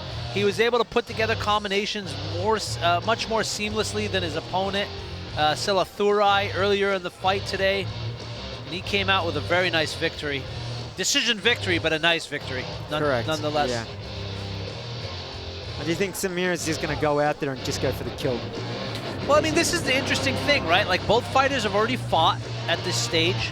They're a little bit beat up. They're a little bit bruised. The body's a lot more tender. Yep. Things tend to happen at this stage, right? I was saying that earlier, is that what a lot of people don't realize, the adrenaline's worn off. So your shins are hurting, your head's hurting. So now you got to get yourself back up again. Yeah, it's a little bit of an interesting one when you come to these 4-man tourneys where they have to fight 2-3 times in a row in one night. Because like you said, the adrenaline's worn off, things are starting to hurt. Yeah. And then you got to also mentally start preparing yourself again for another battle. You know, you might lose one of your power kicks, right? You might have a beautiful switch left roundhouse, but your ankle's gone because you've caught an elbow. Yeah. So that's gone now. So now you're wobbly on that leg. So now you'll have to change things up. And hopefully your opponent won't know that you have any weaknesses. Our tail of the tape, the height edges over to SAMIR, to NOUREDDINE SAMIR. The experience is in the Malaysians' corner with ZULFIKAR. It's Malaysia versus the United Arab Emirates.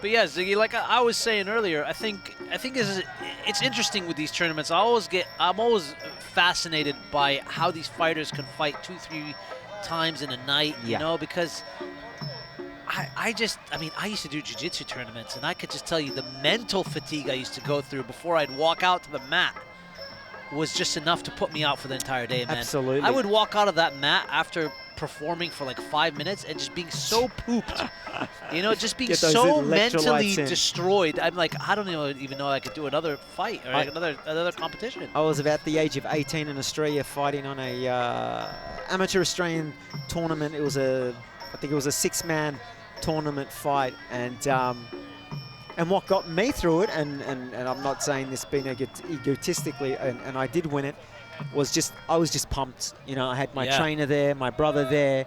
I was young, naive. I thought I was Van Damme, and I honestly, and that's what got me through, was that just like, you know, you don't get to do this every day. You never in a 4, 6, 8-man tournament. So it's how bad you want it as a fighter. Well, we're about to find out who wants it more as we get ready to kick off the fight. Who gets to go to Birmingham tonight in our lightweight, super lightweight division? Is it İlyas bin ZULFIKAR in the red corner, or is it NOUREDDINE SAMIR in the blue corner? And we're off, ladies and gentlemen. We're off. There's no messing around with these boys. Oh, 3 rounds, 3 minute each round, 1 minute break. Very nice. Right from SAMIR. Oh, he's going in there with those heavy fists. Beautiful. I mean, time and time and again has NOUREDDINE shown us his uncanny power. His ability to just connect. Beautiful. Very nice combinations. ZULFIKAR covering up, but not able to block everything. Beautiful combination. Ref breaks it up. Samir's telegraphing a little bit. Very nice kick there. Look at that left roundhouse. I mean, I could feel that from here. İlyas looking a little bit dazed. Oh, beautiful inside leg kick. Very nice. He's going to feel that one in the morning. I feel our United Arab Emirates boy very nice. Could finish with a vicious knockout with his fists. He's got some heavy hands and he's not afraid to use them. İlyas bringing some combinations of his own now. Look at Counter power. does SAMIR. Inside leg kick, finishes. Look at that, SAMIR just pushing forward with those punches. He's got to be careful not to push too far forward. Needs to stand his ground and not throw his whole body forward. NOUREDDINE really hungry, controlling the ring a lot more smoothly than İlyas. İlyas a little bit hesitant. You could tell he wants to throw something, but he's just second guessing. Fighting off his back foot is İlyas. Beautiful. NOUREDDINE with a nice combination. Closes the distance and tries to control İlyas. NOUREDDINE definitely the more powerful fighter, more stronger fighter. Absolutely. Nice clock. Check for check. Oh, little misstep there. Yeah. Elias still hesitant. Needs to push with more aggression, I think. Oh, hey, Nice, Samir with that nice. beautiful right That elbow. connected, that connected. Checks that kick, does Noureddine. That. He's just loading up. I love the defense of Noureddine, by the way. He's pushing forward, but he understands that Elias is still dangerous with those low kicks. So he comes in, he checks the kicks, and then he pushes forward with a combination of his own. Very intelligent fighter. Look at that, beautiful. Get out of my way, he says, with that teep. Put him off his game for a few seconds.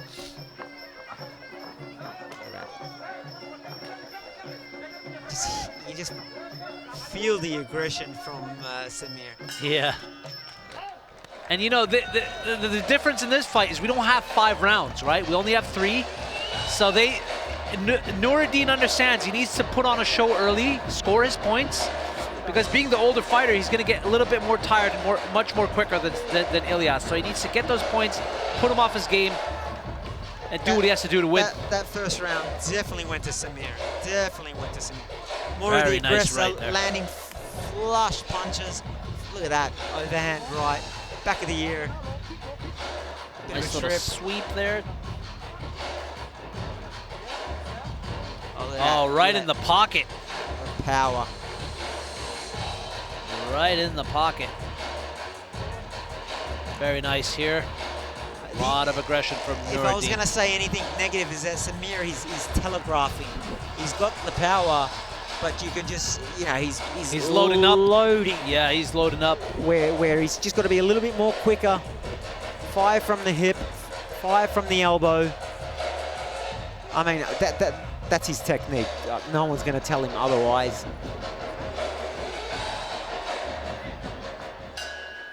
Here we go, round 2, ladies and gentlemen. Round 2 in our super lightweight fight in our tournament.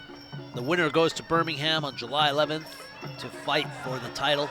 It's the road to the World Cup, ladies and gentlemen. It's between Noureddine Samir in the blue shorts and ELIAS bin ZULFIKAR in the red shorts. And so far, Noureddine is putting on a performance. Nice combination there. Beautiful. Double left with a finish, with a low kick finish. Very nice. And that Samir just get a cheeky right hand across. Just adding those points up. Oh, that one hurt. Those kicks to the kidneys, man, those things hurt. I've been hit by those a couple times. They don't feel good at all, man. They're not fun. They're not fun at all. These boys are well conditioned for this. They'll feel it tonight, tomorrow. We've got 2 minutes left, lads, for this round.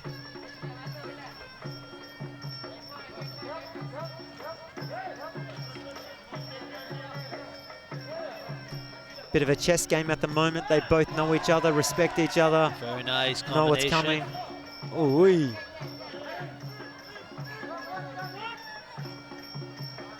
Referee just breaking them apart.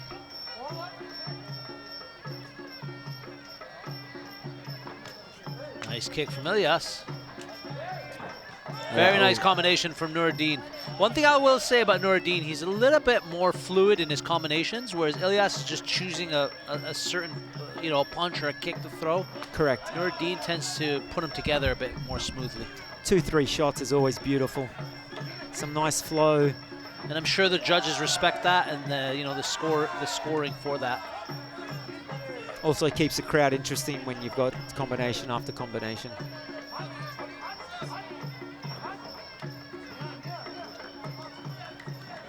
And Noureddine is able to keep Elias guessing. You know, he throws a left and then a right, and then he changes levels, goes with a leg kick, low leg kick, inside leg kick, outside leg kick. You know, gets into the clinch, throws his elbows, throws his knees. A little bit more of a versatile fighter is Noureddine. Very nice from Elias. Elias is a great fighter, man, but just looking a little bit flustered right now. Doesn't have an answer for anything. Yeah, like you said, he's throwing. picking his shot. He's just throwing one, holding back. Yeah. Well, Noureddine he's throwing, you know, there we go. Look at that. 1, 2, 3, Good 4. combinations. Good combinations. 4 into a grapple. And NOUREDDINE's got to think he has this right now, yeah. right? 100%.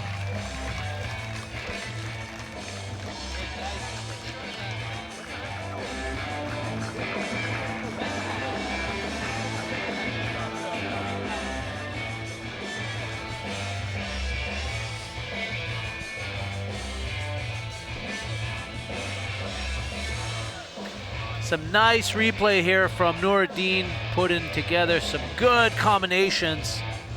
Just has ELIAS flustered at this moment. ELIAS doesn't have an answer for anything right now. No, it's a very tight fight. It's a very close fight. You know, it's just they're inches away, they're millimeters away at times from knocking each other out or getting a flush hit. You know, like I was saying, the thing with NOUREDDINE, because he's loading up so much, yeah, you know, his opponent can step back for half a second and take it on the elbow, take it on the glove, and that's what we're seeing. But it's all right. He'll watch the footage and you know, he'll come adjust. back. He'll make adjustments, right? 100%. Here we go. Last round. It's the third and final round here for the road to the World Cup between NOUREDDINE SAMIR in the blue shorts and ELIAS bin ZULFIKAR in the red shorts. And so far, I have my prediction on who's winning. Who's that? I think NOUREDDINE's just more of the active fighter at this moment, you know, putting together his combinations a little bit more seamlessly. Definitely racked up the points, for sure. Definitely racked up the points in judges' eyes. But, you know, this is Muay Thai, man. Anything can happen. One loose high kick, one spinning back elbow, as we saw. Just someone's lights are going out. That's it.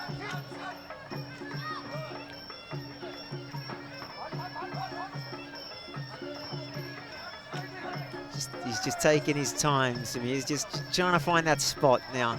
He knows he's won the fight. In his opinion, he's won the fight. But he's waiting. He's just waiting for that shot.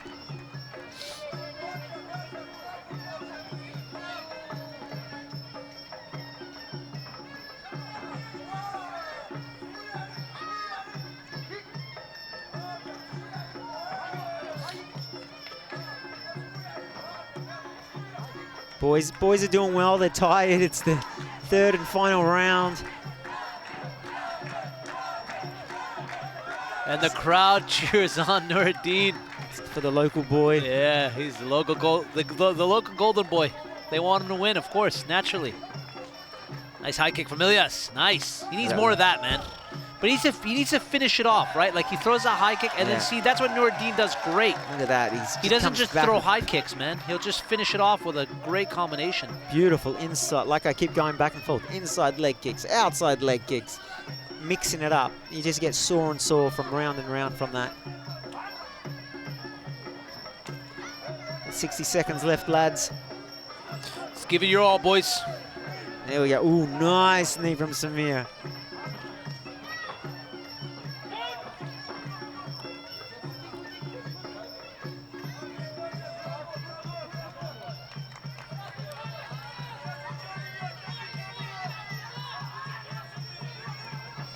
There we go, 30 seconds left. Let's go, lads.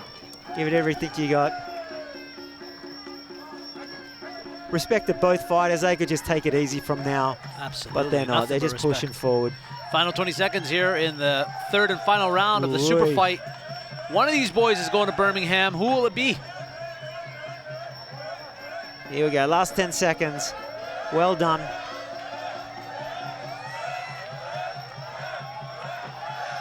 Ooh-wee. Finish it off strong, boys. And there it there is. we have it. Well done. Congratulations. Well done. To both well done fighters. to both these fighters. Well done to both these fighters. Nothing but respect to both these fighters. Stepping into that ring, putting it all out on the line. But only one of them is going home a winner. I see ELIAS here complaining about something. I don't know what it was. He said he didn't feel right, something like that. But you know, that's what I was talking about earlier. It's these tournaments are odd in that. Well, not odd. I shouldn't say odd, but you know, they go out, they perform, they come, they rest. That adrenaline's gone. The limbs get cold, the feet get cold. Things happen, man. They're not firing on all cylinders. They're not firing on all cylinders, eh? Plus Samir is he's a tactical fighter with some power. So his opposition fighters, they have to be very careful. Very aggressive fighter.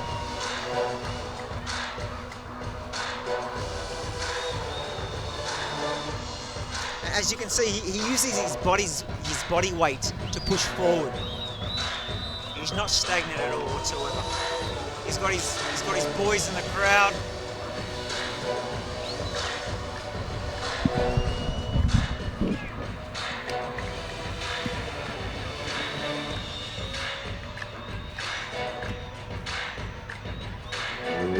Ladies and gentlemen, we'd like to kindly invite forward His Excellency Abdullah Saeed Amir Al-Niyadi, the President of the UAE Muay Thai and Kickboxing Federation.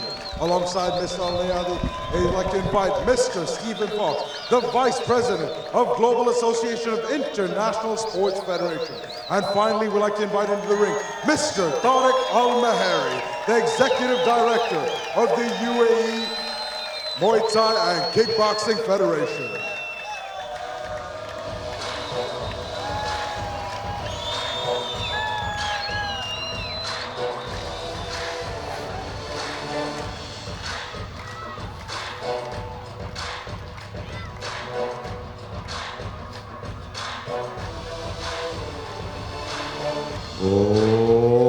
Ladies and gentlemen, bout number 9 comes to a close after completing 3 3-minute rounds in a men's super lightweight Muay Thai matchup. Your judges have ruled in favor of your winner by points declared by unanimous decision. To the blue corner from the United Arab Emirates, it's the warrior, Samir Noureddine. There you go. There you have it, ladies and gentlemen. There you go. It was no surprise. No surprise. He did everything he needed to do to win. Congratulations to Noureddine Samir, man. I mean, he put on a stellar performance from the very first fight to this fight right now. Did everything right, man. Well done. Well done, Mental mate. fortitude. Well done to both fighters. Physical specimen, man.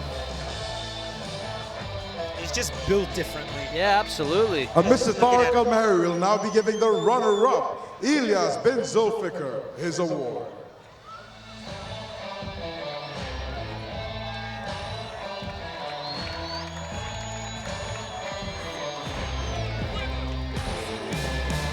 See you in Birmingham, See you Noureddine. Birmingham, sunshine. You did well, my man. Full winner. Well done. Well done. Well done to my guy. All that hard work. Respect both fighters. Thank you very much, boys. Putting on a show for us in the world. He's done well, man. He's done well.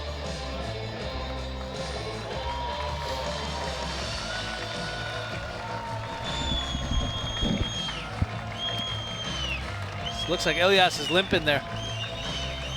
Body's taking a beating, my man.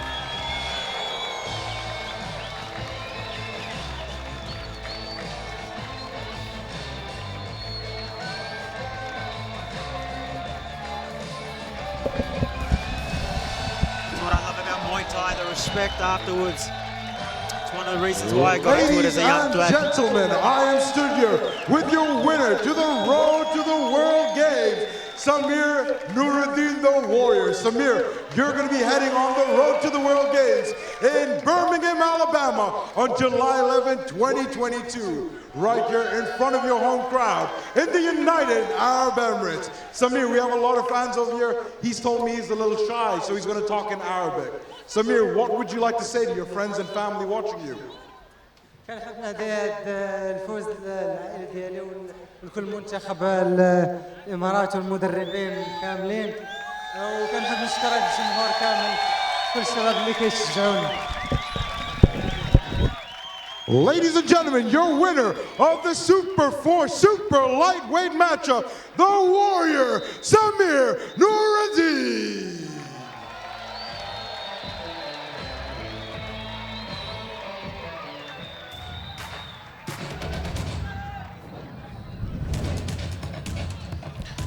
Congratulations to NOUREDDINE for making it to Birmingham in the World Games. It's going down in July, ladies and gentlemen.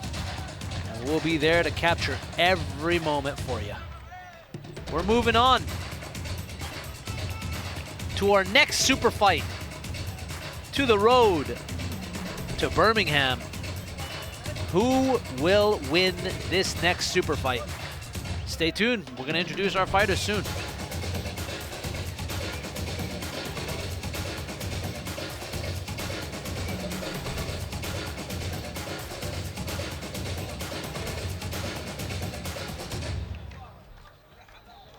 Ladies and gentlemen, this is the road to the World Games and our final matchup in the Super 4 men's division. Ladies and gentlemen, this is bout number 10, sanctioned for 3 3-minute rounds in a men's welterweight Muay Thai matchup. Bringing on first, as always, your friend and mine, the referee in charge of the bell, referee AHMET from the United Arab Emirates.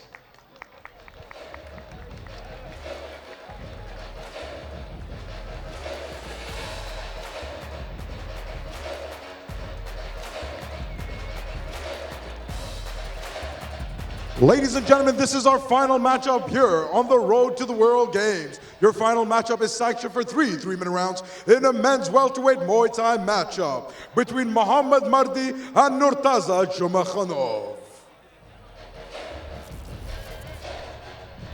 Well, there you have it, ladies and gentlemen. Super Fight 4 goes down right now. It's a welterweight battle between NURTAZA JUMAKHANOV and our man Mohammed Mardi, UAE's very own. Ooh, we have an youth going up against experienced. And now, please help me welcome first into the ring, fighting out of the red corner. He comes in at a height of 6 foot, 183 centimeters, weighing in officially at 147 pounds, 67 kgs. He enters the ring after taking a win over AHMET ERTEKIN. Please help me welcome back from Kazakhstan is NURTAZA JUMAKHANOV.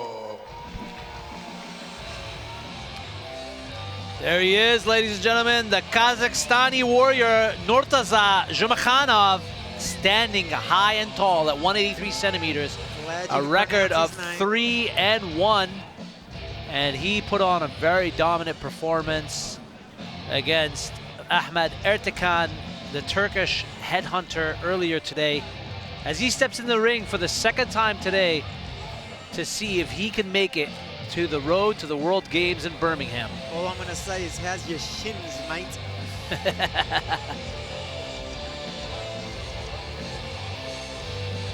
The confident Kazakhstani prepares for battle. Yeah. And he was an exciting fighter to watch in the first round. Then he got technical. I believe. And now, bring on his opponent to the ring. Fighting out of the blue corner, he comes in a height of 5'8", 177 centimeters, weighing in officially at 147 pounds even. He re-enters the ring after taking a win after MATTEO CABRAS. Ladies and gentlemen, fighting out of the United Arab Emirates, please help me welcome the Lion, Mohammed Mardi. Mohammed Mardi from the United Arab Emirates, crowd favorite. And the UAE's golden child, or the Lion, I should say, makes his way into the ring is Mohammed Mardi, the 20-year-old, recently, or earlier today, racked up a win. Yeah, it was very against his opponent, Matteo CABRAS. Yeah, he didn't take much damage. He was tying up his opponent, throwing him off. So let's see who's more of the bruised, better fighter. Let's see who's got the heart. I mean, I just want to see a war. One thing I noticed about Mohammed when he was fighting is a little bit more of a wild child, a little bit more aggressive, and that did him well in the early fight. But he's going up against a little bit of a taller technician, more leaner technician. So I don't know if he's going to be able to manhandle his way into a victory this time. Let's see what the game plan is moving in. He's pumped. Young man is pumped. And why shouldn't he? He's in his home country. with the potential to head over to America, represent his country. It's a big thing, man. Big thing for these guys. Oh, yeah. Imagine being 20 years old and going over across the world to represent your country. I mean, that's a big responsibility, but it's a fantastic experience. Our tail of the tape this evening, ladies and gentlemen, 183 in height, leans over to the Kazakhstani. The record is almost identical. It's Kazakhstan versus the UAE tonight. I believe these boys have had more fights than what I just saw on the screen. Probably. 3 fights. No, these guys are... Well, this is professional records, right? I mean, we don't know what their amateur records are. Yeah, maybe their amateurs like 700,000 fights. Well, I don't know about that, but...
Here we go.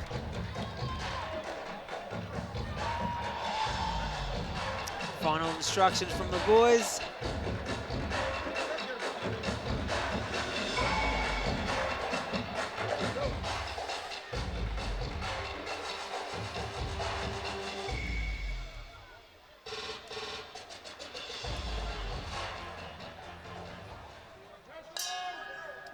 As we say in Arabic, Yalla ya shabab, let's go boys. I think we're going to see an all-out war here.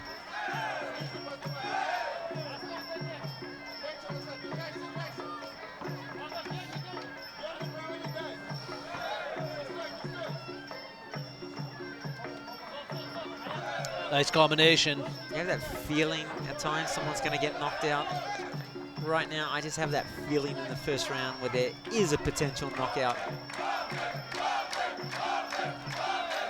The crowd's calling Mohammed's name, getting him pumped up.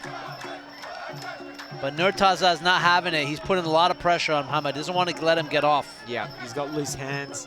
Doesn't want to know where he's coming from. He's got to be careful though. His hands are low. Oh yeah. Could get caught. Oh, there it is. That's his plan. He's playing Russian roulette. Slip. That's a slip. That's just a slip.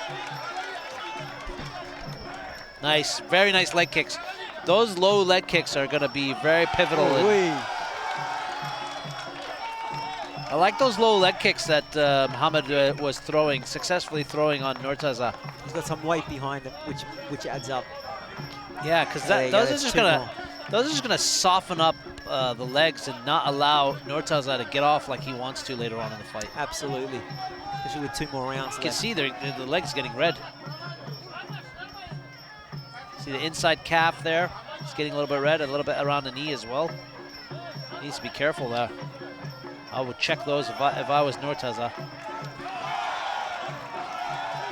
NURTAZA, you can see that he's relying on these hands, which can knock anyone out, which makes this fight exciting. It's he's playing Russian roulette at the moment.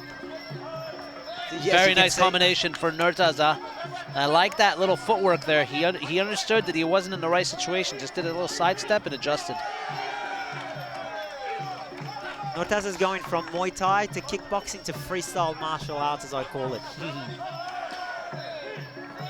Where he's going to do what he has to do to win.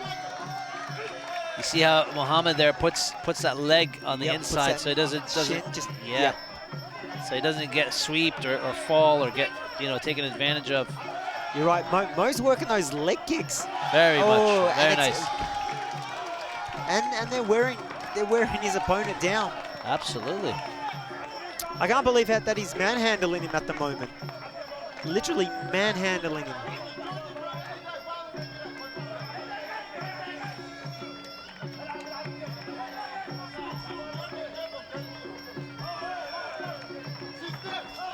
Ooh. Mohammed's pushing forward with Mo aggression. definitely took that first round, 100%. I think, the smart thing here is Mohammed understands that he needs to control this ring and fight the game that he wants to fight, not have NURTAZA set up and do what he does, because I think that's what NURTAZA was, that's what won him that last fight, his ability to take his time and adjust to his opponent. Mohammed understands that and realizes if he keeps the pressure on him, he's going to win this fight. He's just doing traditional Muay Thai, keeping it nice and simple, the pressure. And plus you can see that Mo's got some body weight behind him as well. Absolutely. He's a bigger build fighter. Like he's more muscular. He understands that if he gets into that pocket, he can kind of control NURTAZA. Yeah. I mean, look at that. He's just manhandling in some situations. Just having a little break. Don't mind me. Once again, we don't know the injuries that these guys have sustained earlier in the night. Plays a massive part. Yeah, I'm interested to know why NURTAZA in the red corner is not throwing many leg kicks. There it is. I was telling you when you walked in, he just looked a little bit light on his feet. Maybe his shins and ankles are banged up. Maybe. And so far, it's like he's depending. I mean, he's throwing. Get the tiger bomb, mate. Tiger bomb. Get that tiger bomb on you. Oh, hey. Lovely work from Mo. Another nice right leg kick from Mo.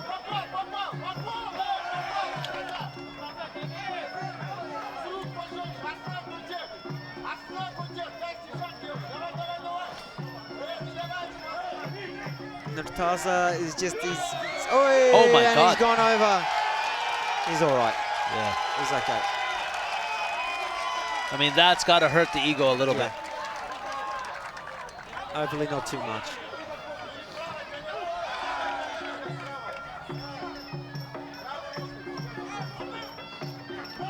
Nice leg kick, very nice leg kick. I like that. He faked the jab and then he threw the low leg kick. NURTAZA needs to bring it up now. He needs to pick up the pace if he's going to want to win this fight. We're halfway into the second round and we haven't seen a lot of activity from NURTAZA. Quite interesting. Nice combination there from Mohammed. Throws that jab and then follows up with a low kick. Keeps punishing those thighs, man. That inside low kick is really nice. Outside leg kick. Sorry, I said inside. There's an inside. That. Mo's just playing him, which I just find extremely interesting. But he's just charging him now. He just knows he's got to get on top of him. But he's got to watch for those hands. Those hands are down. You just don't know where they're coming. Doesn't even seem like the same fighter now. It's really odd to see NURTAZA JUMAKHANOV perform like this. But I guess he could be fatigued. We don't know what kind of injuries this sustained. Exactly. I go back to the injuries. I go back to the injuries. We don't know what's been banged up, but it's definitely not the same fighter we saw earlier today. I mean, 100%. He's looking a little bit slower. He's not putting the combinations together. No, he's depending on those hands. Very nice. There it is. There's that JUMAKHANOV we were waiting for. But Mo's giving back just as much as Absolutely. he's He doesn't even want to let him get off. He's not having it. No, not at all. JUMAKHANOV understands he's really down on the cards right now in the judges' eyes. Oh, yeah. And he needs to put on a little bit more of a performance in terms of getting those points. He's looking for that haymaker. He's looking for that one-punch knockout. Nice blocks there. Yeah, he's not having it. Yeah, one more round. I like the way that ended. Yeah. He said, yeah, I see what you're throwing. I got you. That wasn't that bad. Very confident in the blue corner.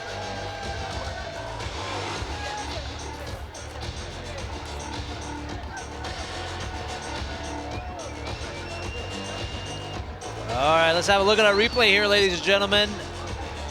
The tale of this round was basically Mohammed dominating in the clinch and just being able to close the distance very well and, you know, assert his game plan onto NURTAZA JUMAKHANOV in the red shorts. So that, here he goes over.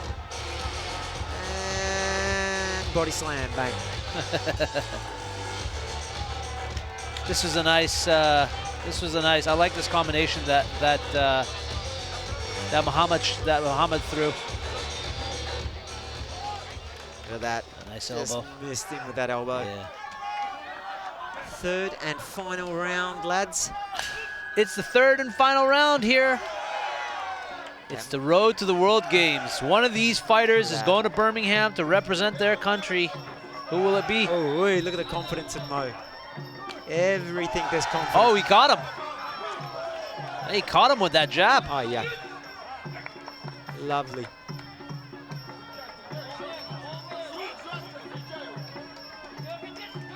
Never take your foot off the accelerator in Muay Thai, any of these combat sports. Very nice. Got the left hook there, Mo. You got a little bit wobbly there for a second.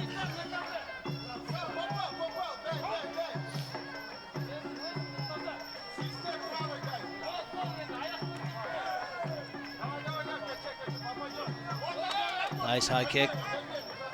Or front kick. And that taking good check. He needs, you know, NURTAZA understands he needs to check those kicks. He's probably feeling that. Oh, yeah. Well, things hurt, man. You can just see he's just winding up. He's just like, he knows he needs a Hail Mary. Halfway into the third and final round here between these two. It looks like Mohammed is edging here on the scorecards, a little bit more of the active fighter.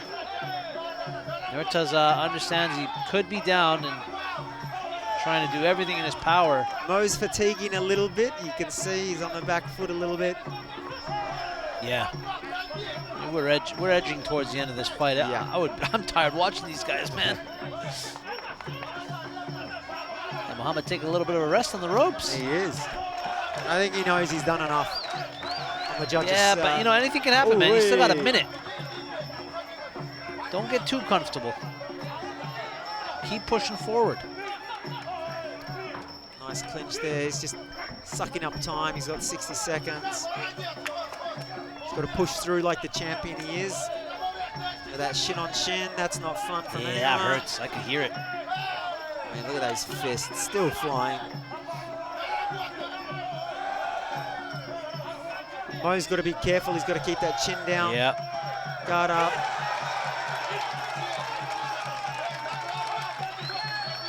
Last 30 seconds here in the third and final round. Who wants it? Who wants it bad, man? Who wants it more? Who wants to go to Birmingham? Let's see it.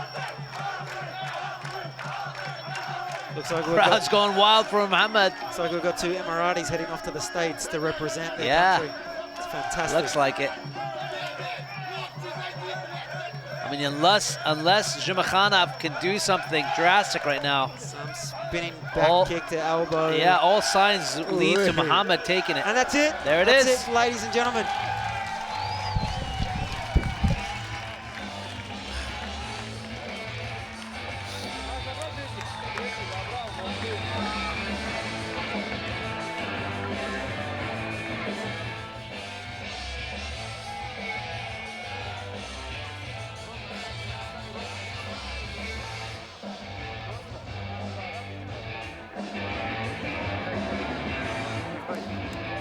Here's some of the tactical work of Mohammed. Nice little front kick there from JUMAKHANOV. And here we see JUMAKHANOV unsuccessfully trying to break the guard of Mohammed. That was kind of the tale of this fight, right? It was just Mohammed asserting his dominance on his opponent and just being able to go through with his game plan. Soul smiles in the blue corner. We'll take it into the ring to get the final decision from our judges.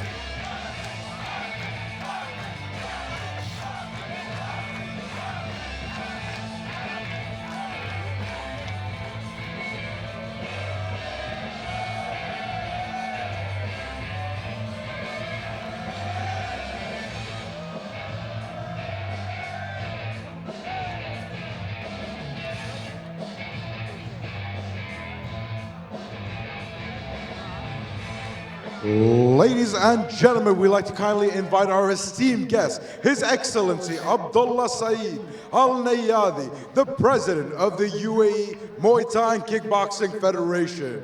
Alongside His Excellency, we'd like to kindly invite Mr. Stephen Fox, the Vice President of Global Association of International Sports Federation. And alongside Mr. Fox, we'd like to invite Mr. Tariq Al Meheri, the Executive Director of the UAE Muay Thai and Kickboxing Federation.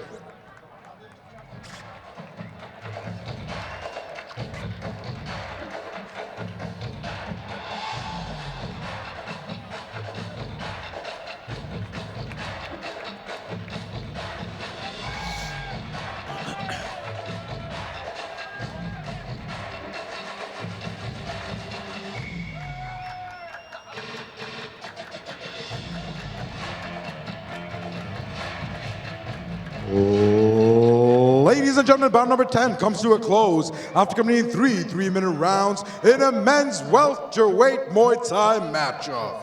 Your judges have ruled in favor of your winner by points declared by unanimous decision. To the blue corner from the United Arab Emirates, it's the Lion, Mohammed Mardi.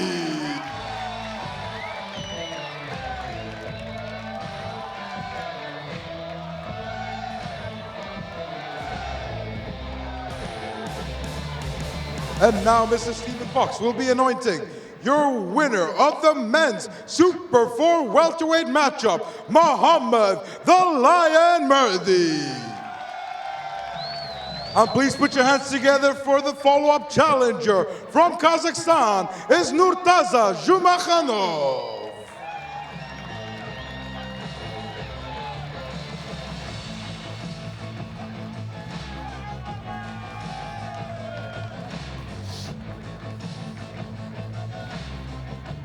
Well done to Mohammed Mardi as he heads off to Birmingham.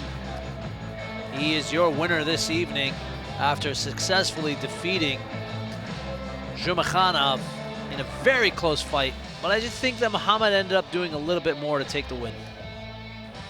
And the judges saw that as well.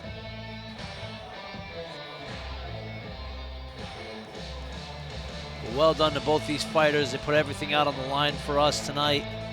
Nothing but respect and gratitude for what they do.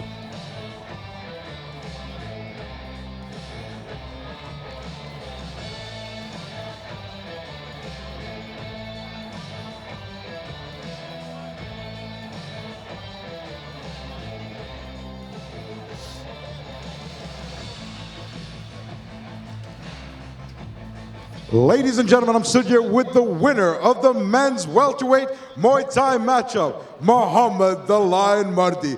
Mohammed, you have a ton of fans in the crowd tonight, and you on the road to the World Games in Birmingham, Alabama in July 11, 2022. How do you feel? What would you like to say to everyone over here screaming your name? Thanks to everyone support me. And see you in June in World Games in Birmingham. Ladies and gentlemen, your champion and the ticket to the World Games, Mohammed the Lion Mardi.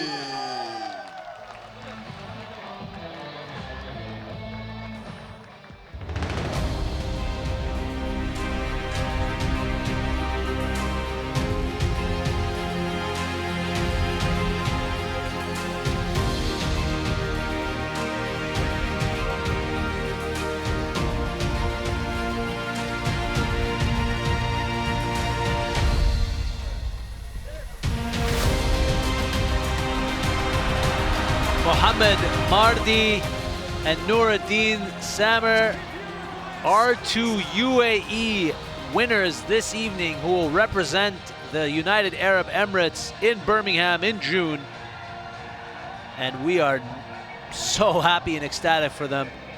They really did their country proud this evening, and I'm sure they're going to do their country proud when they get to the United States of America to fight. What an absolutely stellar performance from both these young men. Ladies and gentlemen, stay with us. We got 2 more fights before we call it an evening. We'll move into the ring with RMC Rishi Panakar as he takes us through our last 2 fights. Big shout out and big thank you to UAM, the International Federation of Muay Thai Associations, as well as the United Arab Emirate Muay Thai Federation for putting on such a great and amazing show this evening. And we couldn't have done it without this beautiful, beautiful Dubai Expo at the Sports Arena. My man Ziggy here with you. I'm Ali Makdad. And ladies and gentlemen, we're edging towards the end of the night, and I'm so ecstatic, man. It's been such a great night of fights, huh, Ziggy?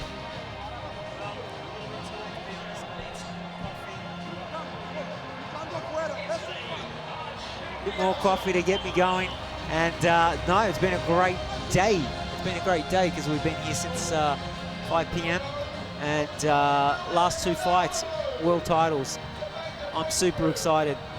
We've got some from Thailand, we've got some from UAE, America, Russia. I mean, these last 2 fights are going to be brilliant. It's been such a great evening. I mean, you know, just seeing such a high caliber performance from all these Muay Thai fighters, you know, putting it all out on the line in this ring. There's been some winners, there's been some losers, but I think everyone wins when it comes to these type of events because, you know, we get to see such a stellar performance from all these athletes, man. It's really a beautiful evening today in Dubai at the Dubai Expo. I'm really happy, man, to be sharing it with you, Ziggy. I'm just happy sitting here with my good buddy that I've known for about 15 years, Ali, the superstar. I'm not going to even call you superstar, that's being silly. Well, Ali, the rock star. I am a superstar. The rock star. And don't take that away from me, man. And I'm just, I'm happy. I get to do what I love with my mate. And we get to call some terrific fights from all over the world. Which fight has been your favorite so far? To be honest with you, it was the girls. It was the Australian Yolanda Schmidt versus Malelo, eh? Yeah. I love it. I mean, the Italian girl she just came back. All right, let's take it into the main ring so we get our MC Rishi to get us started for the last 2 fights.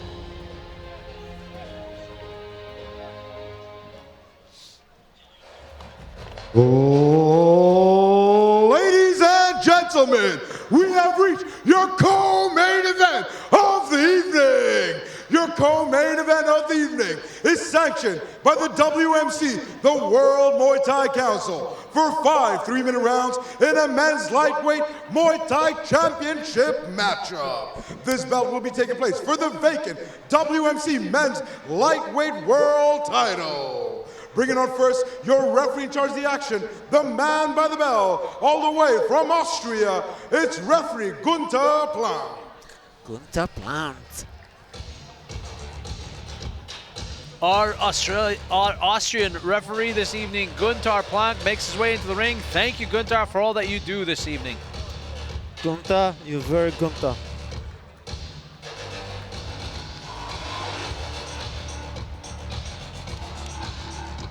Ladies and gentlemen, this is sanctioned for 5 3-minute rounds, and your co-main event is for the WMC men's lightweight world title.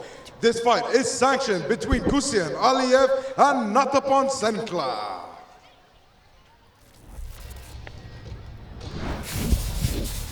Our world title fight this evening is the co-main event. It's a lightweight division. Ruslan Aliyev against Natapon Senkla. A lot of experience between these fighters. All right, boys. Ladies and gentlemen, please help me welcome first into the ring, fighting out of the red corner, representing Russia, is Gusian Aliyev.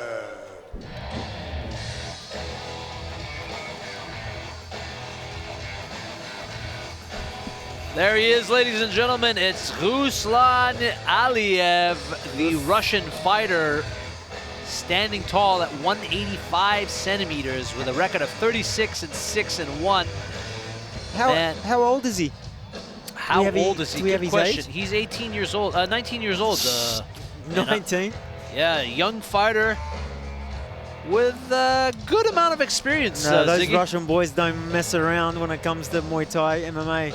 Absolutely. Plenty of experience. One thing I've experienced in my very limited fighting career, and it is very limited, I must add, is that the Russians are some of the most dominant when it comes to combat sports. Oh, no fear. No fear at all. The boys from Pakistan, Uzbekistan, all that region. And now, bring out his opponent to the ring, fighting out of the blue corner, representing Thailand, it's Nattapon Sangkla. Yes, we got a boy from Thailand. There he is, your first Thai fighter of the evening. Nattapon Sangkla makes his way into the ring. Man, that guy is lubed up, eh? Tiger Bomb all over him. Yeah. Standing at 168 centimeters. Wow, an impressive record of 101 wins. 101 wins. He's got more fights than that. 17 losses and 2 draws. This man has a wealth of experience that he's bringing to let's just see the ring what this evening. Sorry to cut you off, mate, but let's just see. You like to cut me off, don't you? No, I don't. I'm getting excited about this fight. You got, generally the Russians have got crazy hands, and the Thais are very composed, and they got good hands. But generally, you know, they're the masters of clinching and kicking and elbows. So I'm interested to see the first round, what happens. Yeah, I'm very excited to see what's going to happen in this fight. Let's take it over to our MC, Rishi Panakar, as he gets us off for our co-main event this evening. It's a world title fight, ladies and gentlemen.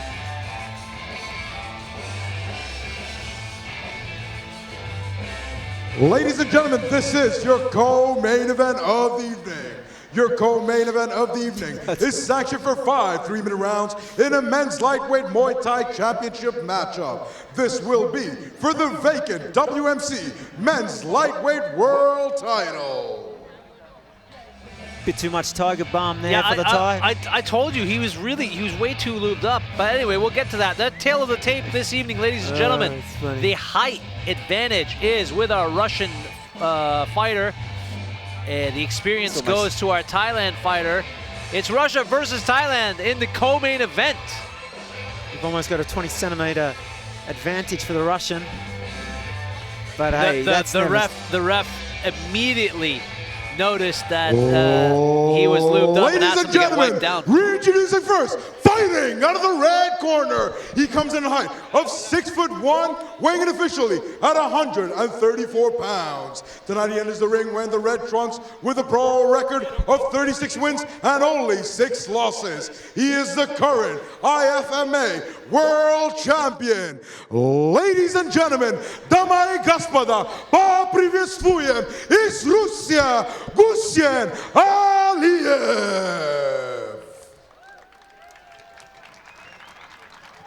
And now, fighting out of the blue corner, he comes in height of 5'5", weighing officially at 61 kgs even. This Thai fighter enters the ring with a massive pro record of 101 wins and only 17 losses. He has been voted the most outstanding skilled Thai fighter of the year and is a multiple Thailand Stadium champion. Ladies and gentlemen, Subhasatri Ile Subhaburus, all the way from Bangkok, Thailand, it's Nattapon Lamnamunlek Sangkla. All right, if you can pronounce all their names, you win a gold medal. Nattapon Sangkla and Ruslan Aliyev. There you go.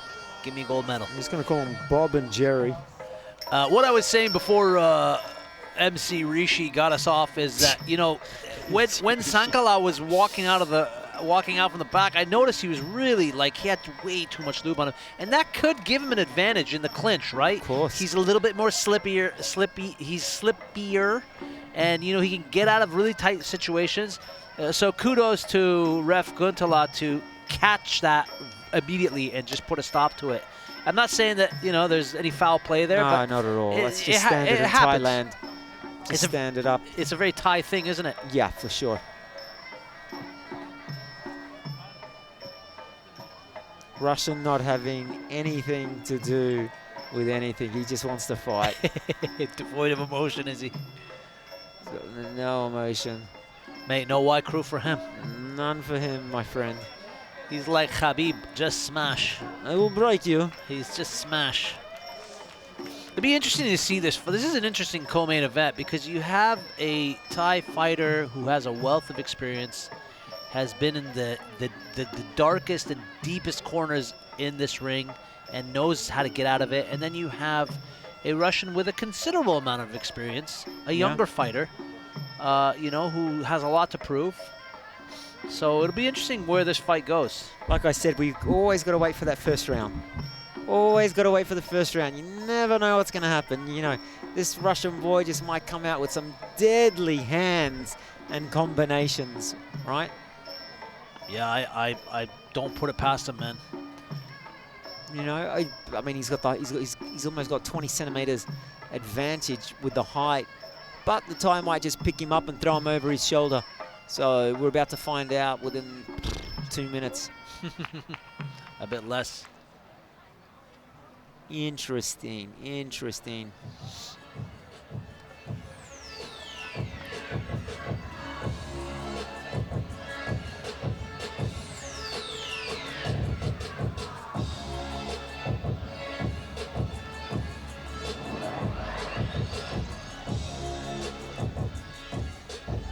Gustin looks like he's just, it just looks like he's just come out of his basement playing Fortnite. And we got the Thai. Sanikla, he's all just 100% dedicated. You know, been there, done that. Thai boxing and it always reminds me of a game of poker. You got to have a poker face. Here we are, ladies and gentlemen. It's your first round of the co-main event between Ruslan Aliyev. Oh, let's go. Sorry, see now you put the pressure on me. It's Ruslan Aliyev in the red shorts, and Netapan Sankala, our Thai fighter, in the blue shorts. Told you that Russian, he's got those hands. It's very long, eh? Very long and limber. He has that advantage. You can just fight on the outside, pick Netapan apart, and go in for the kill when he's very nice. I like that. Ooh, he's got those body hands. shot there. He's got those long elbows. Stepping in and out of the pocket. Ooh-wee.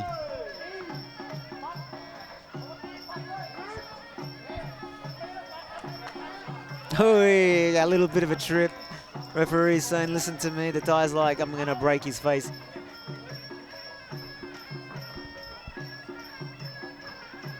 It's interesting to see how the Thai fighter, Netapan Sankala, will adjust to such a long and limber fighter.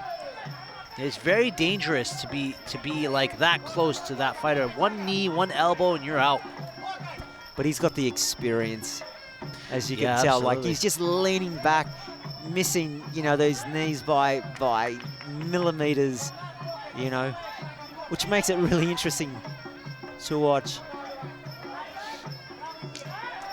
Nice counter right kick there for Aliyev. He adjusts. He's hunting him down, man. Oh, yeah. I like how he's cutting the ring down. He's not letting Netapan move.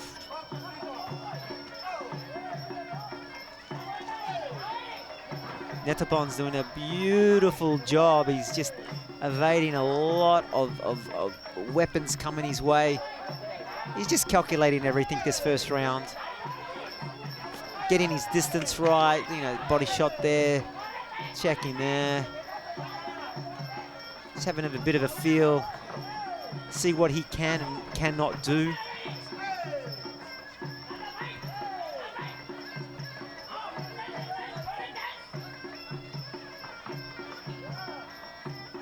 You're gonna hear the Thai's corner. I love how passionate they are. Yeah. Kassine is putting the pressure on Netapan right now, putting him in the corner. not allowing him to get his game plan off.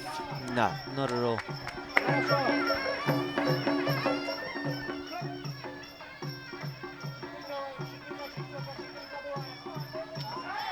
Ooh.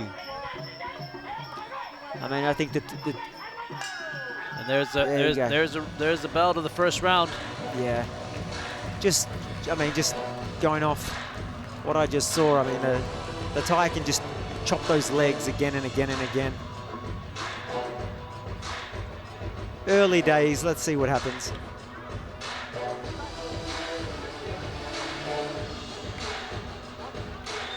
Let's see what happens, Ziggy. Let's have a look at the replay here. We see Natapon getting tied up here by Hussein. He's keeping his distance. He's played this game 100 times. He's had 100 expats in Thailand training with him, taller people. Yeah. You know, so this is nothing new to him. But it's just that one shot. That's all it takes, right? One shot, one knee, one elbow, one anything, and can put you off your game.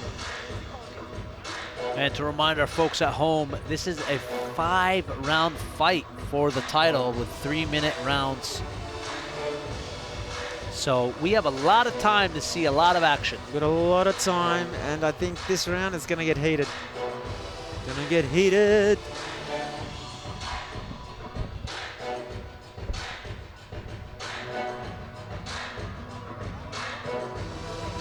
Let's go, lads.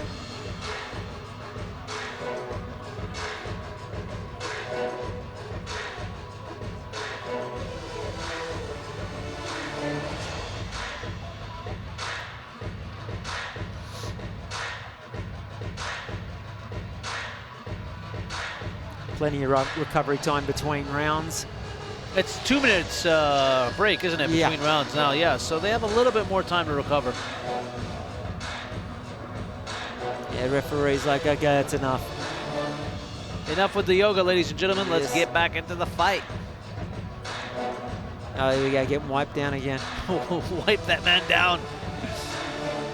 We got mouth guard. Look, here we go. Very Now nice. it starts. Yeah. Ooh-wee. You're not waiting. The minute that bell goes off, they're throwing. Throwing. Nice little check kick there. It's tit for tat. Natapon seems to be a little bit more active early on in the second round. Kind of has adjusted to Gusin's very long and limber style. It's quite interesting. I mean, a 20 centimeter height advantage is always interesting.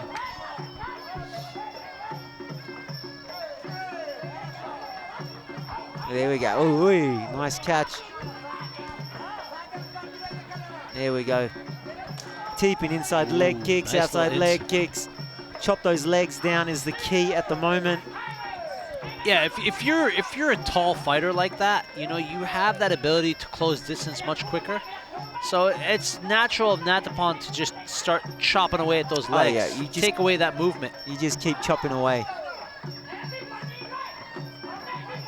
You just hear the corner of Natapon just screaming. I love it. You have no idea what they're saying, but they're screaming, man. Very nice inside leg kicks. I love that. You know, he's moving between the inside and outside. That's going to really wear and tear on Hussein later on as we move deeper into the rounds. We're going to see how much heart he's got, how much his legs can take. Much better round from Natapon Sankala in this round. I mean, but like I said, with the Russian, all it takes is just an overhand ride, big hook, elbow, and it's all over Red Rover. Very nice there. Dodged the combination, did Sankala. Didn't get to dodge that one, though. Yep.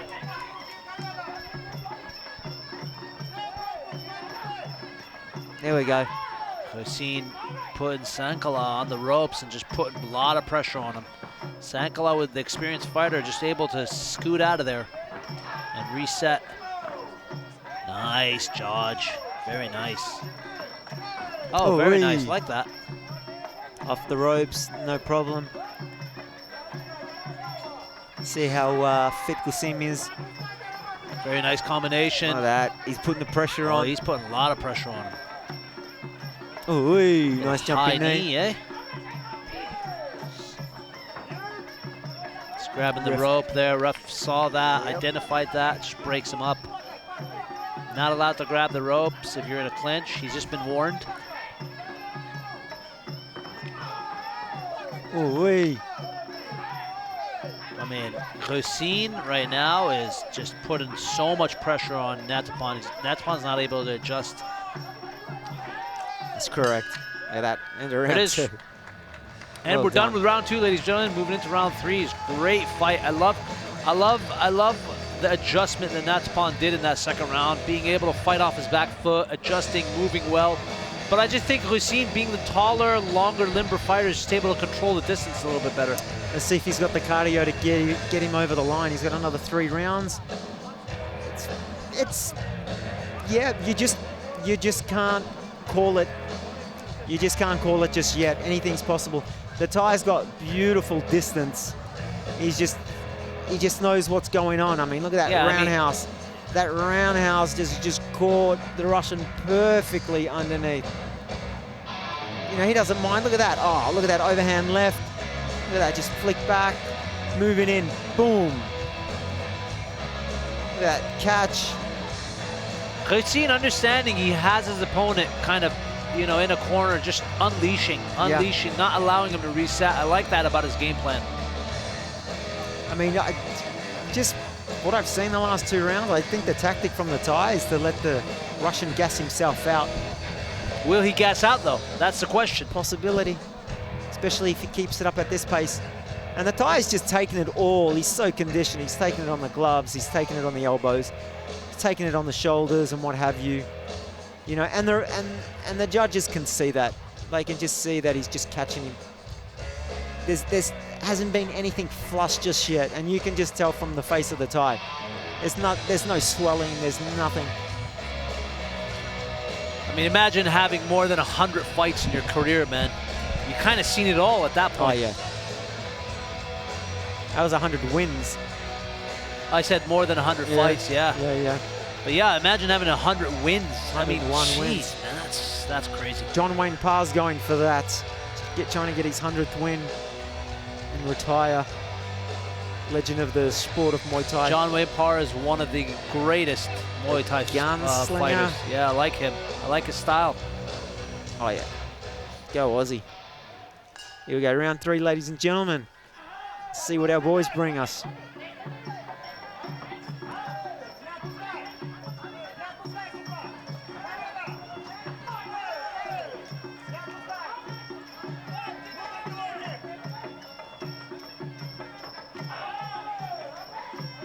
It's difficult to adjust to a fighter like Hussein Aliyev because he's just so tall.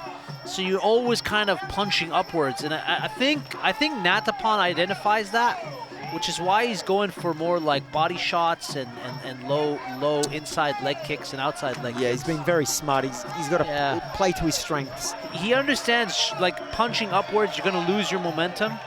So he's just kind of trying to attack the midsection and the lower legs. Nice little block there. Ducked away from that. That beautiful left roundhouse. Yeah. Teep to keep him awake.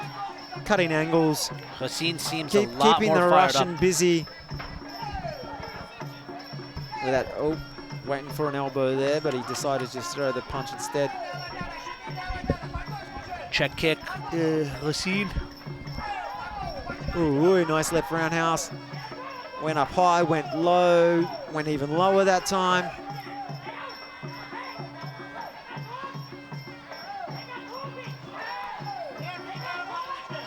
He can just stand there all day the Thai and throw that left roundhouse and just win on points. I think Hussein's setting up some kind of a knee. He keeps pulling it up like he's about to, yeah. Okay, I thought he was gonna throw it there, but he went for the elbow.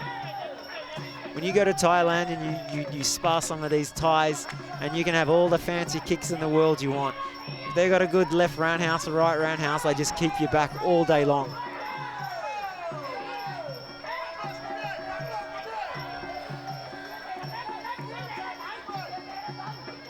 Final minute in the third round, ladies and gentlemen. Yeah, between this in this co-main event between Ghassan Elayev in the red shorts and Natapan Senkala in the blue shorts. That Ali with the names, with perfect, the pronunciation of all these crazy names, man. And he's not even, I can tell, he's not even looking at the script. Hey, I got it memorized now. I got the script, and I'm going back to school after this. Yeah. It's always tricky in this job to get the names right. You know, you don't want to offend anyone. Especially so in this part of the world. Yeah. In Australia, it's Bobby Darrell versus Gavin Smith. And John Bob. Final seconds here in round 3. And it's been pretty much of the same story. Ghassan just, you know, putting the pressure on Natapan, being able to control the fight and take it where he wants to. Round 3 done. I mean, I've got the tie up on this. I've got the tie 3 rounds. You think the tie won the last 3? Yeah. Okay, interesting. Now once again, if you can call this from a kickboxing point of view or a Muay Thai traditional. Yeah. Going from traditional Muay Thai, the Thai is just doing enough in terms of he's controlling the fight. Everything is flush. I mean, you just look left roundhouse. He's missing those punches coming from the Russians. Nothing. You know, they're just skimming. You know, everything's more calculated from the Thai. Everything is being covered, right? Everything's being blocked. As you can just, if you just watch the footage again and again, you'll just see, okay, tick for tack here, there. Yeah. Nothing's perfect, but the Thai is covering up a whole lot more, and he's getting more clean, flush punches, kicks, knees, elbows in. And that's up to the referees to have a really good eye. That's interesting. That's interesting you see it like that. See, I had it Ghassan the first round, and I had it Natapan the second round. I think the third round was pretty even, but I kind of edged it toward Ghassan because he seemed to be controlling the ring a little bit much better. See, and this is where MMA kickboxing comes into it. Absolutely, and it gets a little bit confusing. And once again, it depends on the part of the world that you're in. I mean, in France, they might score it a little bit different. In certain parts of Europe and Australia. But just being around a lot in Thailand and a lot in Australia where they really follow the, you know, Muay Thai rules, I'm giving it to the Thai. And his corners are relaxed. Yeah, it's interesting. It's an interesting way that you see it. You're absolutely right. You know, like looking at MMA and looking at kickboxing, especially Dutch-style kickboxing, it's much different than Muay Thai. So the scoring systems definitely vary.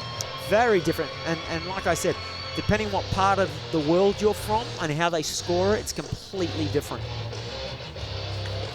That's why you want to get authentic Muay Thai judges in, because they understand. If you get a kickboxer judge in, he might go, well, you know, the other bloke was more aggressive and threw more head kicks. Well, we're moving into the 4th round of our title fight here between Natapan Senkala in the blue shorts, our Thai fighter, and Ghassan Elayev, the red-shorted fighter. Look at that. And the Thai's just picking him off. They're wasting no time, man. With those left roundhouses, just pushing him back again and again and again. I know maybe some of you folks at home don't understand this, but if you get there and you're copying those left roundhouses again and again and again, your forearms are in pain. Yeah. You're in pain. Everything just sucks. Excuse my language, but it's just not fun. It's not, man. It's not. I mean, it doesn't look like a significant strike on the TV, but let me tell you, every single one of these shots hurts. Oh yeah. Whether you're blocking it or you're absorbing it, it's just not a good feeling, man. No, and that Thai knows what he's doing.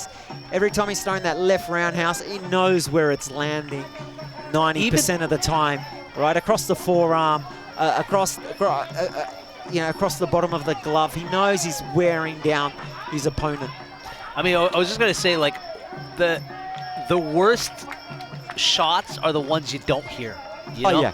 Like the ones you hear, okay, yeah, you hear them at home. It's like slap, tick, tap, bam, boom. Okay, those hurt, but the ones that you don't hear, that's when it hits the muscle or it hits the nerve, and it's just an ugly feeling. It's not nice. Yeah. Just sends a shockwave down your spine. That was just a slip from the Thai. Look at that. He's just front kick tipping, keeping his distance, throwing the Russian off. Russian can't get off. He's trying to get off. He's got everything in the bag, but he's Very nice. just can't get off.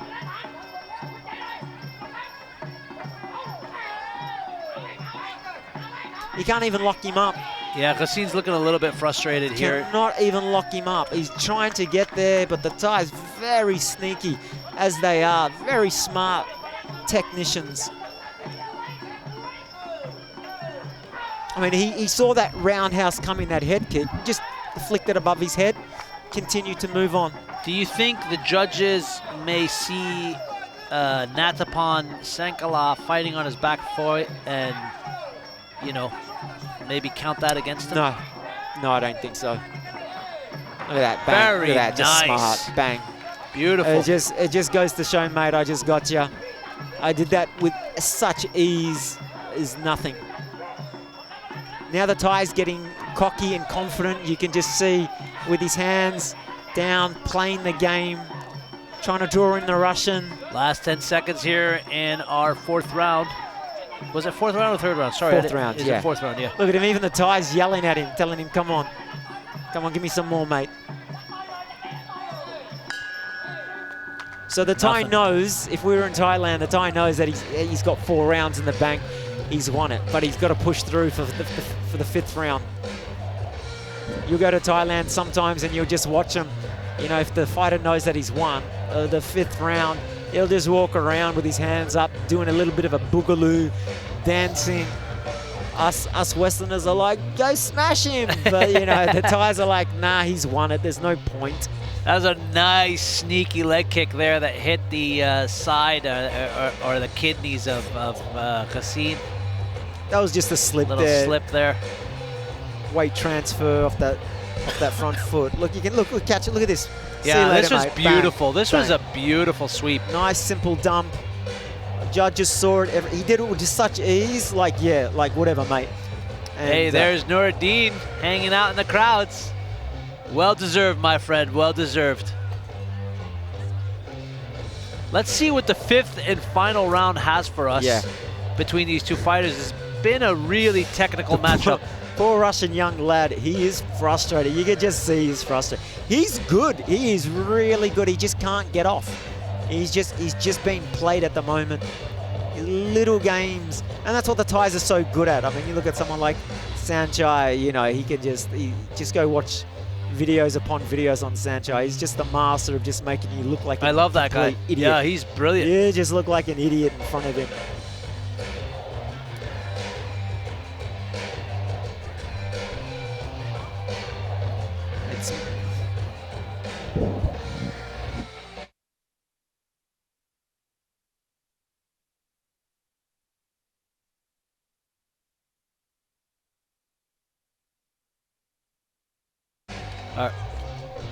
All right, 5th round. Let's Who go. wants The world 5th title? and final round. Who wants the belts? Who wants this in the co-main event?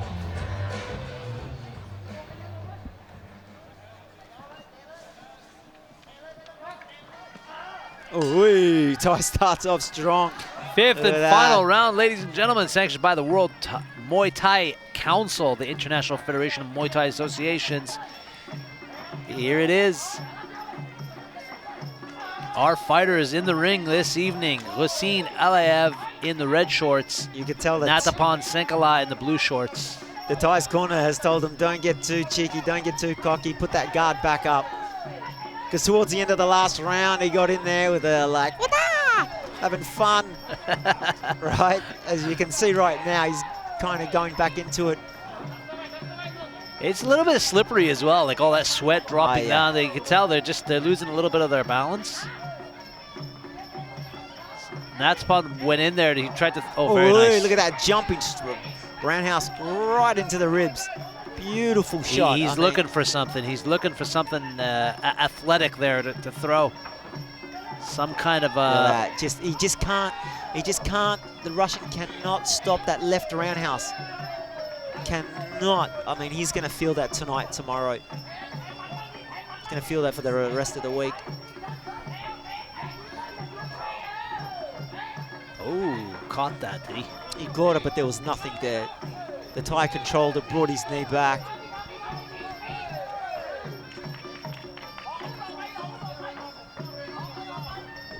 we go. 90 seconds left.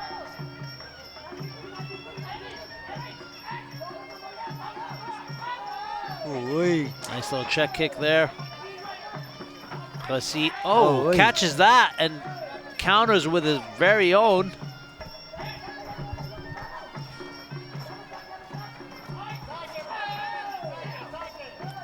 Very simple game plan from the Thai. He's just going to keep throwing that left roundhouse. Evade the Russian. I mean, our young Russian lad, he's not throwing any more elbows. There's no combos. There's nothing there.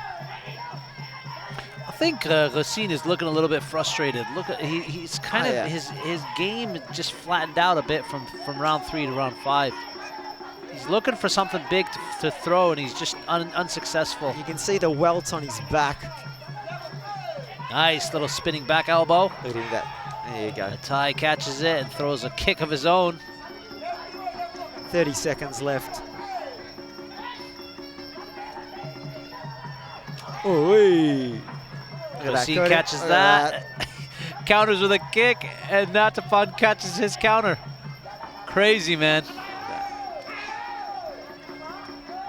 Final seconds here in round 5.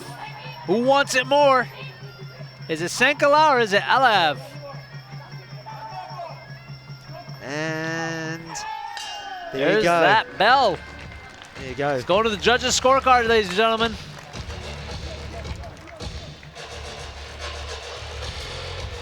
Very good fight, very good fight. I had it a little bit more closer than you, Ziggy, but I think you're seeing it from a different light. Let's see how the judges score it. Absolutely, it'll be interesting to see. There was some really great highlight moments from both fighters. Here we see Elias looking a little bit frustrated, trying to close that distance with those long kicks. Natapan has an answer of his own with his kicks. He got him with nice, two. Caught him with that right. Yeah.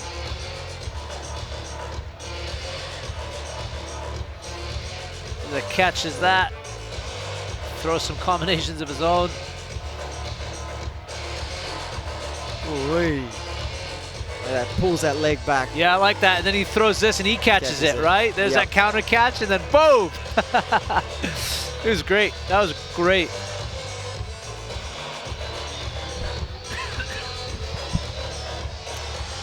Turned a little bit chilly here tonight. Hey, got cold? Yeah? Yeah, got cold. I knew it would though. Thai knows he's won it. But let's see what the judges think. Yeah, it's not what you think happened, it's what the judges put on the scorecard. So let's see what happens here. Be interesting to see. I had it very close, to be honest with you. I don't really know where it went.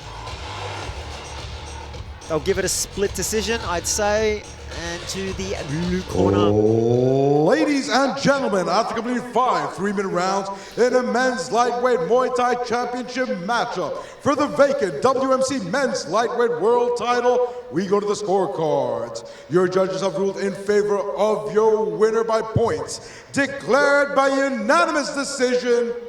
To the blue corner from Bangkok, Thailand, it's Natapan Lamnamunlik Senkla. Well done, mate. Well done to Natapan Senkla for taking that.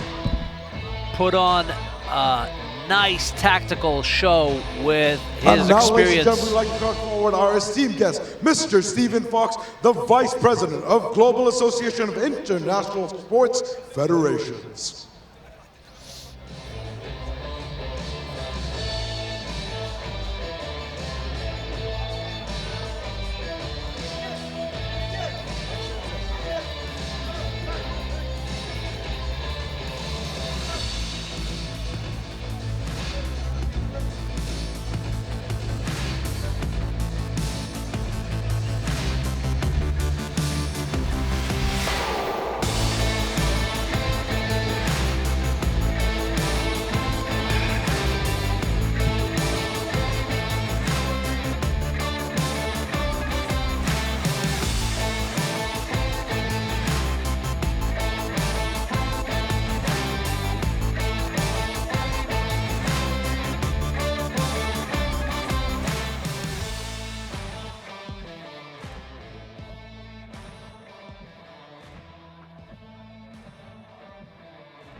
Ladies and gentlemen, your new WMC Men's Lightweight Champion of the World, Natapon Lamnamunlek Sengkla.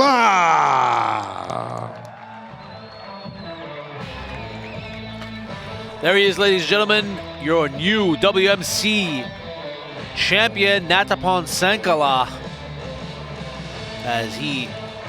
And now, ladies and gentlemen, put your hands together for the runner-up, Gusien Aliyev. And Gusien Aliyev is the runner-up this evening. Great show of sportsmanship for both these fighters. They put on quite a performance, quite a tactical performance. But the experience of the Thai fighter trumps the long limber style of the Russian this evening.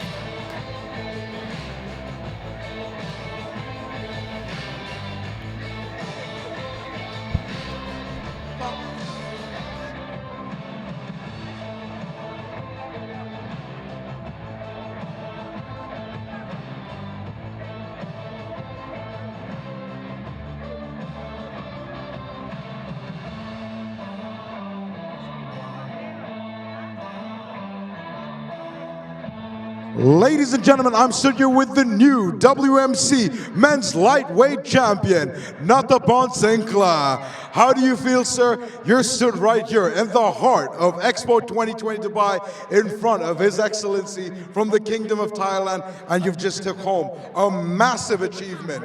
What would you like to say to your friends and family watching you back home?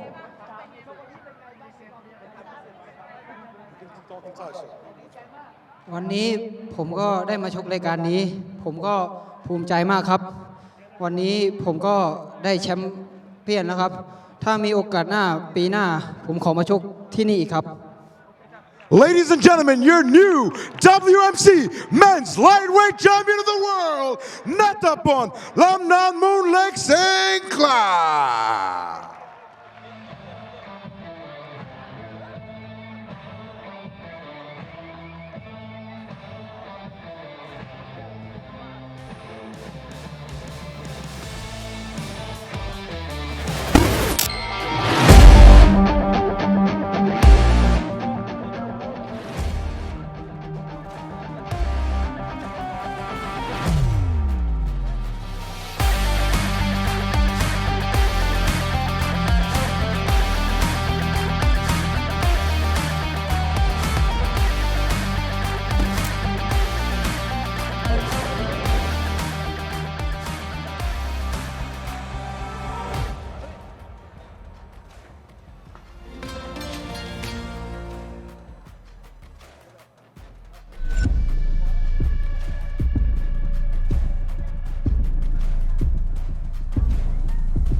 Ladies and gentlemen, we have reached your main event of the evening.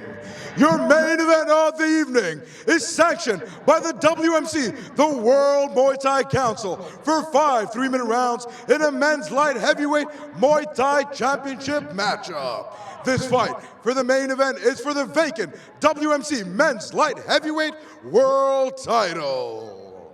Ladies and gentlemen, please help me welcome and bring our first into the ring, as always, your referee in charge of the action, the man by the bell. It's referee Ledachai from Thailand.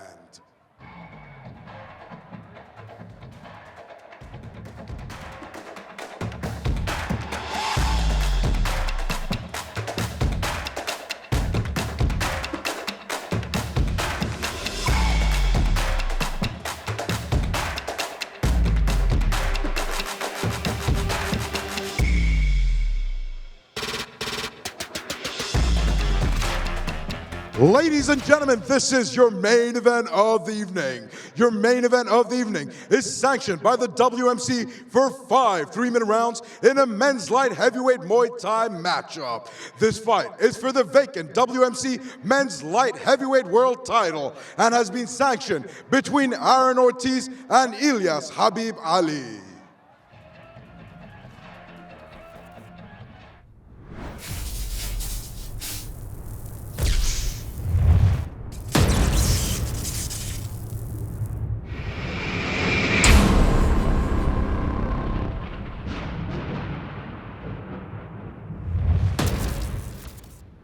Fight of the night.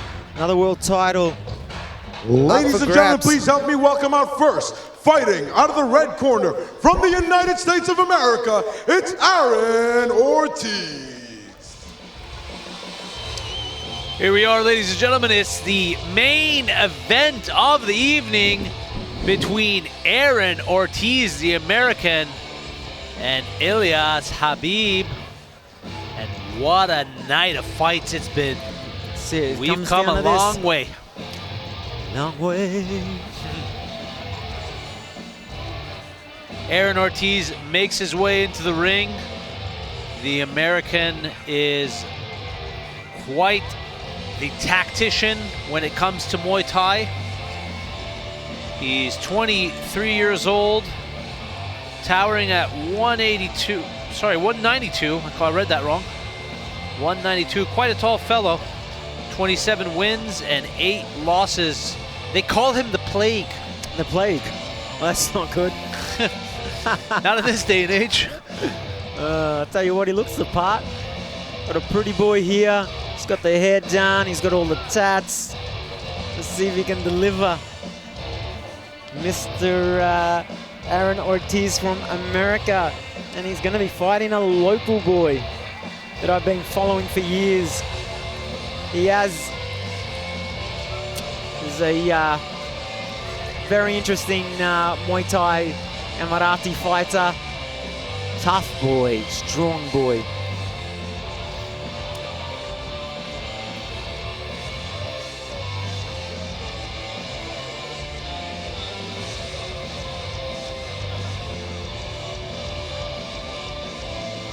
And now, bring out his opponent to the ring, fighting out of the blue corner. He hails from the fight capital of Abu Dhabi, UAE. It's ELIAS Habib Ali.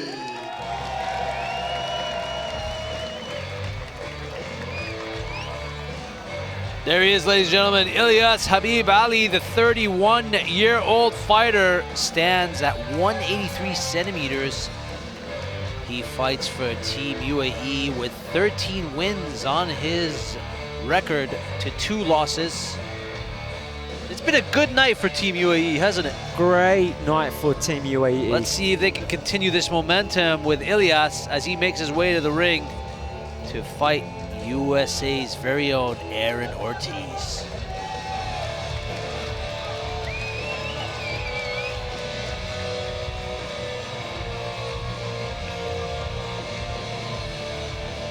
I'll tell you what, if we're chilly, these fighters must be absolutely freezing. I had to get my wife's jacket, as you can see, just to keep myself cool. You look cute in it. Thanks, buddy. A warm welcome does ELIAS get from the crowd as he represents the country? Team UAE.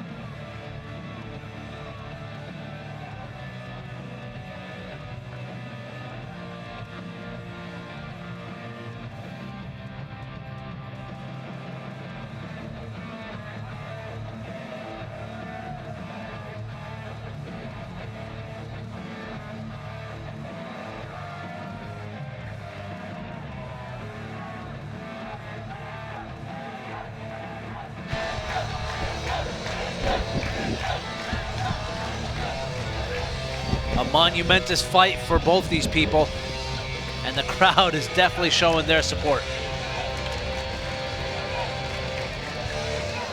Here we are once again. Oh, ladies and gentlemen, this is your main event of the evening. Your main event of the evening is sanctioned for 5 3-minute rounds in a men's light heavyweight Muay Thai matchup for the vacant WMC Men's Light World Title.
Ladies and gentlemen, we have reached your main event of the evening. Your main event of the evening is sanctioned for 5 3-minute rounds in a men's light heavyweight Muay Thai championship matchup. This fight is for the vacant WMC men's light heavyweight world title.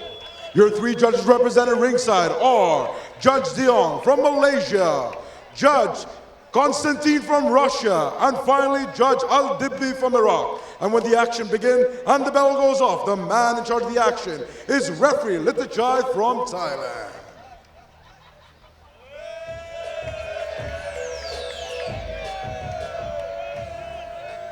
And now, reintroducing first, fighting out of the red corner, Tonight he enters the ring wearing the red trunks, coming in a height of 192 centimeters, weighing in officially at 81 kgs. He enters the ring with a pro record of 27 wins, 8 losses, with 5 of those big wins coming in by way of knockout. He is the current IMFA 86 kg world champion, all the way from Massachusetts, United States of America.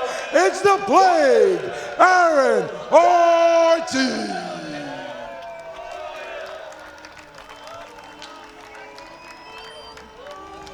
And now, fighting out of the blue corner, tonight he has the ring wearing the blue trunks, coming in a height of 183 centimeters, weighing in officially at 81 kgs even.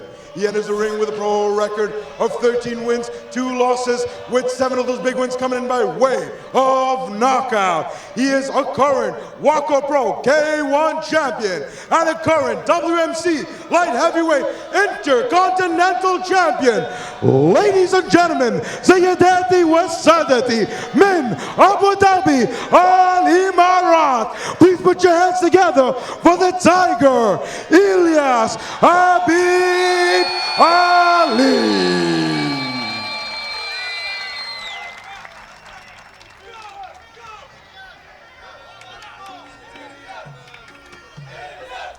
Well, we have ourselves a fight, ladies and gentlemen, in the main card.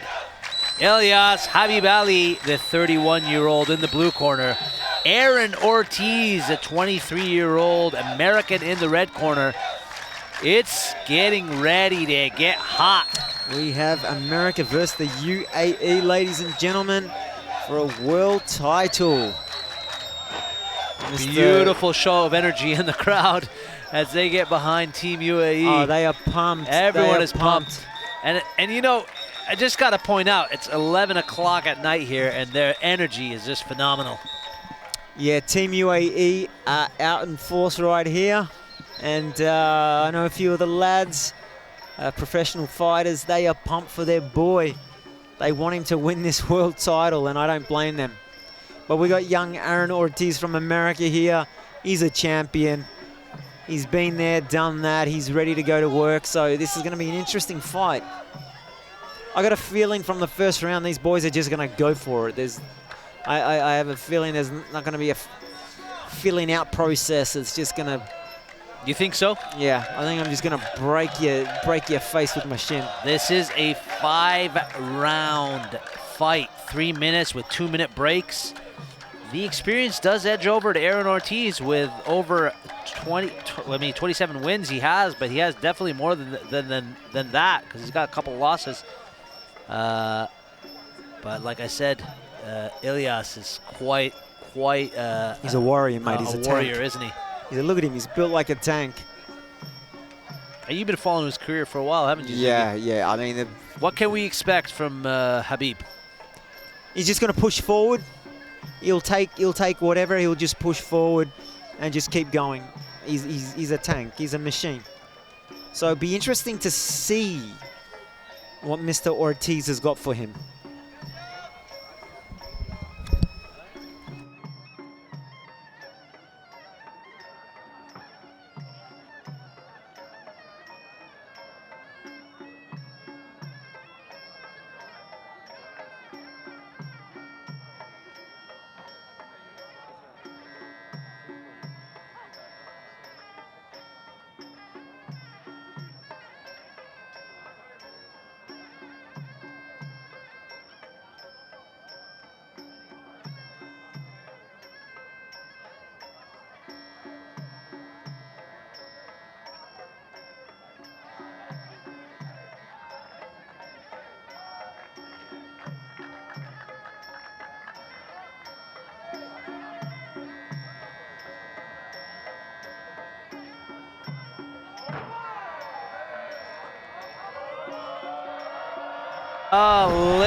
That was a nice little intimidation tactic there. That. Take that arrow. Oh, you missed. He almost got me. Here we go. This is what I've been waiting for all night. This is what I've been waiting for all night. Look, man, at the end of the day, you can do all those things. You can talk the talk. You got to walk the walk. So it'll be interesting to see now what happens. Both these fighters have a wealth of experience. Both have been in the darkest corners of this ring. Both have been able to perform under pressure. It's up to see. It's up to them now to see who wants it a little bit more. So would you say Aaron Ortiz is he Mexican? You being a Canadian, Ortiz, is that generally a Mexican surname? Ortiz is generally, yeah, it's a Mexican descendancy, but you know, I don't know if he is actually Mexican, but yeah, the name Ortiz is a Mexican descendancy. Mexican fighters, whether it's MMA, Muay Thai, kickboxing, they got hearts of gold. Absolutely, but you can have Americans that are called Ortiz and not be of Mexican descendancy, so we don't really know. You got to go ask them. I don't know. I will find out later. Oh, look at this. We're Let's ready have to a go. look here. Here we go, first round, no mucking around. Interesting tactic from Khabib. He just took the center of the ring. Oh, yeah. That's what he does. He's a bully in a good way. One thing I got to point out immediately, Ziggy, is that Aaron is just towering over Khabib. Oh, yeah. The height advantage is just, it's just so evident. Both boys have to tuck their chins in. Don't keep them out. Yeah, and at this weight class, light heavyweight, it literally is one punch knockout power. Yeah, it's good. A good elbow will just slice it one straight elbow, open. one high kick, one stiff jab or a cross, and you're just seeing stars. As we nice kick from Aaron. Yellow. Let's go, Switches boys. it up, goes high. Oh, very nice. Now Khabib, look at that. In that clinch, just trying to assert his dominance. I was telling you, he likes to bully his opponents. He'll just use his body weight and just push forward and gas them out. He had his glove over his Ortiz's face. You know, just slow and steady wins the race.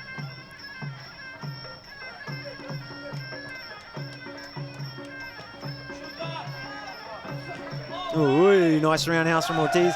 Ooh, nice roundhouse once again, catching those floating ribs.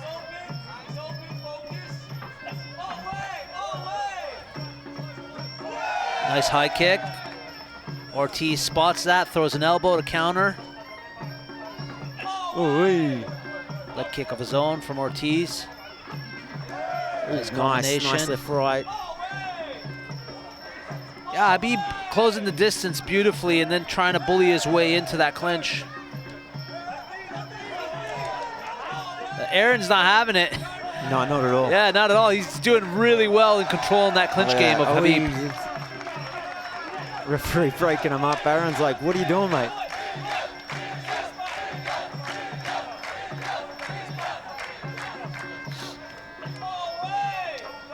There we go, Khabib, look at that. You can just hear his power. Yeah. Nice little quick elbow in there, a little dirty elbow. Just rubbing it in. We're edging towards the end of round one in our five-round fight. It's been pretty even so far. Yeah, both boys know they're in for a war. It's only going to get uglier from here, right? Yeah, for sure. Elbows are going to get nastier. Oh, we go. Fighters are going to get tired.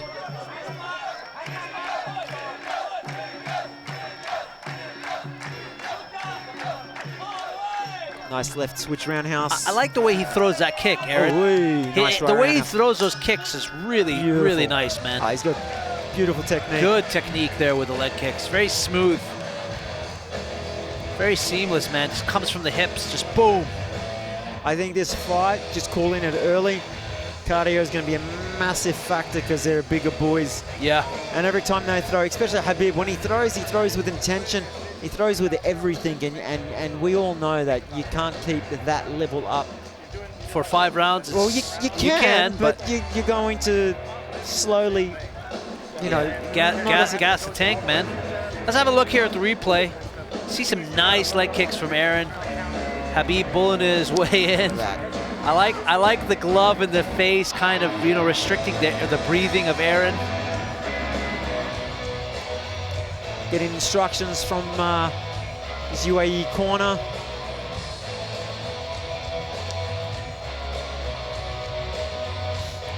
That was the first round. That was the filling out round. So the second round is going to be interesting. You can see both boys are just sucking it in a little bit. Khabib sucking it in a little bit more. You know, maybe from his corner, maybe they're just telling him just have another feel out for the second round. Keep on top of things.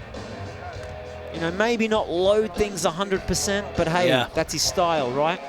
That's what he does. That's why he's here. That's why he's fighting for a world title.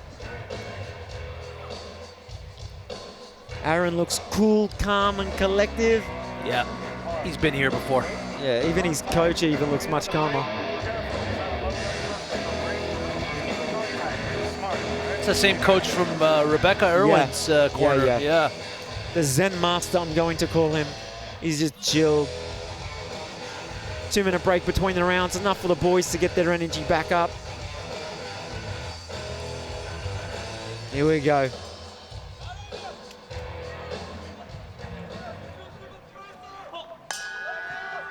Here we go, round 2. Ooh, nice catch by Khabib.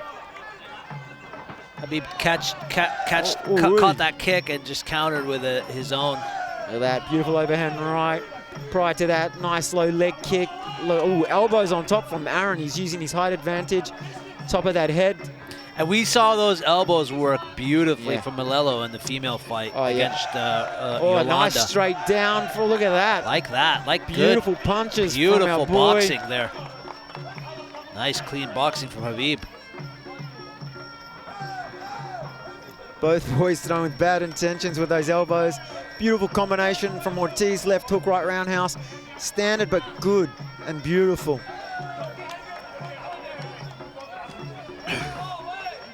That's. Ooh, threw that elbow with bad intentions, Did you see man. that? That from Ortiz. That was. Oh, he caught him. Did he cut him though? I don't know. He definitely caught him with that hook. Khabib threw a nice right elbow. I'm not sure if he caught him. Anything can happen in this fight. I'm loving it.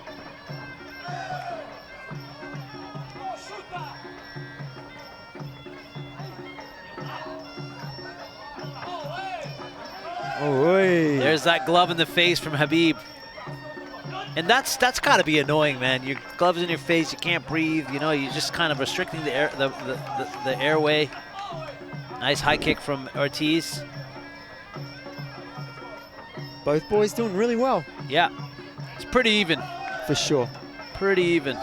Khabib going for that body shot, kind of missed and moved into the clinch. I think the most dangerous thing for both fighters are these elbows. They're coming in thick, hard, and fast. Yeah. Just one good elbow and it's over.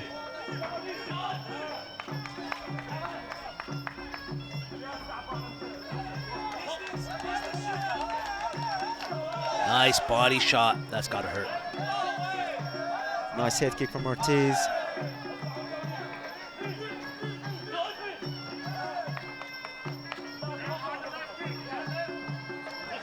Ooh, nice switch left roundhouse from Ortiz. Oh, Ortiz gets on the inside and connects.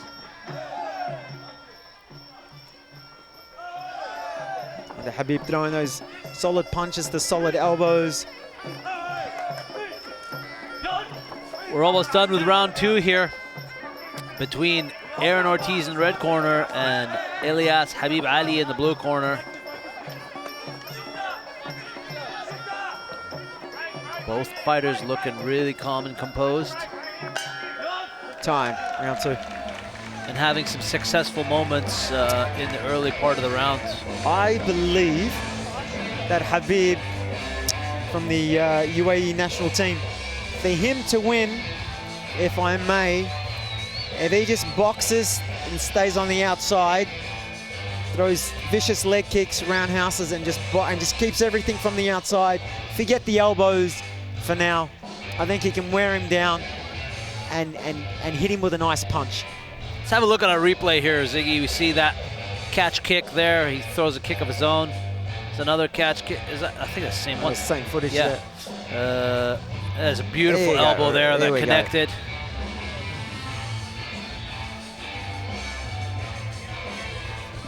It's still the same one, whether it's a different angle or not. And here's a really nice body shot from Khabib.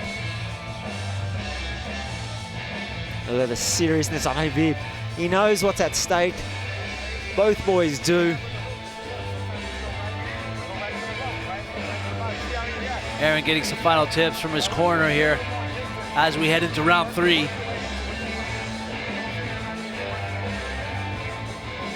Both boys seem like they're getting great advice. Let's see which one can implement it first. Pretty equal distribution of power between both these fighters. Yeah. I was expecting one to kind of triumph a little bit more than the other, but it seems like the power distribution between these two is about the same. You know, Aaron, taller fighter, thicker build, almost a similar build as Khabib, has just been able to control that inside clinch when he gets into those sticky situations with Khabib. Yeah, for sure. So it's been pretty equal up until now. Yeah, it gets into like these later rounds now where we see who kind of triumphs. Yeah, I can't score it at the moment. It's even down the middle. What I like that Aaron's, oh, very nice, very nice. Very nice of Khabib to spot that and catch it and just counter immediately. But what I was going to say is what I like that Aaron's doing is he's still staying very light on his feet. Being able to move and use the ring to his advantage. Of course. I mean, if you could vaguely hear from his corner just saying that, exactly what you were saying. Just keep that distance, keep that jab. See, he's really light on his feet. He's bouncing in and out. He understands that as soon as Khabib starts trying to bully him, he's able to sidestep out and reset the entire fight. Yeah, he's cutting his corners and reestablishing himself.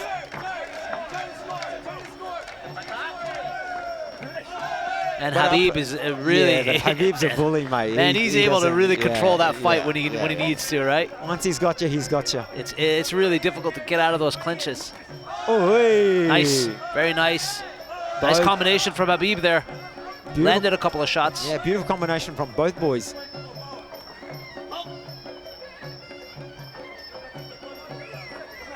Oh, hey. Catches the knee. Khabib is bottom heavy, which means, you know, he's very... another overhand right. You were saying he's bottom heavy? He's bottom heavy, like he carries a lot of his weight down below. Yeah. It's difficult. It's difficult for a fighter of Khabib's build to be able to go 5 rounds. Like you could just tell he's starting to gas out right now. Yeah. But Aaron also, you know, you could tell every time Aaron absorbs a shot from Khabib, he takes a deep breath. You can actually, funny you say that. You can see Aaron slowly tiring right now.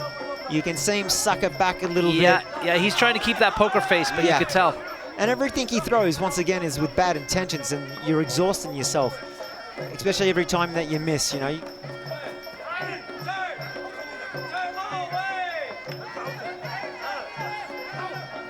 Yeah. Broke away really nice from that, but wasn't able to counter, which is really important when you break away from the clinch, to be able to counter, to get those judges to see that you're working, but you're getting points for your hard work. Yeah. Tell you what, Aaron Ortiz is doing a fantastic job.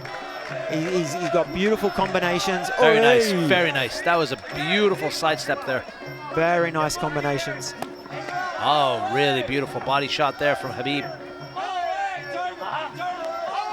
And Aaron still being able to control the clinch. This is really interesting to me. That's it for round 3. Yeah. I give that round to Aaron. Yeah, I agree with you. I think Aaron, like, you know, it's interesting to see Aaron round after round adjust to Khabib's game plan. Yeah. Khabib's doing a good job in terms of like what he wants to do in terms of assert his dominance, throw his combinations, but he's not adjusting to Aaron, which I think is going to be like the game changer in round 4 and 5. I feel, and I'd have to obviously talk to Aaron or his corner, but he's got a kickboxing background. That's what it looks like. It's not that much of a tie in terms of if you just watch his counters. You know, he's got these beautiful counters, up high, low, low, high. Very, very K1 style from Aaron. Yeah. Well, you can see that. He's, what I was saying, like he's light in his feet. That's a very Dutch style of fighting, you know? And being able to bounce in and out and you know, adjust to your fighters. Very Dutch style, you know? Go ahead. Perfectly said, Ali. You can just see, look at that, look at boom. Like very, I mean, I come back from a kickboxing background, and it just watching this, it just reminds me, you know, of that old school. As soon as you get hit, bang. Yeah, counter. Just counter and make it worth it, you know. I feel that at the moment, right now, I just feel that Aaron is pipping out, just pipping out Khabib. Hey, I'm not a judge. I don't know. We got 2 more rounds to figure this out.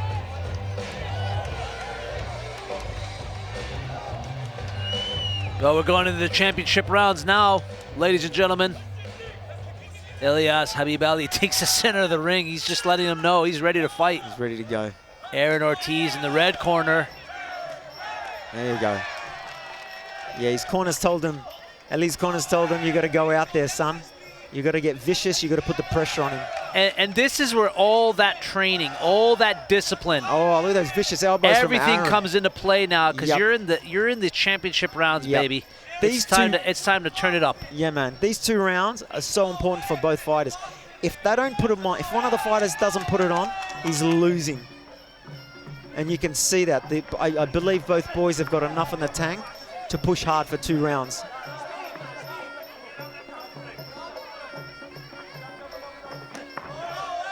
Look at that, tick for tack, bang, bang.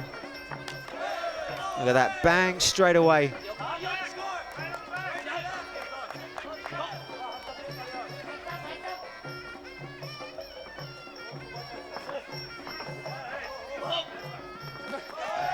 Aaron's just finding those little gaps that are landing. Aaron's putting it on him right now, He's just pushing forward now. He's throwing combinations. And we got a cut, I think, is that a cut underneath Khabib's eye? Yep. It's a mouse. I think it's a mouth under his eye. I don't think it's cut. I think it's just a small little mouse. I haven't seen it, though, so I can't really... it looked like a mouse, though. It's not really bleeding heavily. As I was saying early on, this fight comes down to your cardio. Oh, no, Boys it is are a bit cut. heavier. Sorry. Go ahead, Ziggy. Sorry no, I was just mentioning the fitness factor. You can just see Aaron's just got a little bit more in the tank at the moment. He's pushing a little bit harder, faster, and recovering a whole lot more. Yeah, you're right. I mean, when it comes to cardio, Aaron is definitely taking that trophy home. He's able to just remain more active. Yeah. And kind of, you know, stick to his game plan, throw his combinations, move in and out of the pocket, which I think is earning him the points that he needs in the judges' eyes. Being a little bit more creative. I mean, he's got that slight height advantage where those elbows can come down automatically, which must be really annoying for Khabib. But hey, I mean, it's still early in the fight. Anything's possible. Final 30 seconds here in the 4th round as we get into round 5 soon. Looks like all Aaron in this round. Yeah. He's just been really light on his feet. He's just taking charge. And you can just see, you know, you can see Khabib just getting up, and he's got a heart of a warrior. Aaron's just much more composed. Look at that. I think that cut under his eye is also kind of irritating him. It's, you know, it's psychologically when you get cut as a fighter, it does play into your role, and you know, you have to be able to just look past that and just be able to fight. Beautiful round. Lovely round. I'm giving that to Aaron. Last round coming up in 2 minutes, and the fighter that pushes forward and is ruthless should win. The world title. I'm just trying to see here this cut and I don't think it's that bad. I mean, it's there. It's not that bad. The judges, sorry, the ref hasn't jumped in, but it's there. I think it's one of these elbows that were coming down that kind of just sliced open that eye. It's beautiful. I love that kick right there. Yeah, I was seeing that earlier. It's beautiful. Hey, Nice. good job on Khabib to block that, because that was going to get ugly. Beautiful replay here, ladies and gentlemen. Getting some really nice footage. Those elbows are missing by inches at time. The boys know what they're doing. Oh, it's not as bad as we think. It's actually a cut on his eyebrow. That's got to be from one of those downward elbows that were being thrown by Ortiz. He's got 3 minutes. 3 minutes, Ali. 3 minutes just to give it all. It's the final 3 minutes of your life. He's got 3 minutes just to... Gentlemen, just give it your all. Yeah, see a little Vaseline and you're good to go, my man. Vaseline does wonders, by the way. It heals the world. It heals everything. You can see the American corner, they're very confident at the moment. Well, I mean, Aaron's doing everything right. You know, like I was saying earlier, he's able to adjust to Khabib's game plan. As soon as Khabib starts getting aggressive and tries to bully him, Aaron knows he just needs to bully back and then step out and reset the fight, which is he's done beautifully in this fight. I believe Khabib just needs, I mean, if I was in his corner, just box him. Box him for this round. Check box, check box. Just keep pushing forward for 3 minutes. Throw some elbows. Aaron looks like he can go all night. Oh, yeah. Nice combination from Khabib. He needs more of that. I love that. Yeah, that's what I'm talking about, these punches. That's a great combination. Nice and simple. It's just a simple left, right down the center. There you go. I like that jab from Khabib. Another jab there you cross. Go. There you go. If he just save your energy with the kicks and just hit him with those punches, get in and out, check. Yeah, Khabib doing much better in this round. Hopefully he can keep this momentum, because he needs to understand he could be down on the judges' scorecards. Absolutely.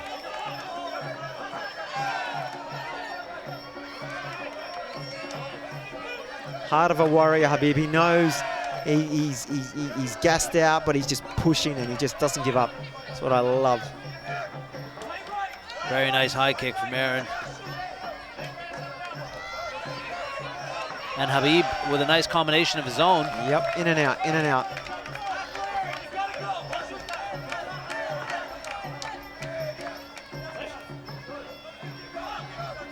We're halfway into the 5th and final round of our main event between Aaron Ortiz in the red shorts and ELIAS Khabib Ali in the blue shorts. Ladies and gentlemen, it's been such a beautiful, wonderful night of fights here at the Dubai Expo.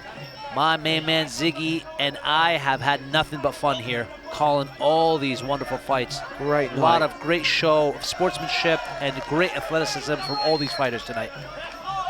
A definitely big round of applause. Oh, look at that. Oh, here we go, here we go. Aaron's copping a few overhand rights. Anything's possible, 40 seconds left. This was the boxing I was talking about earlier. Yeah, he must have heard you, because he's definitely putting on a performance. Just got to move forward and put it on. He's got 30 seconds. Don't worry about the clinch, just box. Just some overhand rights, overhand lefts. Some nice straight rights. Aaron throws an elbow. 20 seconds. Final seconds here in our 5th and final round. Who wants it more?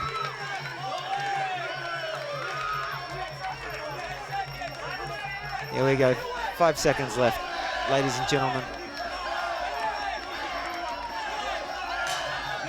And that's time. That's it. Time. Time. Beautiful, beautiful. Let's see. That was a really interesting fight in a sense that both fighters just continually adjusted to what was thrown at them. So we can go back to the judging that I was talking about the previous fight. You're going to judge it in an old, authentic Muay Thai way? Yeah. Or, but the problem with this is that Khabib does fight like a kickboxer. He's got those hands like a kickboxer, like a Dutch boxer. You know what I mean? It's a tough one. It's a tough one to call. It's a really tough one to call. I'm going to just stay silent. I want to see what the judges have called. But you know, whoever wins tonight, I think, you know, we're the lucky ones because we just got to see an amazing show, an amazing display of. We just got to watch 15 minutes of awesome awesome Muay Thai. Yeah. The crowd's going crazy, man. They got their phones up. Look at this. This is awesome. Nothing but respect and patriotism here. Loving it.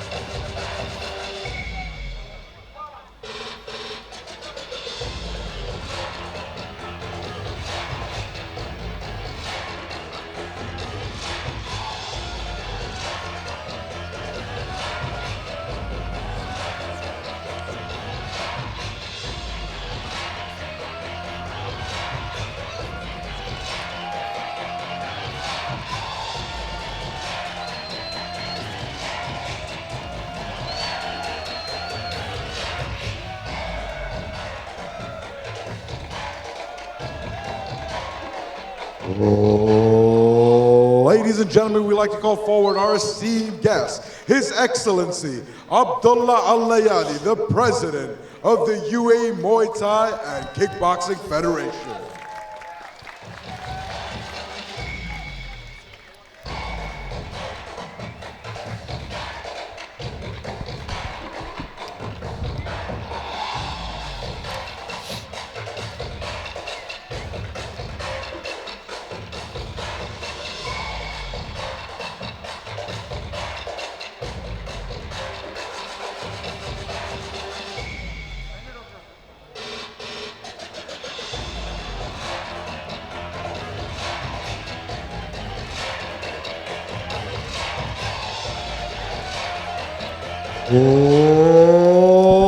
Ladies and gentlemen, after completing 5 3-minute rounds in a men's light heavyweight Muay Thai matchup for the vacant WMC Men's Lightweight Heavyweight Championship of the World, we go to the scorecards. All of your judges have ruled in favor of your winner by points, declared by unanimous decision.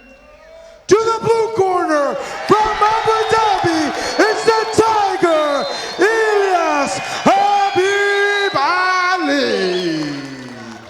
And there you have it, ladies and gentlemen. That was a tough fight to call, I'm not going to lie to you. Yeah, that was a tough one. But that was a tough fight. ELIAS Habib Ali gets crowned the champion in our main event tonight. Mabruk, as we say in Arabic. Mabruk to him. Well done to Aaron Ortiz. Gave us a great fight, entertaining fight. Ladies and gentlemen, His Excellency will now be giving the belt to your new WMC Men's Light Heavyweight Champion of the World, the Tiger, ELIAS Habib Ali.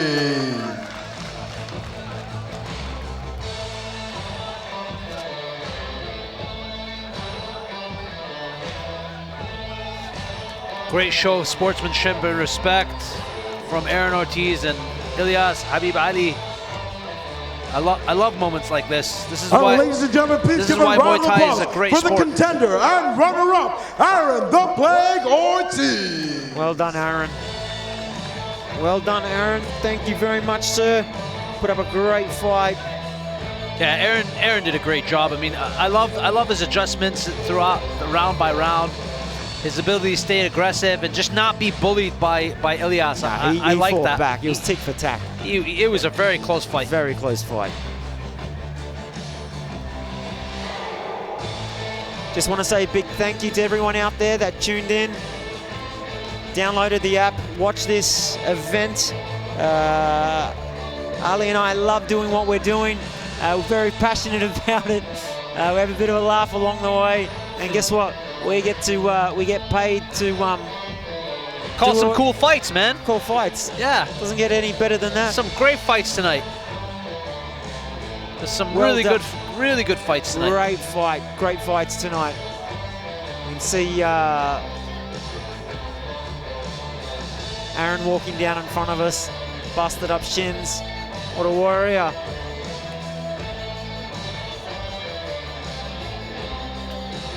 everyone that walks into that ring gets nothing but respect. I mean, it takes a lot of heart, guts, and determination to do what these 100%. fighters do, and I have nothing but admiration and respect for them.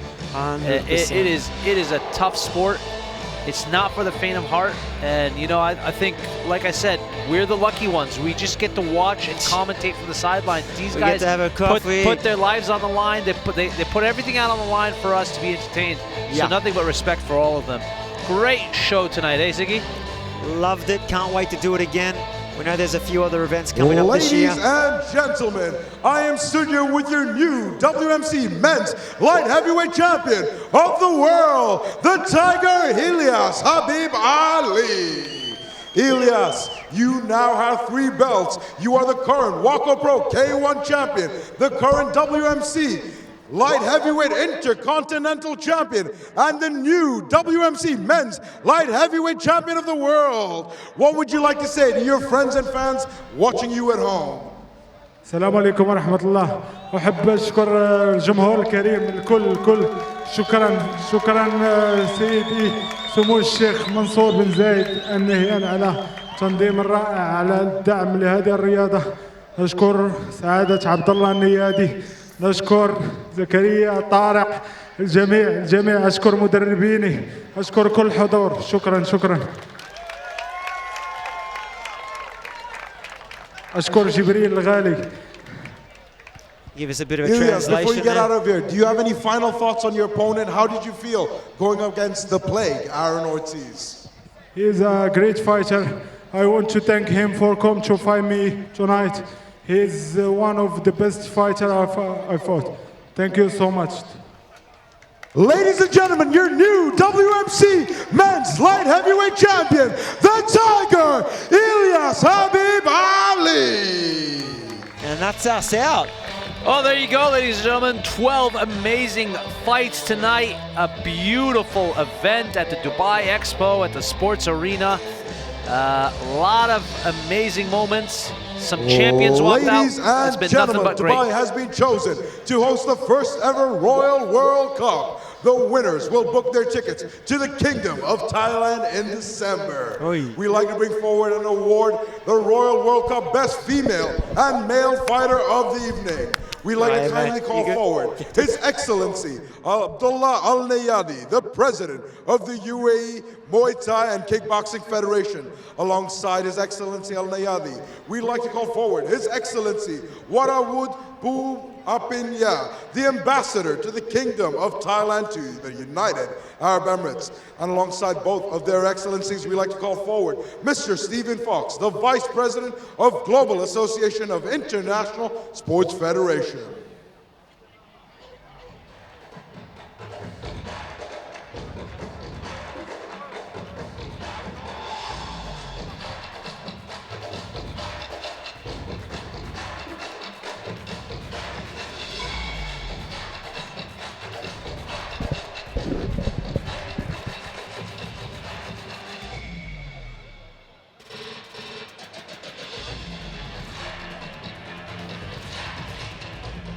Ladies and gentlemen, to crown the best female fighter of the night, who has booked their spot in the finals and is receiving the Female Royal World Cup. Ladies and gentlemen, please put your hands together. From Lyon, France, it's Anel Angave.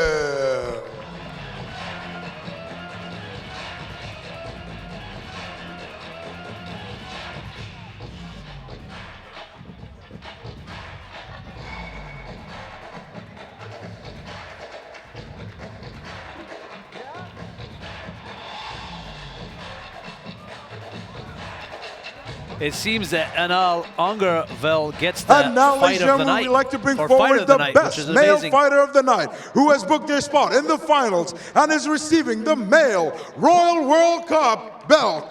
It's ELIAS, the Tiger, Habib Ali. And ELIAS gets awarded a similar award. Well deserved. Well deserved.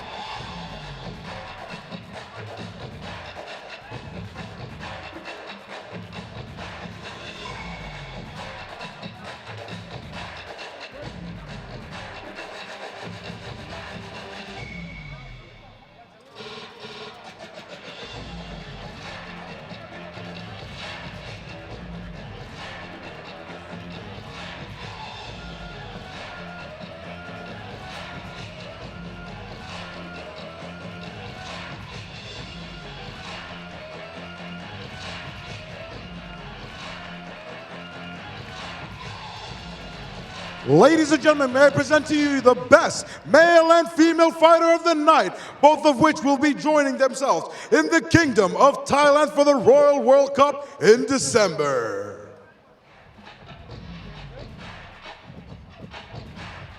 And there you have it, ladies and gentlemen, your best male and female fighter from this evening who will make their way into Thailand to perform. And nothing but admiration for both these fighters. They put on a stellar performance this evening.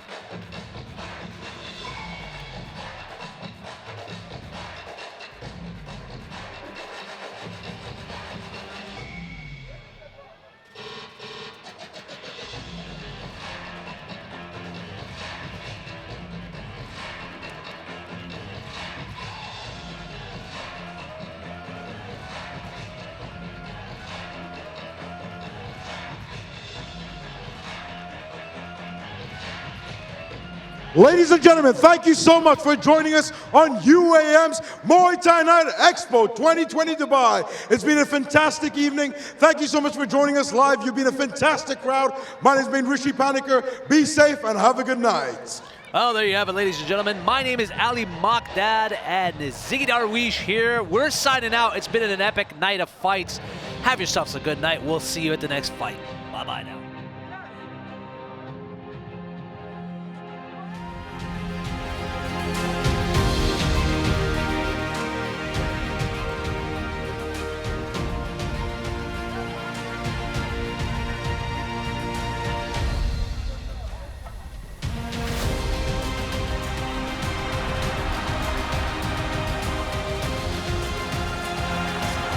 Uruguay a stunning start.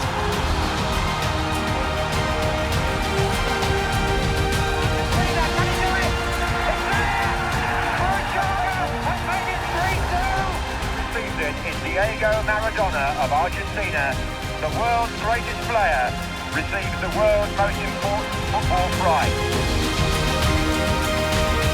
Saw an opening in the defence and achieved the hat. Turned up to the royal box to receive the Jules Rimet Cup and the winner's medals. Je vous avais dit, il y avait le corner qui venait, il y a eu deux corners.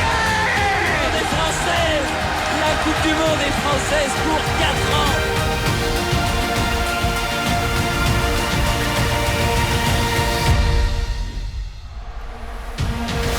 Fabregas sliding through, and Andres Iniesta blasts it. Spain have won the World Cup for the first time in history. Aimed in for Kurtza! And Germany are the champions of the world.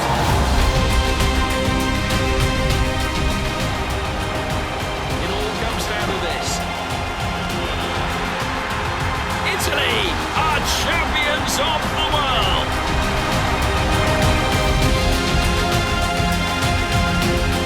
Ronaldo, Owen John spilled it, Ronaldo to make the breakthrough. World champions again.